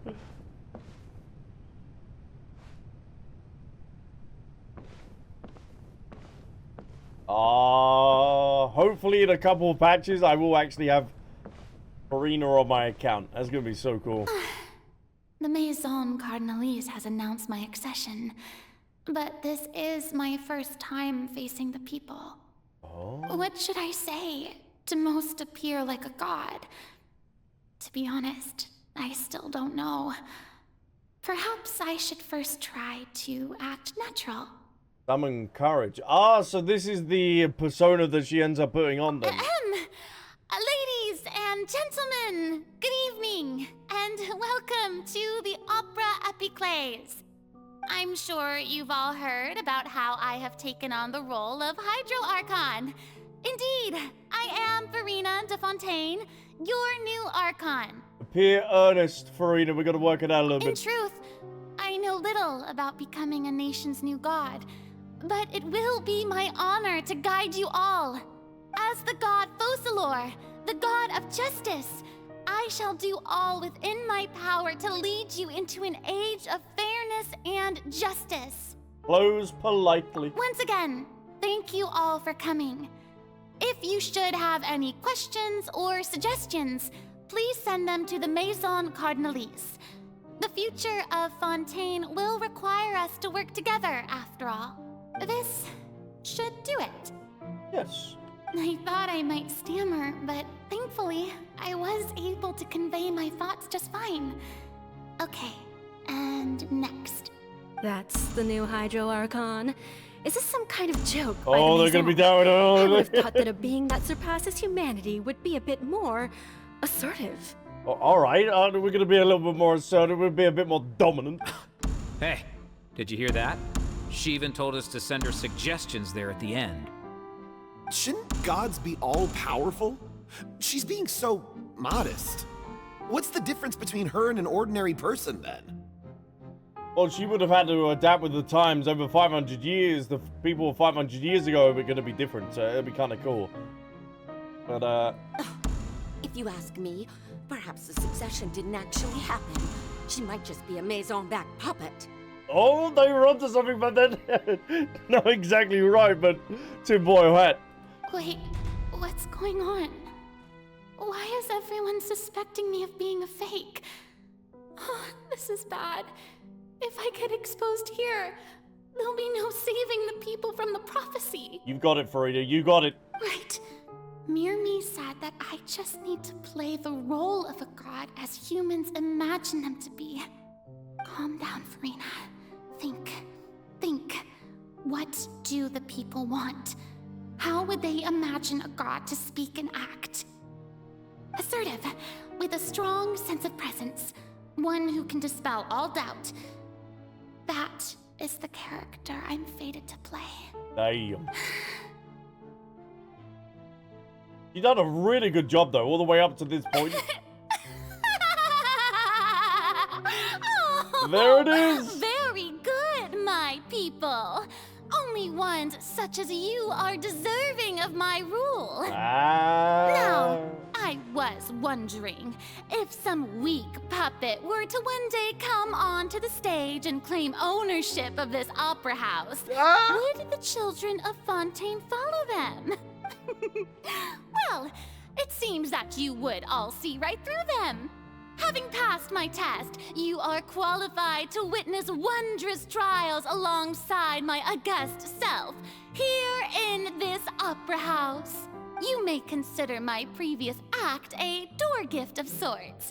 I thought it was a debut that suited the atmosphere. Furina's voice actor really carries this entire... Well, Neuvillette is incredible as well, but damn. She really does carry this quest with how good she is. Now then, let us be reintroduced. Ah, so that was just a performance. Aha! How could I have forgotten that we were inside an opera house? Her personality. It's quite shocking, to be honest. Oh, yes. She's getting the vote of confidence of the people. Oh, except from one. Such a fascinating and bold deity. How wonderful. Our future may yet be bright after all. It seems I've turned them around. Best follow this flow and restart my accession speech. Summon courage resolvely with conviction. My dear people, whether you acknowledge me or not, whether you trust me or nay, I say to you, keep faith in your ardor for justice. We have heard it said that this nation's sins can no longer be washed away. Well, I say that justice is most fragrant when it blooms amid sin. Turn up the drama, turn it up. The scales of justice should not weigh heavy in the hands of its God. On one side, Ernest is not going to be working here. Fairness and justice, and on the other, praise and applause. May law be the prayer on our lips. May judgment be our worship. Let us light the fires and drink to the future of Fontaine! Damn! We're not going to close politely. We are going to end the speech emphatically. There is no trouble in this world that justice cannot solve. All that is needed is for you, my people, to believe in it, heart and soul. So long as I, the Archon Focalor, Quite the motivational speech to our people. Palais, so long as I stand before the oratrice, I shall even judge the gods of this world! There you go!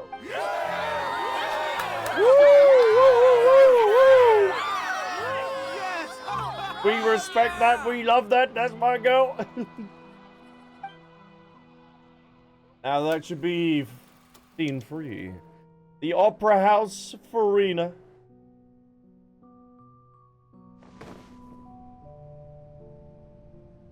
Oh! Karam, thank you so much for the follow on Twitch as well. I really do appreciate that. And Kim, I hope you are doing well. I know you've been in the stream, but I hope you are well. Furina and Frosalor have the same voice actor. Damn. Yeah, she does so well with it. Ah, this is Neuvillette's desk. Lady Furina, here are today's case reports, as well as a summary of the follow-up for your perusal. Ah. So for the first 100 years, Furina was actually in charge of all of this. And then Neuvillette come into Fontaine, and she was like, you know what? Lessen my burden, so I don't have to be putting on this facade because it's got to be tiring and stuff. I'll let Neuvillette actually take over. Come now. Was I not just at the Opera House in person? Oh. Leave these kinds of things to Neuvillette. Besides, none of these trials were the one that I'm looking forward to the most. If I may be so impertinent, what kind of trial are you truly looking forward to? A magnificent, dramatic, and wondrous trial. A trial to end all things. How could you hope to understand? How about a trial that ends yourself? How about that? That's true. I fear I lack the ability to grasp your divine thought, Lady Archon. No need for fright, and do not take what I said before too seriously. Go now, do your duties. The trial I await. It will come one day. Mm-hmm. It took time, but it did in the end. Oh. Where is it? Oh. This is still in the same room, isn't it? I don't know what to say. Thank you for agreeing to see me. Oh, was this where we ended up No, I don't think it was. No need to thank me. Or rather, thank your own sense of perseverance instead. Long have you stood in line to meet me, have you not? I thought this was where we ended up having tea with Arlecchino, but it's not. Oh, I'm afraid that's just an inevitable consequence of my divine charm. All right, Deuteria, is it? How is your son's illness? And that's quite a name. You remembered me, and you knew of my family, too. He has a good memory. He is doing much better now. In fact, he is far more of an ardent believer than I. He was the one who forced me to seek an audience with you, and to bring your words back to him. Oh, good. Very good. If this should happen again in the future, please do not hesitate to come and tell me. Going down to citizens' homes every so often, while not usual practice, should serve as a fine change of pace. You're such a gentle and wise God. Thank you once again, on behalf of my son.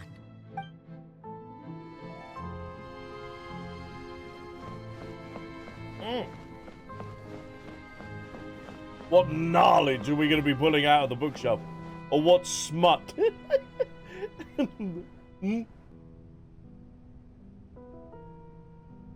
Lady Furina.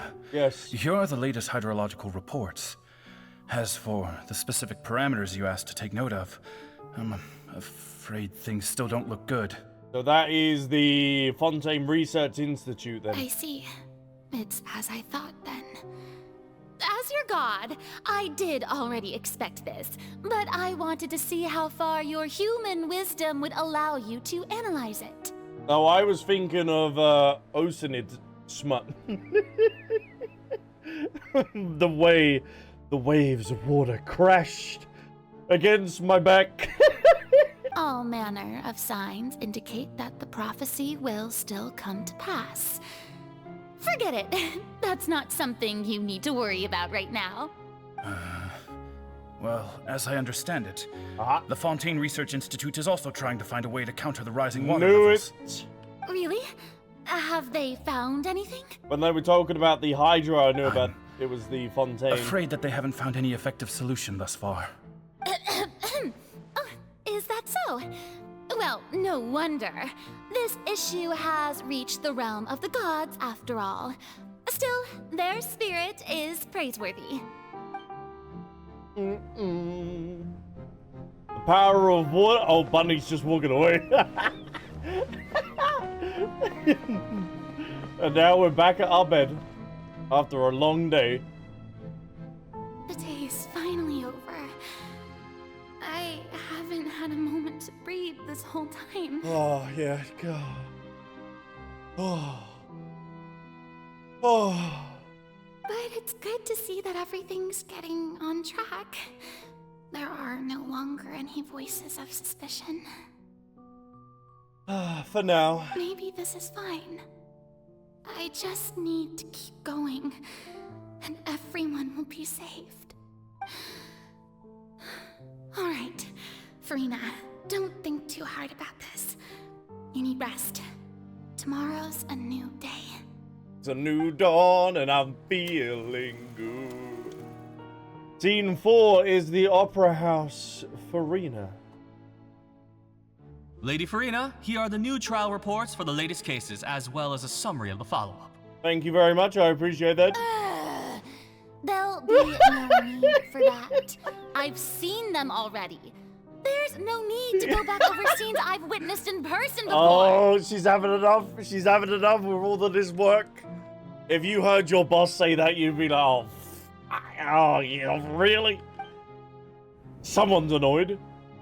Lady Furina, I've waited so long for this chance to see you in this manner.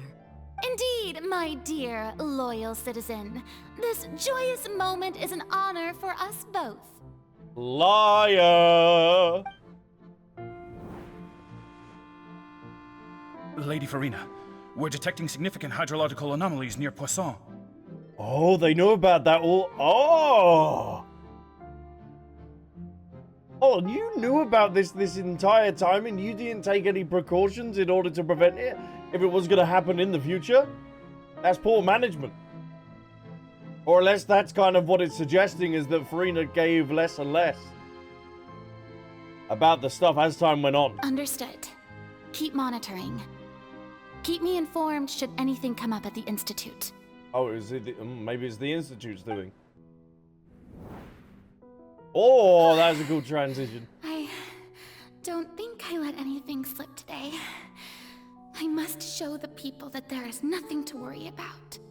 I just don't know when these days will end. Not for a very, very long time. I feel utterly exhausted. Best to rest early today, too.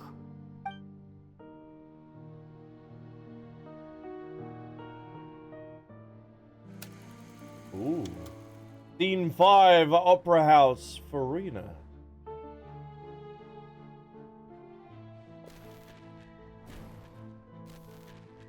The continuous work that she's doing.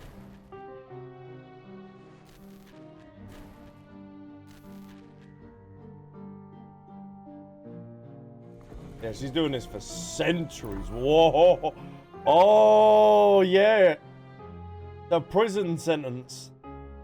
Lady Furina, it's It's like a dream being able to speak with you up close like She's this. she's not even had a day off. I've heard that the first member of our family who was honored to receive an audience with you was Madame Deoteria, almost 20 generations ago. Oh. Oh, 20! Shoes! And what a fine family yours is indeed. It brings me great joy to meet such a faithful believer, a descendant of a line most ardent. Surely you exaggerate, Lady Furina. My lady? I don't think she is. What is it, good citizen? She's finally had enough. She's on autopilot. Are you crying? Yeah, she's bringing she's bringing that. She's had enough. Oh, really now? Feel this, feel this. Didn't even notice. This must be the overflow of hydro from my person. Well, can't quite help being the god whose dominion is the waters, can I? No wonder. No wonder. A manifestation of your power, then. Oh, Archon, I am honored to have witnessed it. Honored indeed.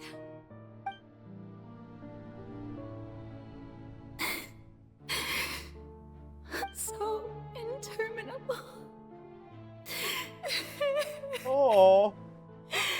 So lonely. Just how much longer? Hundreds of years must have passed by now. Perhaps the show must go on for hundreds more. So Furina was actually kind of relieved that this has actually happened. I never imagined that it would hurt so much. Have I reached my limit? No. Perhaps I reached it long ago. Today I didn't even notice my own tears. Damn. I want to tell someone, anyone, about this. But would that not destroy all I've done so far? I've conducted so many investigations across the centuries. But there's not even a sliver of hope that we might break. I feel really bad for Furina. All I can do is keep heart. I must maintain. Can we spam the hugs in the chats? I have to say chats. To save Fontaine. Please, mirror me. You have to succeed. Oh. Even with her praying to her other self, still did not get any reply. Man. Wow, 182,376. Furina, you don't have to shoulder this burden alone. Oh, and then she's like, finally, when she got to this point. Although I don't know what you might be keeping from everyone, your people are more than willing to share your burden with you. That's my voice. Is this scene from when we were within the giant magic box? This is great. I didn't think that this scene would replay in her inner world. Surely I found out what she wanted to tell me this time. Share my burden. That's impossible. It was fated right from the start that this would be my duty alone. But even if your burden doesn't need to be shared, you can still choose to confide in someone. Just share it with me. So it was this. I'm what you'd call a witness. A witness? Yes. I've heard that you came to Tevat from beyond the stars, yes. In other words, you never belonged here. And if Tevat is, in its entirety, a show on a stage, then you're just a spectator, aren't you? Like your mirror self is. If that's the case... He's right. I could confide in him, couldn't I? But if things don't play out as expected, the people of Fontaine will be the ones to pay the price. That she really did have quite a bit of she did have quite a bit of burden to hold. No, Furina. You shouldn't be selfish. After 500 years, Furina, you're not being selfish. But what if it's really alright? Furina, you've worked so hard for so long. Surely it would be okay to put yourself first for once. 100%? Just is it such an outrageous thing to do anyway? To find someone in whom you can confide your frustrations and sorrows? Surely it could not hurt. If you let this opportunity slip through your fingers, it might never come by again. Think about it long and hard.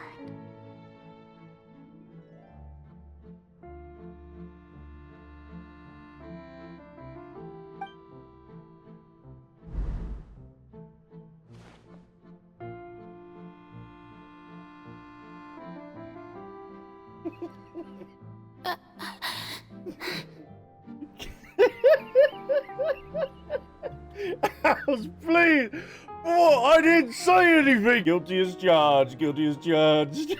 No, I have nothing to say. I am Furina, the Archon of Fontaine. Everything will surely get better. Surely we gotta be optimistic. All you need to do, dear spectator, is to witness my performance until the curtains fall. Well, until finally Focalor says, you know what? I'll come out and say hello.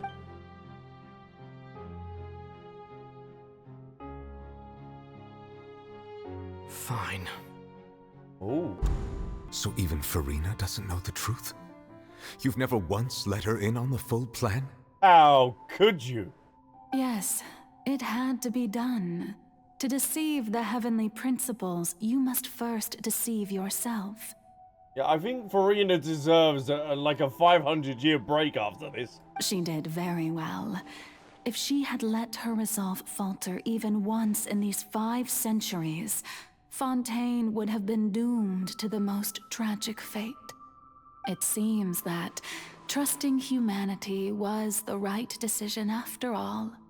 I believe that I understand how your deception works, but that is only half the truth, is it not? How would you build on this foundation to save the people of Fontaine? That is the most important thing. Ah, good. Of course, the Iudex of Fontaine has pinpointed the crux of the issue. Surely Focalor might have been aware then of the Traveler intervening 500 years later. I'm sure you've long sensed that the Oratrice is no simple machine, yes? I've always suspected that it had its own consciousness. And Lenny did mention that he heard a human voice within the core chamber. I called this earlier. I called this about an hour ago. It now seems that that person was you, hidden within the machine all along. Yep. Am I right? Yes, I was right. Thank you very much. I'll take it. And then I became one with the Oratrice, taking Fontaine's gnosis with me. Yes, it would seem so, wouldn't it? Damn. Alas, your understanding of this device still lacks sufficient depth. Oh, okay. What are we missing? In truth, it is no enactor of justice. It is, in fact, a device created to kill the god of justice. Oh. I beg your pardon? I beg your pardon? Oh, you have it. And to be more precise, not only will the Oratrice take down the god of justice, it will also take down the divine throne upon which she has been placed. So that is essentially your own celestial nail, then? I mean, did you think I would be the sort to enjoy peaceful repose while Furina suffered? My work over these last 500 years has been to constantly accumulate indemnitium within the oratories. But really, some have already discovered that only a small fraction of the energy generated by the device was ever used to provide power to Fontaine. Wow, so your Fontainian people are struggling out here and you've got more power? The vast majority had to be, accumulated to enact this death sentence. It was all a part of your plan, then? Both the trial and the sentence? So Focalor's not gonna pass on in order to have the prophecy not be fulfilled. Indeed. This power, accrued over 5 centuries, could have sustained Fontainians for millennia, had it only been used for that purpose. Almost all of it has now been stored within the oratories. Oh, damn. But only power of this magnitude could hope to destroy the Hydro Archon's divine throne, shaking the rules established by Celestia, and breaking through the institution that is the Seven. So the Oratrice's call for death was for neither Furina nor Focalor, but for the Hydro Archon.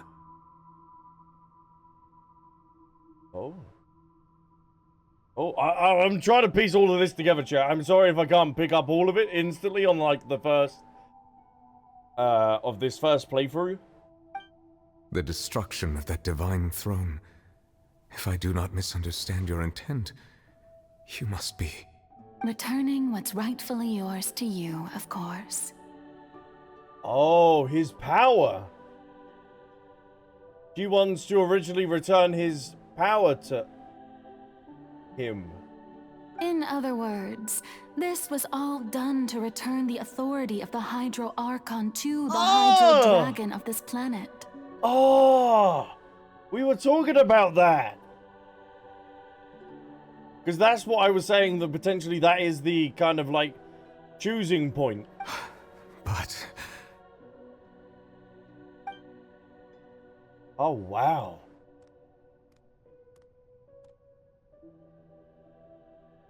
Oh, what? Getting sad again, are we? Don't cry, don't cry, don't cry. The authority of the ancient dragons shall soon be yours once more, O Hydro Dragon Sovereign. And this is the face you make. So wouldn't that mean then, after this Archon quest, Neuvillette is going to be the strongest, or one of the strongest beings in all of Teyvat? Because he will have his full original power. All you've done throughout the years is just so you can sacrifice yourself at the very end. I've never quite seen it that way, you know. Even now, I'm quite pleased at how well my deception worked. That's crazy, though, later on in the story. Woo-hoo-hoo-hoo. Damn.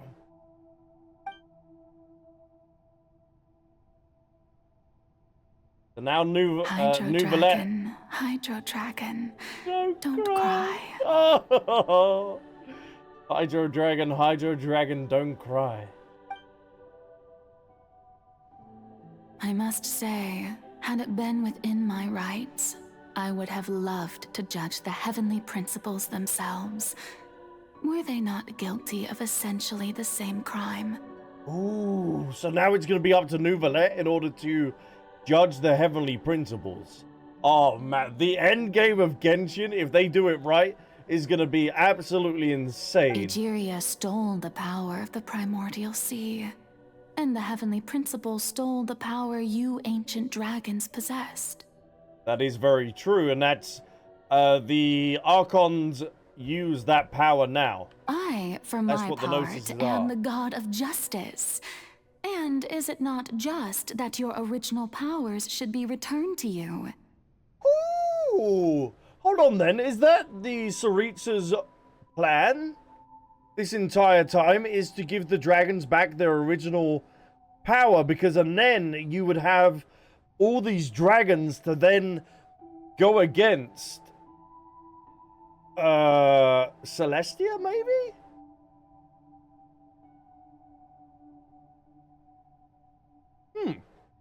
Speaking of justice, I have always believed that justice lies in the process of pursuing human existence itself. So, if the theft of the Primordial Sea's might was Fontaine's original sin, then, leaving matters of procedural right and wrong aside, the descent of the Fontainians as humans and their right to exist in this world would be Fontaine's original justice. Due to the Fatui trailer, she wants to flee from this world and make a new one. So yeah, in order to help that, then she would give power to the dragons, because they traverse space as well, chat? They're not confined to just Teyvat, are they?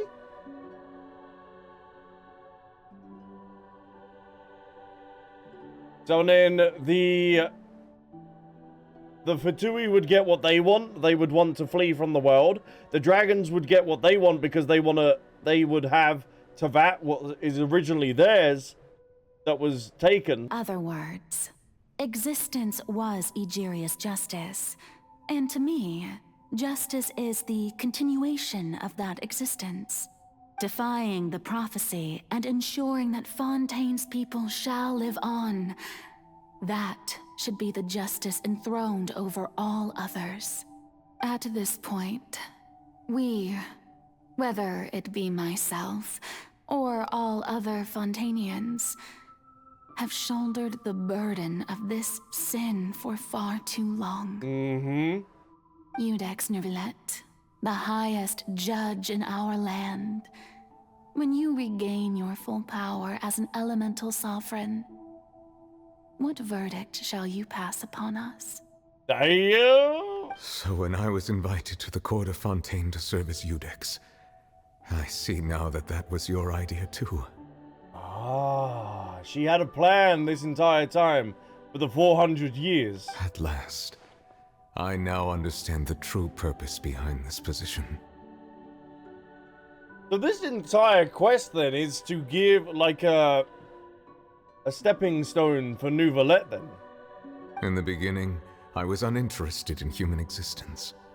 But these 5 centuries of living alongside them have gradually brought about mutual understanding between us.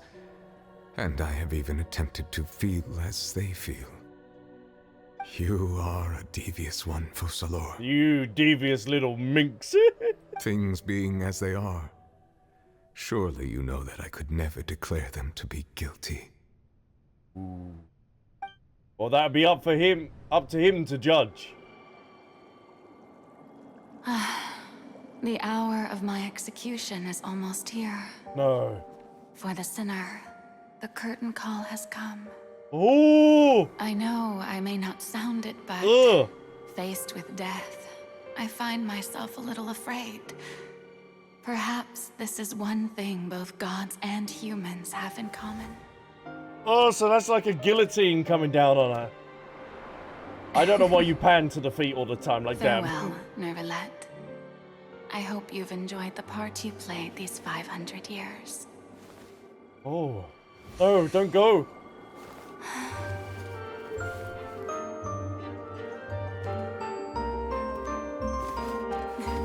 Stop panning to the feet!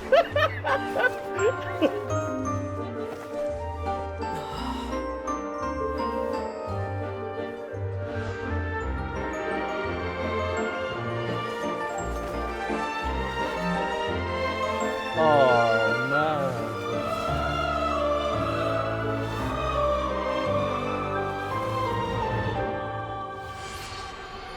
Ooh! Ooh! Oh! But they've actually killed off... Well, I know they killed off Signora, but... Damn! They've actually killed off a character, so we... It is all up to you, Neuvillette. How are they gonna...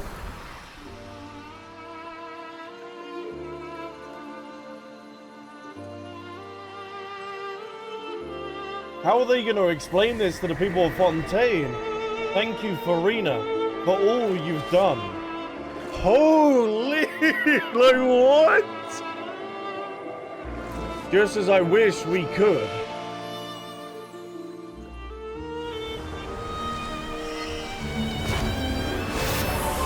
Oh. Look at him! Oh, he's pissed. I, Iudex Neuvillette, hereby declare,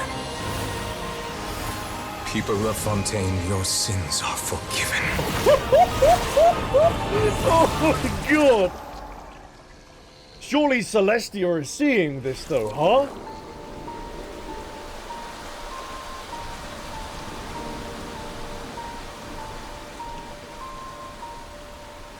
Surely. Oh, look at that! He's got his dragon tails on the end of his outfit. Because now he's got his full elemental form. Holy...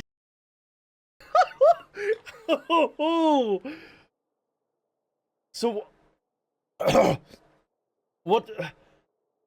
Oh... What just happened? Has the death sentence been carried out? Yes, it has. Was that bright light some sort of misdirection? I have a feeling that something huge just happened. So now... Oh, wow. Fontaine! They don't have their Archon, but they have their original dragon. Oh, that's so cool. But since we're all still alive and haven't been dissolved, I assume whatever happened was good for us. That's got to be the agreement then. With this. The Archon so far, that's what they've agreed, that they will give their original, or like the power back to the dragons of the respective elements. Surely. It's time to end this. We must mete out punishment to that beast. Oh yeah, I forgot about the stuff behind us. Didn't you say just a moment ago that it can't be defeated? Oh no, Neuvillette's powered up now. He can take it I on. have gained the strength sufficient to deal with it. Through certain means, I now have the ability to separate the power of the Primordial Sea from that creature. Oh wow. We should seize the opportunity to pursue our quarry. You obtain power just now? Traveler, now that the oratories can no longer function, I require an executor to help me mete out justice. Wow, so Fontaine is really going to be changing. You mean me? The root of the calamities befalling Fontaine. The beast that enacts the prophecy. Its name is the all-devouring Narwhal. Yes, we ended up finding that name in the name card. Remember, we ended up reading the name card and chat was like, misinformation. Come with me, traveler. The hour of execution has come. Oh, I'll be right by your side, don't you worry. Oh, that music. I love the sea, though. Look at this thing. Oh! But how are we going to do that? It's huge! We're straight in. I've already done my best to separate the power of the Primordial Sea from the wave. Considering the size of the beast, I cannot reach the power source. Oh my! Find a way to attack it from within. I shall share a part of the ancient dragon's power with you. This fight is nuts!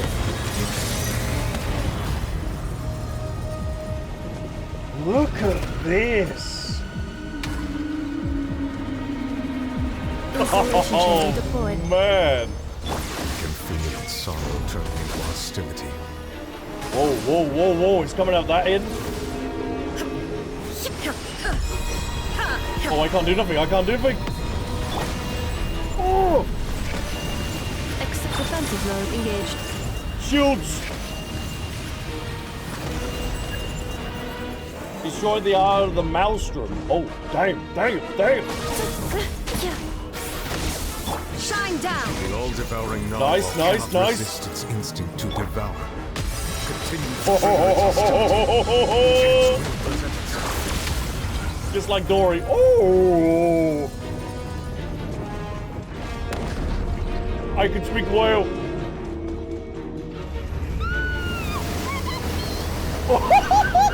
No!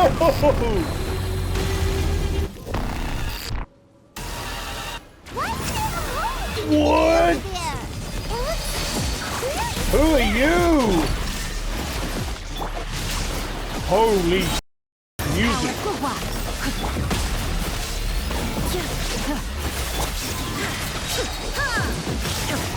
Oh? I have granted you my protection. Do not fear. Seize the moment and use my power to suppress its root from within you. Damn! There is no escape. This outlines your path. Rain cutter. Annihilation mode. Insulation chamber deployed. On the drop as well.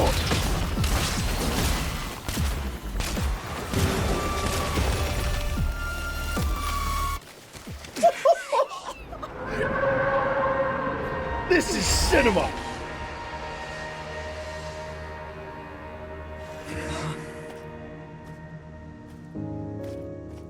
What? It can't be destroyed that easy, surely. Whoa. Oh.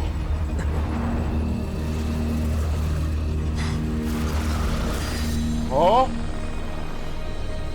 Skirk!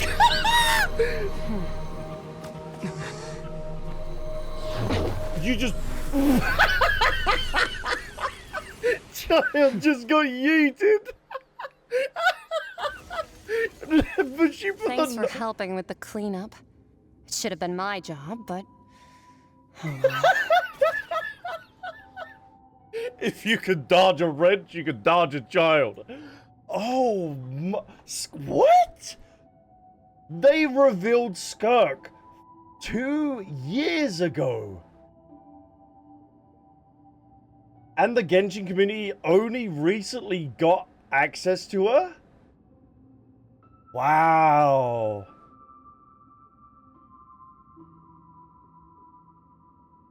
We're playing it so later we know the name, obviously, because we have her in our team, but that's nuts. You have to wait 2 years. Child was like, bad boy. He got thrown into the abyss with the Narwhal. Damn. It was just supposed to be a short private training session for me. I didn't think that my disciple and my master's pet would start brawling in the meantime. Oh, your master's pet? Who is that? Hold on, you say your master's pet would start brawling. Was that the geezer that we faced in that other area, or was that just like an abyss geezer? Well, actually, I had a feeling that it would happen at some point, but they bumped into one another earlier than I thought. What a blunder. I suppose I'll have to swing my sword 3 million times as penance. Disciple, your master's pet? Squeeze me, honey? That power. Who are you exactly? Paimon has an idea. From what she said earlier, she must be Child's master. Skirk, right? Name drop, name drop. It's just that he gave us the impression that she was the less talkative person. I simply did not have anything to say to the weak. But you, on the other hand, managed to defeat the all-devouring Narwhal without using power from beyond this world. Well, yeah, it was kind of a both helping hand. Neuvillette helped us. So you may speak to me as equals. What sort of person would take an all-devouring Narwhal as a pet? Are you crazy? I have to agree. It's a strange use of a planet's primordial waters just to raise an all-devouring narwhal. Oh. So the narwhal was planted into that in order to grow up? Essentially? So someone just wanted it. And that might be her master's... Yeah, it was her master's pet, so he just wanted it to grow up? That kind of power is wasted on it. It's not cooperative. It eats too much. And I have more important things to do with my time than pet sitting. The only thing that creature has going for it is its looks. I agree with you on that one. All in all, it fails as a pet. Wow. Miss Skirk? I think you might have missed the point. Miss Skirk? The point being? Well, being that this pet almost destroyed an entire nation. So what sort of person is your master? Well, child's master's master. Wait, is that right? Look at that. Look at that. Damn. Oh, right. So you don't know him. Sorry, I assumed you did. Oh. So we're yet to meet her master, then. His name is Sertologi. Sertologi? What? Who? Who are you? Who is that? That sounds like a ramen dish. What is this? Who is that? I am unfamiliar with that name. Same here. Huh. So Master isn't sufficiently famous. How should I describe him then? Have you heard of the name The Fowl? Yes, from Timmy, yes. But the Fowl legacy... oh, so the Fowl legacy originally comes from him, then? And it was passed down from... Hold on, so child? Yeah, it's been passed down from him to Skirk to now... child. The Fowl? Still nothing? Well, how about the Visionary? Vetterfulnir, then? Or Gold Rhindaughter? Well, I'm familiar with Rhindaughter.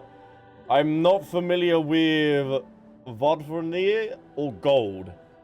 I know of Rhindaughter. Unless, is these... Or does Rhindaughter go by these different names? Ooh, that one we've heard. Rhindaughter's part of the Hexen Circle. She's Albedo's mom, right? Oh, Gold is Rhindaughter, yes. So she does go by the different... Ah, okay. So she goes by them different aliases. Okay. Oh, so you do know that name.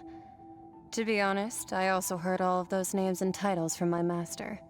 I don't actually know them either. Oh, okay. But I suppose you understand now, yes? My master is likely a similar sort to Rhindaughter.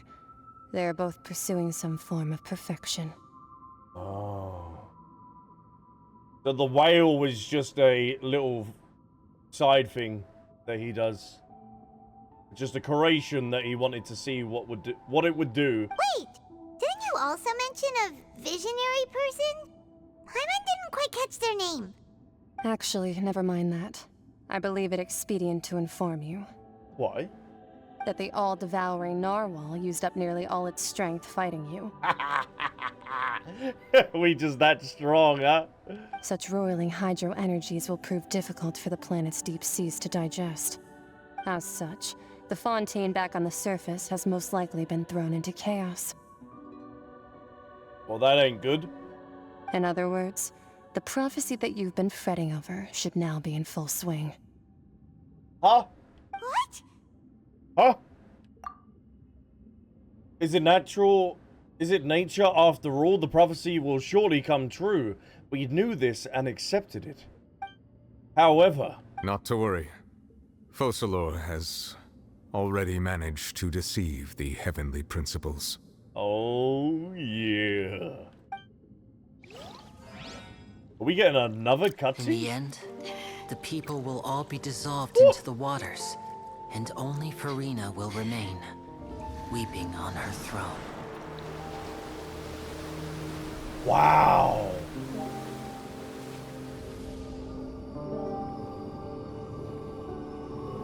Whoa, Only then whoa, whoa, will the sins whoa. of the people of Fontaine be washed away.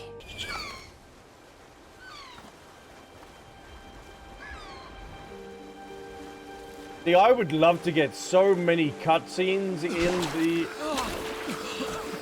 Archon quest, because look how beautiful this is. Hey! Help! Over here! But now Fontaine is all going to be drowned, or not drowned, but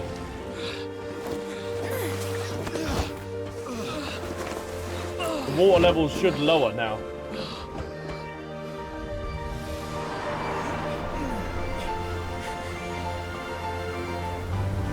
Oh.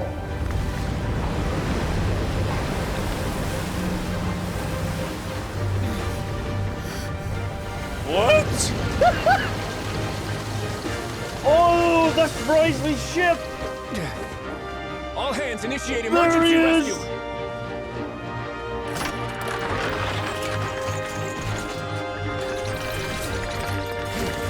Wriothesley, our man! Hurry!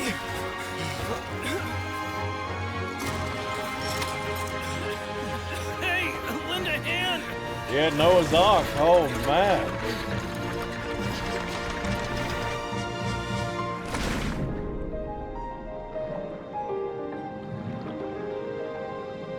This is so cool.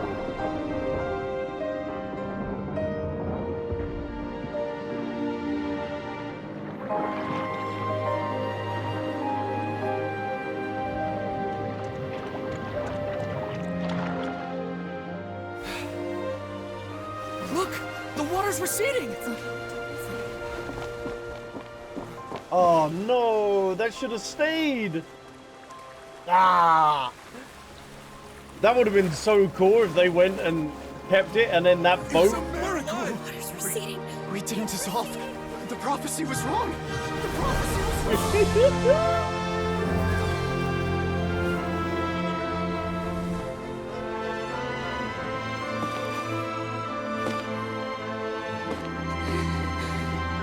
Oh, what?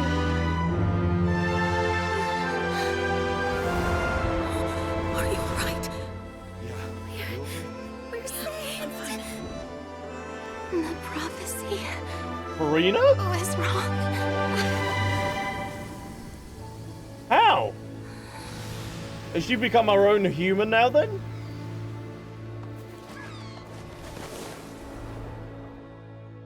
Oh. She's free, she's no longer The cursed. soil renewed. The Spina di Rasula attacks post-disaster Man. rebuilding. I recently visited Poisson to meet with Miss Navia, spokesperson of the Spina Ah, di yeah, Rasula, she was always human and we elves, spoke but only about cursed. Poisson's present and future. Ah. So over the next couple of decades then, she will end up passing like anyone else. Man, what a quest! What a quest! Damn! Now, chat, if they would have went and fully committed to having, like, Fontaine fully be flooded, and then if you wanted to travel around Fontaine and stuff, they would kind of, like, have the Noah's Ark that you would go on. That'd be kind of nuts. Old soil can still give birth to new bloom, Miss Navia stated. Hope is like seeing a small cookie when you're starving late at night. You just need a little of it. Yeah, but you're never gonna have a little of it, are you? Paimon, you're gonna eat that entire cookie, and maybe the entire packet. Skyship Winglet, Lunar Brain of the Fontaine Research Institute. Oh. Please tell me this is out and about somewhere? The various disputes that have arisen on account of Mr. Edwin have suddenly become a shield over the Institute, with Jurier turning out to be a once-overlooked hidden gem. People always call the first researcher mad, but few know what to call the second. And should that latter person achieve a miracle, they would find it all the harder to find a word with which to classify him and his team. Charlotte, was you responsible for those photos? Recognizes the people in the reports. Are those really Jurier and Navia?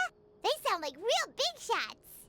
They might have been real big shots from the start. We just didn't meet them in that capacity. What do you think? Pretty enthralling, huh? The Steambird's idea was pretty simple. With the disaster just having passed, we would print a free edition packed to the margins with good news to calm people down. But and then that would get people to consume the Steambird magazine in the masses, and then in future you're going to have all these new, not clients, but people. The value for these big scoops lies in their inevitable follow-ups. We'll publish further reports and go into the stories behind those people. Edwin's assistant, Jurier, created a true flying ship, while Navia is leading people in the reconstruction of their home. I'm sure that these stories could draw even your well-traveled eye. The article do make me curious how things will play out. Hyman's curious too! Wait a minute. Didn't we watch everything happen from start to finish? What's there to be curious about? And that's exactly why I'd like you to come conduct interviews with me. What? You're the best incubators of news, if you haven't noticed. And also, with you around, I'm sure I'll get to see that Duke. You just want to see Rising. Are you sure? Hasn't he turned you down several times already? Oh, this time will be different. Come on, let's head to Poisson first, and then make a trip to the fortress. There are some things you'll only know when you get there. Alright, sounds good to me. For a better tomorrow, the finale. Whoa. Oh, that's the item that we end up getting at the end of every single arc. Region, isn't it? Yeah. Okay, a drop of water obtained from within the colossal beast who coveted the primordial sea of life. A philosopher in the faraway ancient world once persisted that where there is life, there is death. Naturally, where there is death, there is life. If not, then the fleeting light cannot resist the eternal darkness, and all withers into nothingness at the end of time. The rulers amongst the stars dictate that the nature must be conserved. So they're talking about the heavenly principles then? But the laws of the universe have always been conserved in a sealed box. Destruction always overpowers new life. Millennia upon millennia, a prosperity, are but an instant in a span of billions of years. The greatest of achievements, the proudest of accomplishments. In time, all will tarnish, decay, dissipate, and ultimately fade into oblivion. Thus, there are things floating in amongst the stars, once adorned with countless prestigious titles from the innumerable civilizations, shedding tears from their ordained demise.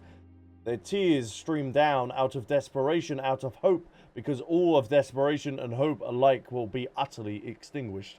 Along with the innumerable stars, their tears stream down out of sorrow, out of joy, because both will eventually scatter into the cold, dark, endless void. Every tiny yet beautiful silhouette and every moment worth remembering will fade with time, even stars. And then there are these so-called gods that are determined to save everything worth saving and devour everything that should be devoured. Until the end of time, until the sea of stars recess into nothing but dying embers, until a newborn world moves for the first time in the stomach of the whale. Oh. Is that how the Fatui might end up traveling to their new planet then? Is through the stomach of the whale? Is that how they would do that?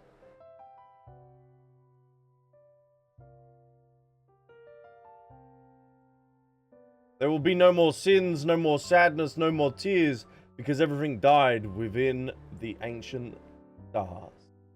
Zero and Evil, I know you've been part of the stream for a while, but hey, hey, hey. Oh, hello. Hey, hey. No, that's a lot to take in, and I'll watch Arnold's Archon quest in order to understand that fully. That's the Fatui. Navia! Hold on, what are they still doing here? Oh, it's you. What brings you all here? Hey, we're just having a look around. I'm here to update myself on how things are going here. Oh, the Fatui are here too. We're gonna get ourselves an exclusive. let me introduce you. This is Mr. Garunt Snezhevich. He represented the Knave in sending us a large amount of supplies, and is helping with our work. Alright, so we might end up seeing him in Not Cry. Our residents are hard at work as well. Thanks to everyone, work is progressing nicely. We've lost a lot of people, but we're moving forward.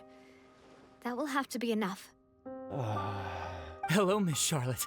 I'm a big fan of yours. I especially like that article you wrote last year about Fontaine's stray cats. Oh, that's so cute. But if you don't mind, could you not emphasize our role too much in your report? It's not charity we're doing here. We just happen to share the same interests as the Spina. I get where you're coming from. I'll keep it as simple as possible. Or would you be willing to feature as friendly neighbors? That would be fine. Thanks. Oh, you're back too. How are things? Ooh, how does Chlorine feel with the Fatui? We finished laying down the construction materials. It'll be another hour before the workers are able to go over there. Huh? You're here too, Chlorine? Well, her reputation's greatly risen after that whole duel business with Miss Furina. So she's here in Poisson to wait out the heat. She doesn't seem happy with that. She really came here to help me out. There's too much to consider in the reconstruction of Poisson. The Spina has need of more decision makers. And, well, I do already happen to be connected to Mr. Callis. Oh, that would be cool then. Over time, if Poisson ends up changing architecturally wise and being repaired, that'd be kind of cool. Oh, wait just a moment. Do you mind me asking a few questions? You know, about how you felt before the duel, about what it was like facing down a god. There's lots of exciting material there, I bet. Forget it. I'm sure you can find a better theme than that, Miss Charlotte. I see you're the same as always.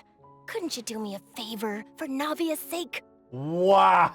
Well, if we're talking about doing things for my sake, you might as well just take a few more photos of me.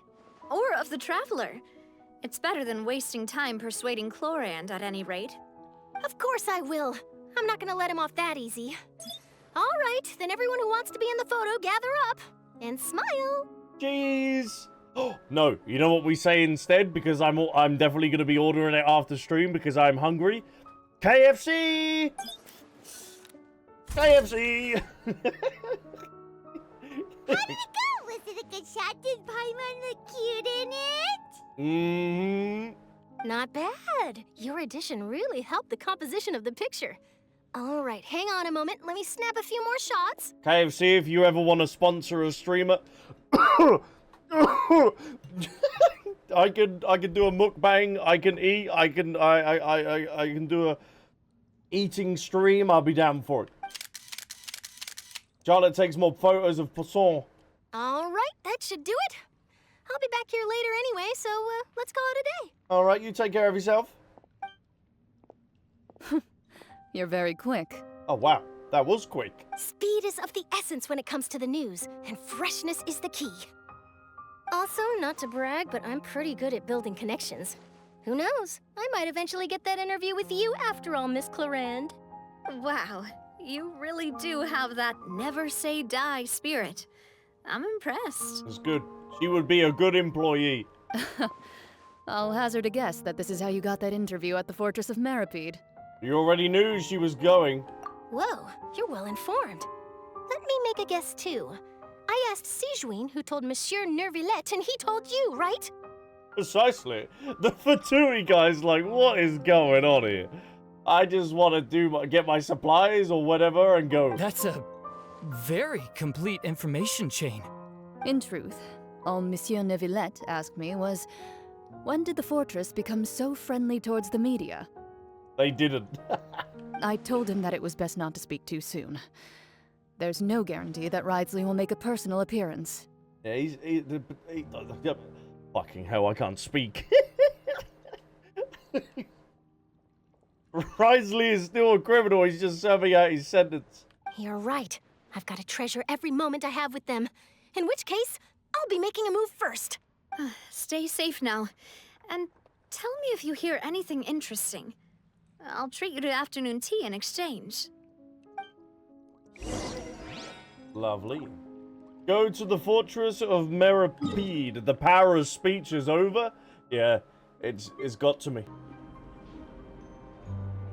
Wow, guess we're here again, huh? There's a real nostalgic feeling to this place. You really love this place, don't you, Paimon? Looks like you've been missing us. Yeah, Paimon has, I haven't. Duke! Did you come all the way to the entrance to greet us? Of course. I'm here to welcome you and our dear Miss Charlotte, whom our good head nurse recommended to me. He's actually going to take the interview. It's an honor to finally meet the much-rumored Duke. Thank you for consenting to my visit to the fortress, sir. No need to thank me. But that said, I shouldn't be the focus of your interview. I trust you recall our agreement? Mm-hmm. Of course, of course. All right then, this way. Hey, off they go. And if Wriothesley becomes available during the Nod Cry region chat, oh my. I want to pull for him as well. The couple, why are you taking a photo of the couples? Hey, no need to be so nervous. I've already taken all the photos we need. Miss Charlotte, do these pictures really need to be published on the cover of the Steambird? Well, why don't you put hands on hips and go next to each other? It would seem that Miss Lorvine doesn't want her face to appear beside that of Mr. Jurier. Sir, please don't say things like that. But it looks like dear Mr. Jurier denies it. Might this interview be very important to you then? No, I just... This is my first time being interviewed, and I'm very thankful to the Steambird for... Now, I might not look it, but I actually did meet Mr. Edwin once. And Really? I'll be honest, I enjoyed chatting with you more. You've definitely got more of that genius vibe going on. Oh, you just trying to perk him up. I see what you're doing there. The boat that brought about a miracle, the ark that saved the people. Why, you recreated a myth back there, like an emissary of legend. Still, if I might ask, where's that flying ship now? Oh, is it back under? Looks like Charlotte's trying to get herself another exclusive scoop. Oh, they should have kept it. So maybe they're keeping it for another time, maybe? I have to apologize, but that ship is presently in the bowels of our factory. I'm afraid it won't be easy for you to get a shot of it. Really? Well, then in that case, could I have an interview with you to make up for that loss? She is so good. She really does know how to squeeze opportunities for all they're worth. You already know my answer, I'm afraid. Best you interview our head nurse instead. Or perhaps you'd like to take another photo of this Come on, couple of Wriothesley, researchers? just give her one. Give her one interview, come on. Did you really have to use the word couple? Why? Why? It's just a couple of photos. HR would like to have a talk with you, if that is your couple. All right? You know, as they say, don't fuck your coworker. Don't fuck your coworker. Well, then, 2 solo photos will do. Is my hair messed up? Please, someone help me have a look. Things sure are getting pretty lively here. They are indeed. We've seen this kind of thing before. Yeah, we get out of that. We don't want to be third wheeling that. Oh, seems like everyone's here. Would any of you like to try this new drink I came up with? No, thank you. Ah, Siegeween. Hey, Miss Charlotte. Why don't you, take some pretty photos of our head nurse? Sure. Come on, Miss Siegeween. Over this way. Let's find a brighter spot. Sure. Do I have to smile? That's totally up to you. So, how have things been at the fortress? Same old, as you can see. Fontaine's undergone some changes, but this place is still more or less the same. Other than that flying ship, it got a tad too much attention, I think. Actually... That's why I decided to let the interview go through. We should direct more public opinions toward the behind-the-scenes heroes. Am I right, Mr. Jurier? Miss Lorvine? You're too kind, sir. I believe that you too should have your day in the sun. Not that you would want that, which is a pity. I'll just leave the spotlight to you two.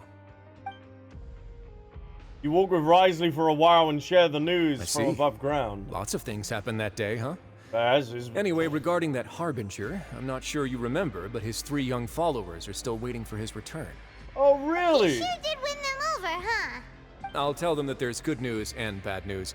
The good being that their boss seems fine, and the bad being that they must face extended sentences for abetting his escape. Oh, actually, what about you? Are things gonna change for you too? Well, actually, I don't think they should be charged because with Child actually fighting off against that whale, he ended up saving Fontaine and delaying what actually ended up happening. What change can there be? The fortress will keep chugging along, and so will my duties. As to what Miss Furina's departure will mean for the nation, and if our laws and governance will be transformed, we'll leave those to the folks in the overworld. Oh. So Furina is going to travel to Vat then and actually just have a nice time?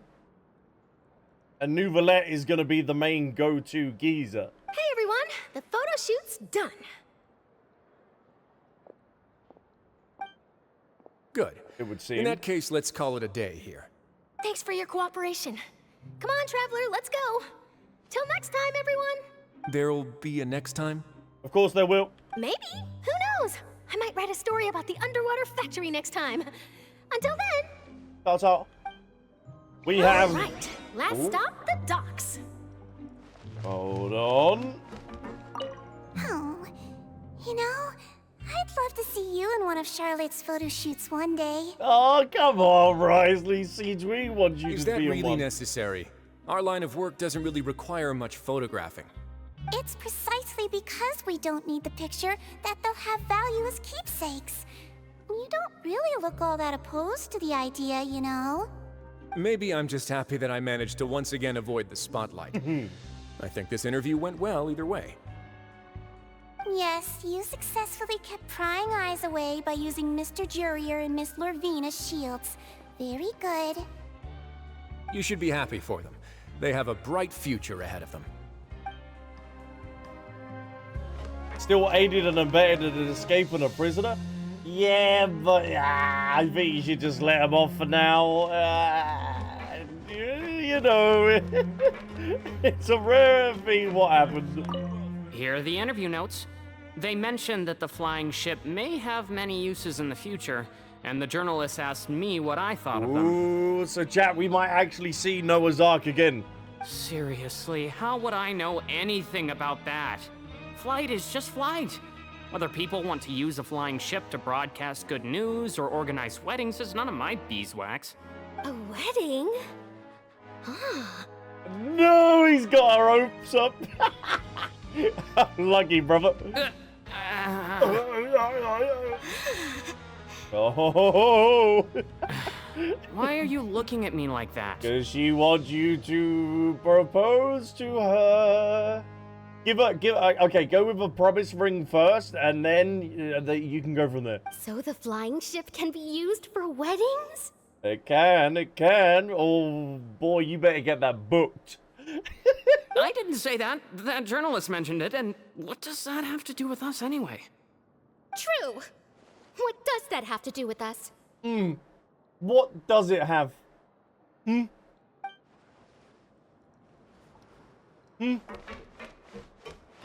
I don't think there is. Pray, my maid. I don't think there is anyone else around, so over to the harbor we go. Oh, it comes full circle. This is where we ended up starting Fontaine.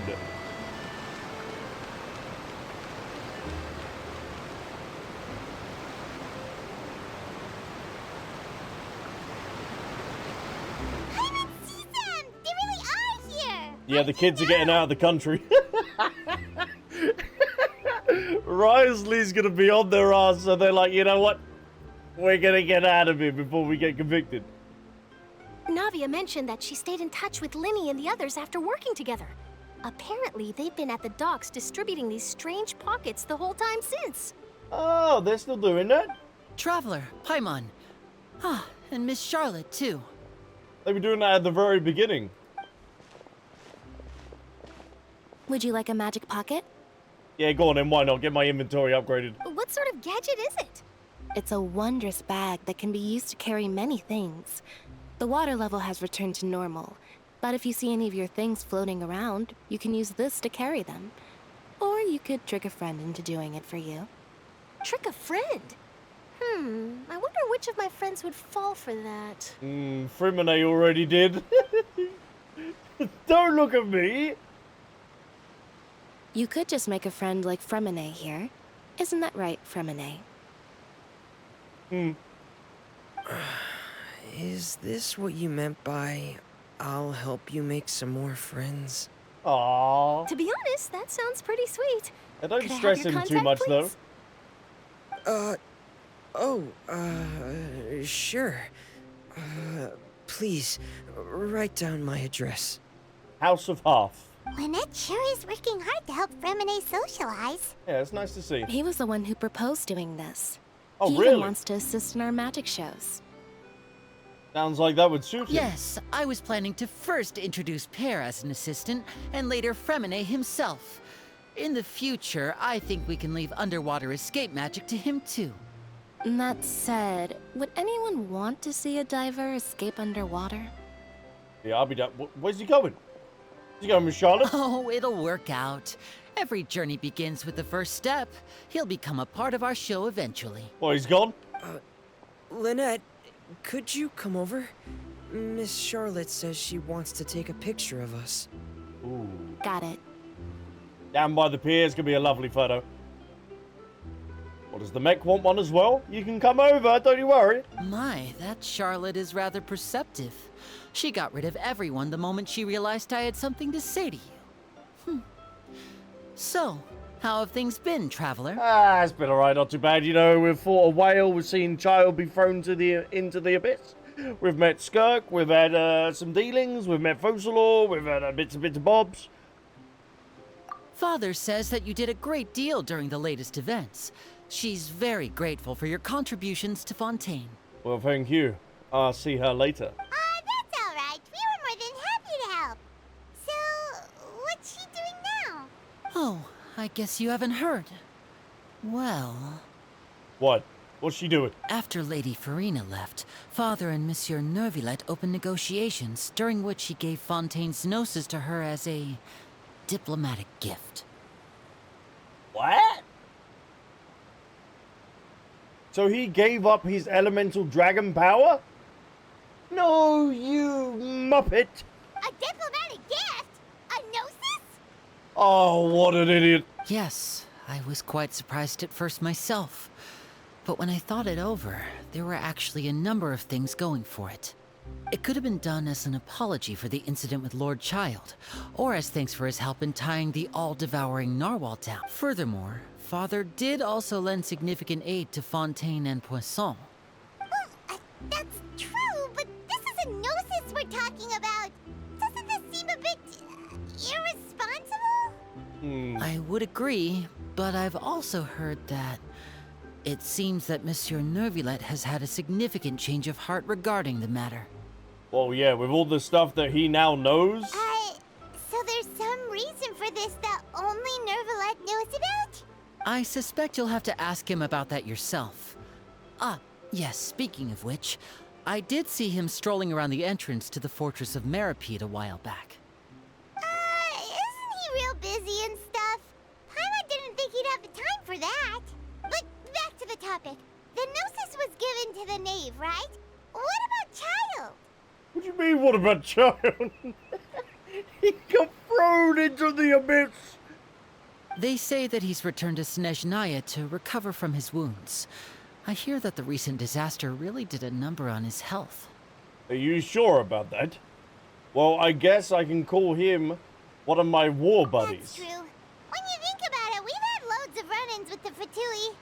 To think we'd be allied with them this time. I think that's going to become a normal thing. So shocked by such a simple switching of sides? Hey, hey, hey. You know who it is. Yeah. Father. Well, what do you know? Come to the docks to see how my children are doing and meet the Traveler by chance.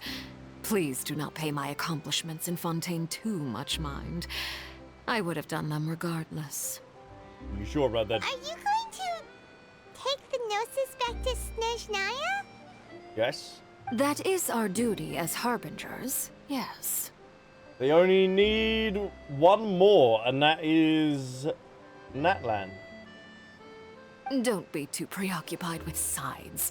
The goal of the Fatui concerns not a single place or person, but the entire world.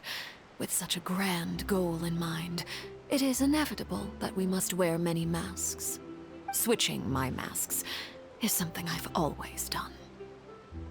Will you keep to your position? Well, that depends on many things. No one truly knows what the future holds. What good is honesty if you can't rely on it forever? As for you, I very much look forward to our next collaboration. Same here. Good things cannot be achieved alone, and you've proved yourselves to be great partners. Oh, okay. Maybe later down the line. Actually, I remember something. Please help us deliver this. Oh, yeah. Give Child his vision back. A vision? All right. I'll remember to return it. Thank you for keeping it safe for him this entire time. Well, if it weren't for his vision, we wouldn't have been able to see the visions of where he was. And that's a wrap for me. Huh? You're... Oh. Greetings, Miss Journalist. Miss Journalist? Just call her Charlotte. Hello. If I'm not mistaken, there are diplomatic channels I'll need to report to take a photo of you. That is correct.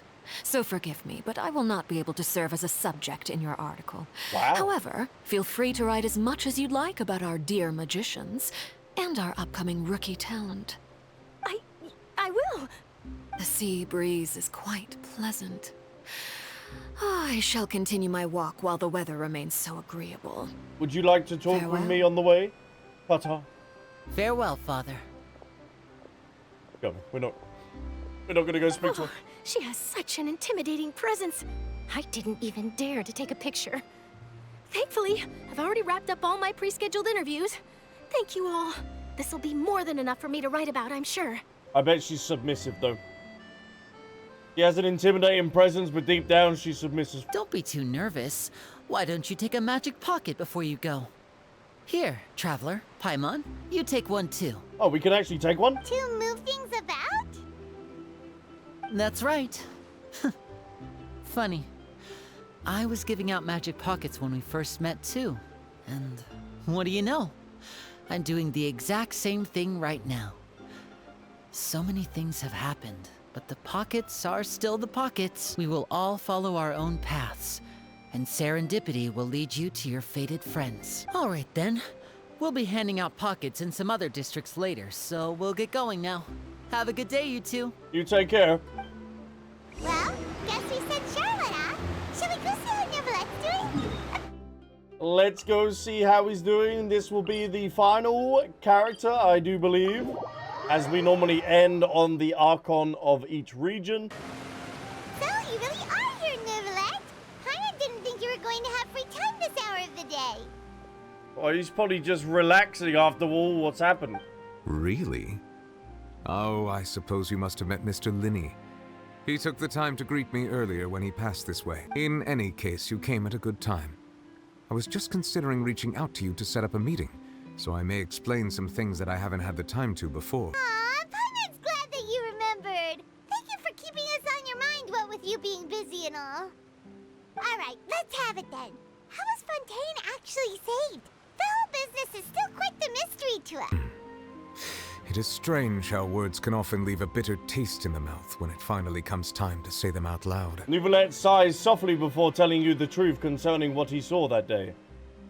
Post Lord deceived the Heavenly Principles and used Furina's endless performance to save So that's what Furina. happened? I only saw Furina's part myself. Poisson Lord destroyed the divine throne of the Hydro Archon and restored your power to you, transforming you into a fully fledged elemental dragon sovereign. But Paimon still doesn't quite get what you did to save the Fontainians from dissolving. For me, The authority of the ancient dragons refers to absolute control over the hydro element.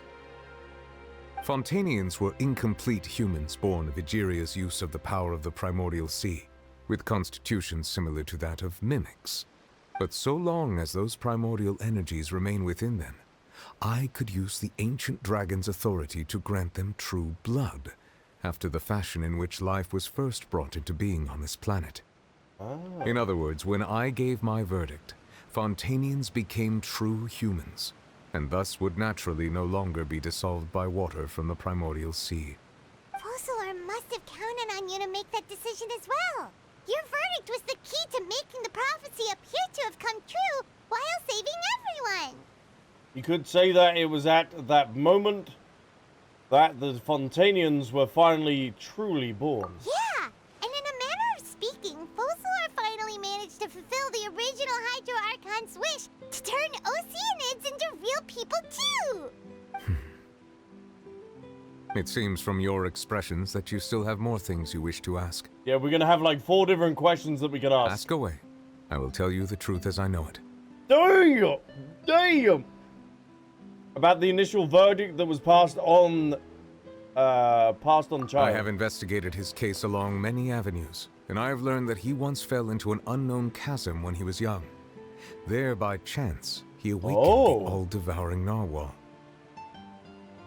Oh. So he fell into the abyss when he was young then? And that's probably where he ended up meeting Skirk. Oh, and there was someone earlier that I see as well that I didn't get to in terms of a chat comment. They were saying about the Arlecchino's story quest. I can't do that until we actually finish this Archon quest. But whether it be by sentiment or reason, that should not have been enough to consider him the root cause of the disaster. At most, he would have had tangential liability. As for the judgment passed by the oratrice during the trial, whether it was due to that liability by association or Fossilor deliberately using him to buy time for us on the assumption that he would be able to hold the creature off, I cannot say. I reckon the second. Guess Fossilor had Fontainians in mind the whole time. In the end, it was thanks to her that they finally became real humans. Hang on a second. Paimon suddenly got another question. Oh, Paimon, you got a question, have you? Back when Fontainians hadn't yet become real humans, were the children they had also transformed Oceanids? Life has always flowed like water. Do you recall how Fontainians would often come to the Fountain of Lucine to pray for children? Whoa, is that how they were conceived? Yeah, Lynette said the fountain is where all the waters in Fontaine converge. In truth, even those couples did not know that such prayers were no mere custom, but instead a form of ritual. Wow. Those Oceanids who were blessed within the spring water would later descend as new humans in the coming months. Damn. Paimon sorta gets it now. Either way, seems like this ritual won't be of any further use, but it'll probably live on as a local custom. Ask away. I will tell you the truth as I know it. About Fontaine's future. Yeah, about that. Wriothesley said Furina has already left. What's that all about? Ah, Lady Furina. The people are only aware that her death sentence has not been carried out. She abdicated the post of Hydro Archon and left affairs related to that title to me, before leaving the Opera House. Wow. So we might see her in other regions and stuff like that then. I related Fossilor's words to her faithfully and completely. After hearing them, she seemed neither saddened nor comforted. She simply said that she was tired and needed to rest. I don't blame her. Having said that, she then packed her things and moved out of the Opera House. Not unlike how an ordinary person might. But she's still got a place to stay, right? You need not worry. I will make arrangements to ensure that she will not want for food, clothing, board, or travel. Aww. In truth, I am somewhat happy for her. The wear and tear on her spirit will, of course, take time to heal. But now that she no longer has to play the role of Fossilor the Hydro Archon, she can finally lay down her burdens and lead a normal life. You can get old age. What about you then? What are your plans now that you've regained your full powers as the Hydro Dragon? After Fossilor passed on, the Oratrice also ceased to function. This matter will directly affect our trials. After much careful consideration, I've decided to take over its role in our courts. From now on, I shall hear cases and pass verdicts by myself. We gotta be seeing his true form at some point later on. I think that'd be so cool. Looks like you're still considering stuff from the perspective of the Udex, huh? As an elemental dragon, there are indeed many things that I must do. But this power and this duty, in a manner of speaking, you could say that both were granted to me. As such, before I attend to my other responsibilities, I must first and foremost continue to serve Fontaine as its highest judge. The duty of the Hydro Sovereign and the duty of the Udex shall coexist within my person. Additionally, the Hydro Archon's departure has brought about another problem, which is that the Opera House shall no longer produce indemnitium. That's true. That power was derived from the people's faith in the Hydro Archon, wasn't it? Wait, but the various mechs and machines in the city are all still okay. Where are they getting their energy from? As I am now, I have full command over New Musia, and it can serve as a complete substitute. Another reason why I cannot quite leave Fontaine immediately. Wow. This ancient dragon's authority stuff is really quite useful, huh? It is, Paimon, huh? Ask away. I will tell you the truth as I know it. Okay, what about Fontaine's Gnosis? Oh, that's right! They say you've given it to the knave as a diplomatic gift or something! Leaving aside their intentionality, the two Fatui Harbingers have indeed done much for us during this crisis. They have. They were a helping hand. Their sole remaining goal in Fontaine, at least at this point, would seem to be the Gnosis. The Oratrice has ceased to function. The Hydro Archon's divine throne is now no more, and I do not need the Gnosis's power. As such, it has lost all meaning for Fontaine. If the Fatui have impure designs, then we might as well accede to their request now, and avoid unnecessary conflict. So I still don't know. I'm gonna have to research a little bit more on that. Is like what they actually want to do with the Gnosis, without spoilers, obviously, in terms of like up to 4.2. I see like the theory of the Gnosis and stuff like that. What complicated considerations? Paimon thought you were just giving it to them out of gratitude to the knave and as an apology to Child. Ask away. I will tell you the truth as I know it. About the next stop on my journey. You will soon be heading to Natlan, I presume. Yes, we will. Yes, we will. We got to wrap up a bunch of story quests, though, and world quests. I'm afraid that I have little talent as a travel guide, so all I can do is tell you what I know about that land. As far as I'm aware, Natlan can be said to be a nation of dragons. A nation of dragons? You mean like you? No, I suspect that I would not find myself welcome there. Oh, why? Unlike ancient dragons such as myself, the dragons of Natlan have undergone long years of development and evolution. Large numbers of them have entered a form of coexistence with humanity. Oh, interesting. Natlan is also the nation of war. War ravages those lands like an undying flame. There is one other piece of information I got incidentally from my negotiations with the knave that I believe may be useful to you. We are all ears. I would love to hear. The Harbinger known as the Captain has thrown his hat into the endless ring of war. Oh, so we're going to be seeing the Captain in that region. The Captain. Sounds like a real tough customer. Seriously, everywhere you look, there's a Fatui Harbinger doing their thing. There always is. I suggest that you fully prepare yourself before going to Natlan. In the meantime, Fontaine's doors will always be open to you. Well, thank you so much, Neuvillette. Ask away. I will tell you the truth as I know it. And that is everything. I have no more questions. Hang on a sec. Paimon's still got a question about the Gnosis. Whoa, whoa, whoa. You really got a lot of questions today, haven't you, Paimon? When we spoke to Linny earlier, he mentioned that your attitude towards giving away the Gnosis had clearly changed. We guessed that there might be some reason for it that only you were aware of. No wonder the House of the Hearth is the Fatui's intelligence division. They are certainly sharp. They are indeed. So regarding this specific issue, I was just getting ready to share something with you. What is it? In truth, I exchanged some further words with that lady named Skirk after sending you two back to the surface. Named Skirk. It went something like this. Once upon a time. Well, we're going to head topside to see what's going on. You hurry over soon as well, all right, Neuvillette? Whoa, whoa, he just... Is that how we ended up getting out of there? What next? Oh. The all-devouring Narwhal isn't here, so I'm no longer getting any interference. Oh, her arms!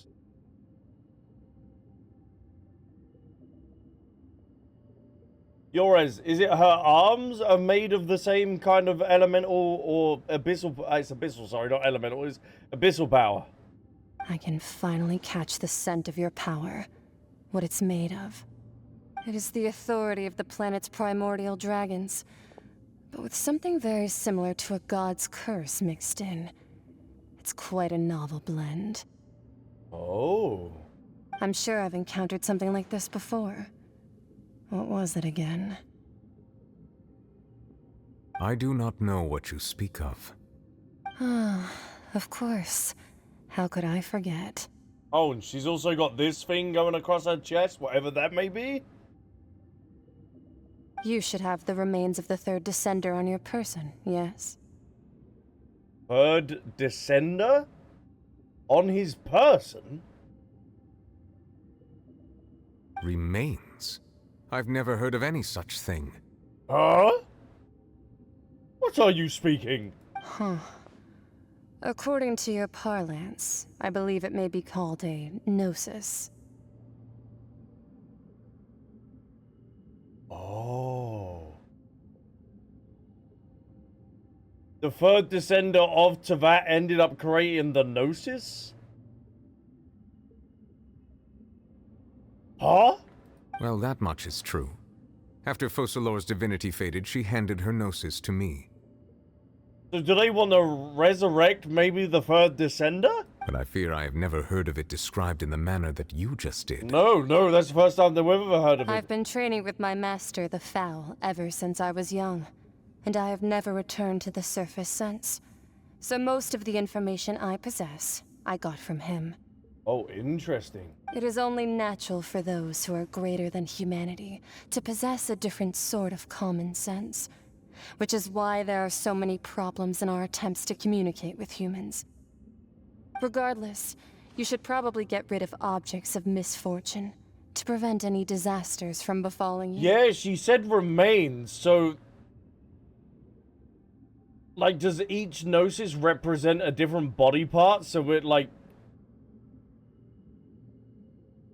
You've got, like, a leg, you got an arm, you got a chest, you got a head. Hold on, 1, 2, 3, 4, 5, 6.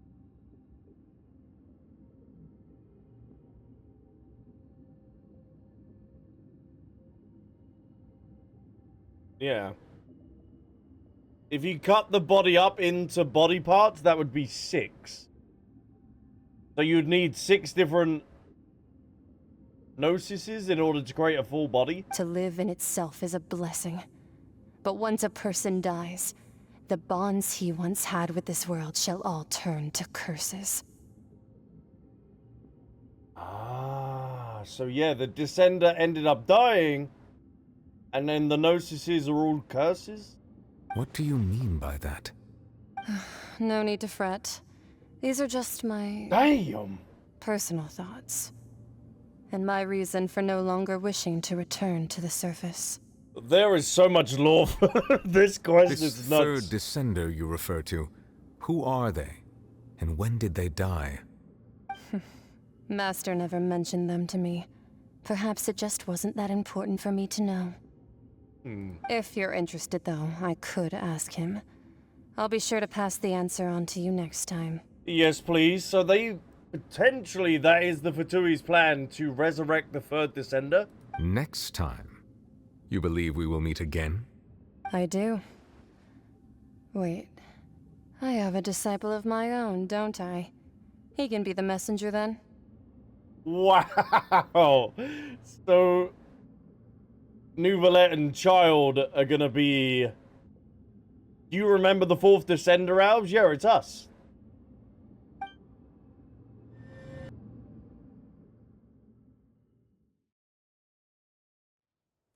If I remember correctly, we are the fourth descender. That's what she told me. Whether it would prove useful or not, I wanted to pass that information on to you. Interesting. The remains of the third descender? So that's what the no-seas actually are. Paimon just thought they looked like chess pieces. How could they be a person's remains? All the same, assuming that there was no misunderstanding or special metaphor at play, that is what she meant to say. And she said that it would bring misfortune and that you should check it, which is why you gave it to the Fatui. The misfortune is probably from Celestia, I would imagine. If she speaks the truth, then I would simply be putting Fontaine at unnecessary risk by keeping it here. A descender, she mentioned one of them. I am the fourth descender. For me, this information means two things. One, the Gnosis are related to descenders, and two, that the one who came before me has already died. I guessed that you might already be familiar with this concept, but I did not expect you to be one of them. That means that the Gnosis, which are exceedingly element compatible and can even enhance elemental abilities, do indeed come from the third descender. I wonder, does your body also possess similar properties? Yes, indeed. Like being able to use elemental powers without a vision. That does sort of count as special compatibility, right? No, let's not think about this stuff right now. It just feels creepy. Comparing the Traveler to the dead third descender and all. Don't worry, I won't die so easily. Foreshadowing, maybe? That's what you say, but this topic still feels like bad luck.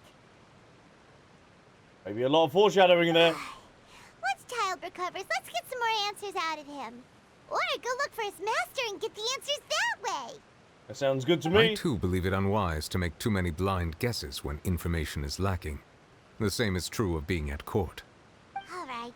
Whatever the case, it seems like the crisis here in Fontaine's over for now. Yes. All of Focalor's efforts were for this moment as well. But she sacrificed herself in the end as a god, and she suffered through all those years as a human. Was that really what she wanted? That's two Archons now that have sacrificed themselves during the quests. I suppose that would be the mystery of a god's will. Can you understand the will of the god? I suspect not. But once in a while, I too would guess that if wishes were like the clouds in the sky, they will one day return to the earth as raindrops. Ooh, that's nice. Life flows like water, and rain is the final answer. The water levels may sometimes tilt one way or another, but the rain falls fairly upon all. And what, ultimately, is the difference between the rains that fall upon all of us?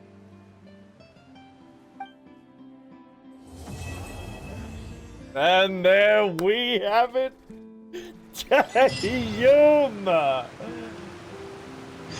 We have completed the Archon quest. Act 5 is done. This has been absolutely incredible. We have the bedtime story quest as the next Archon quest. But this is where I'm going to leave this video here. Thank you so much if you've made it all the way to the end of this video. I cannot thank you enough, but I will see you in the next one. Bye.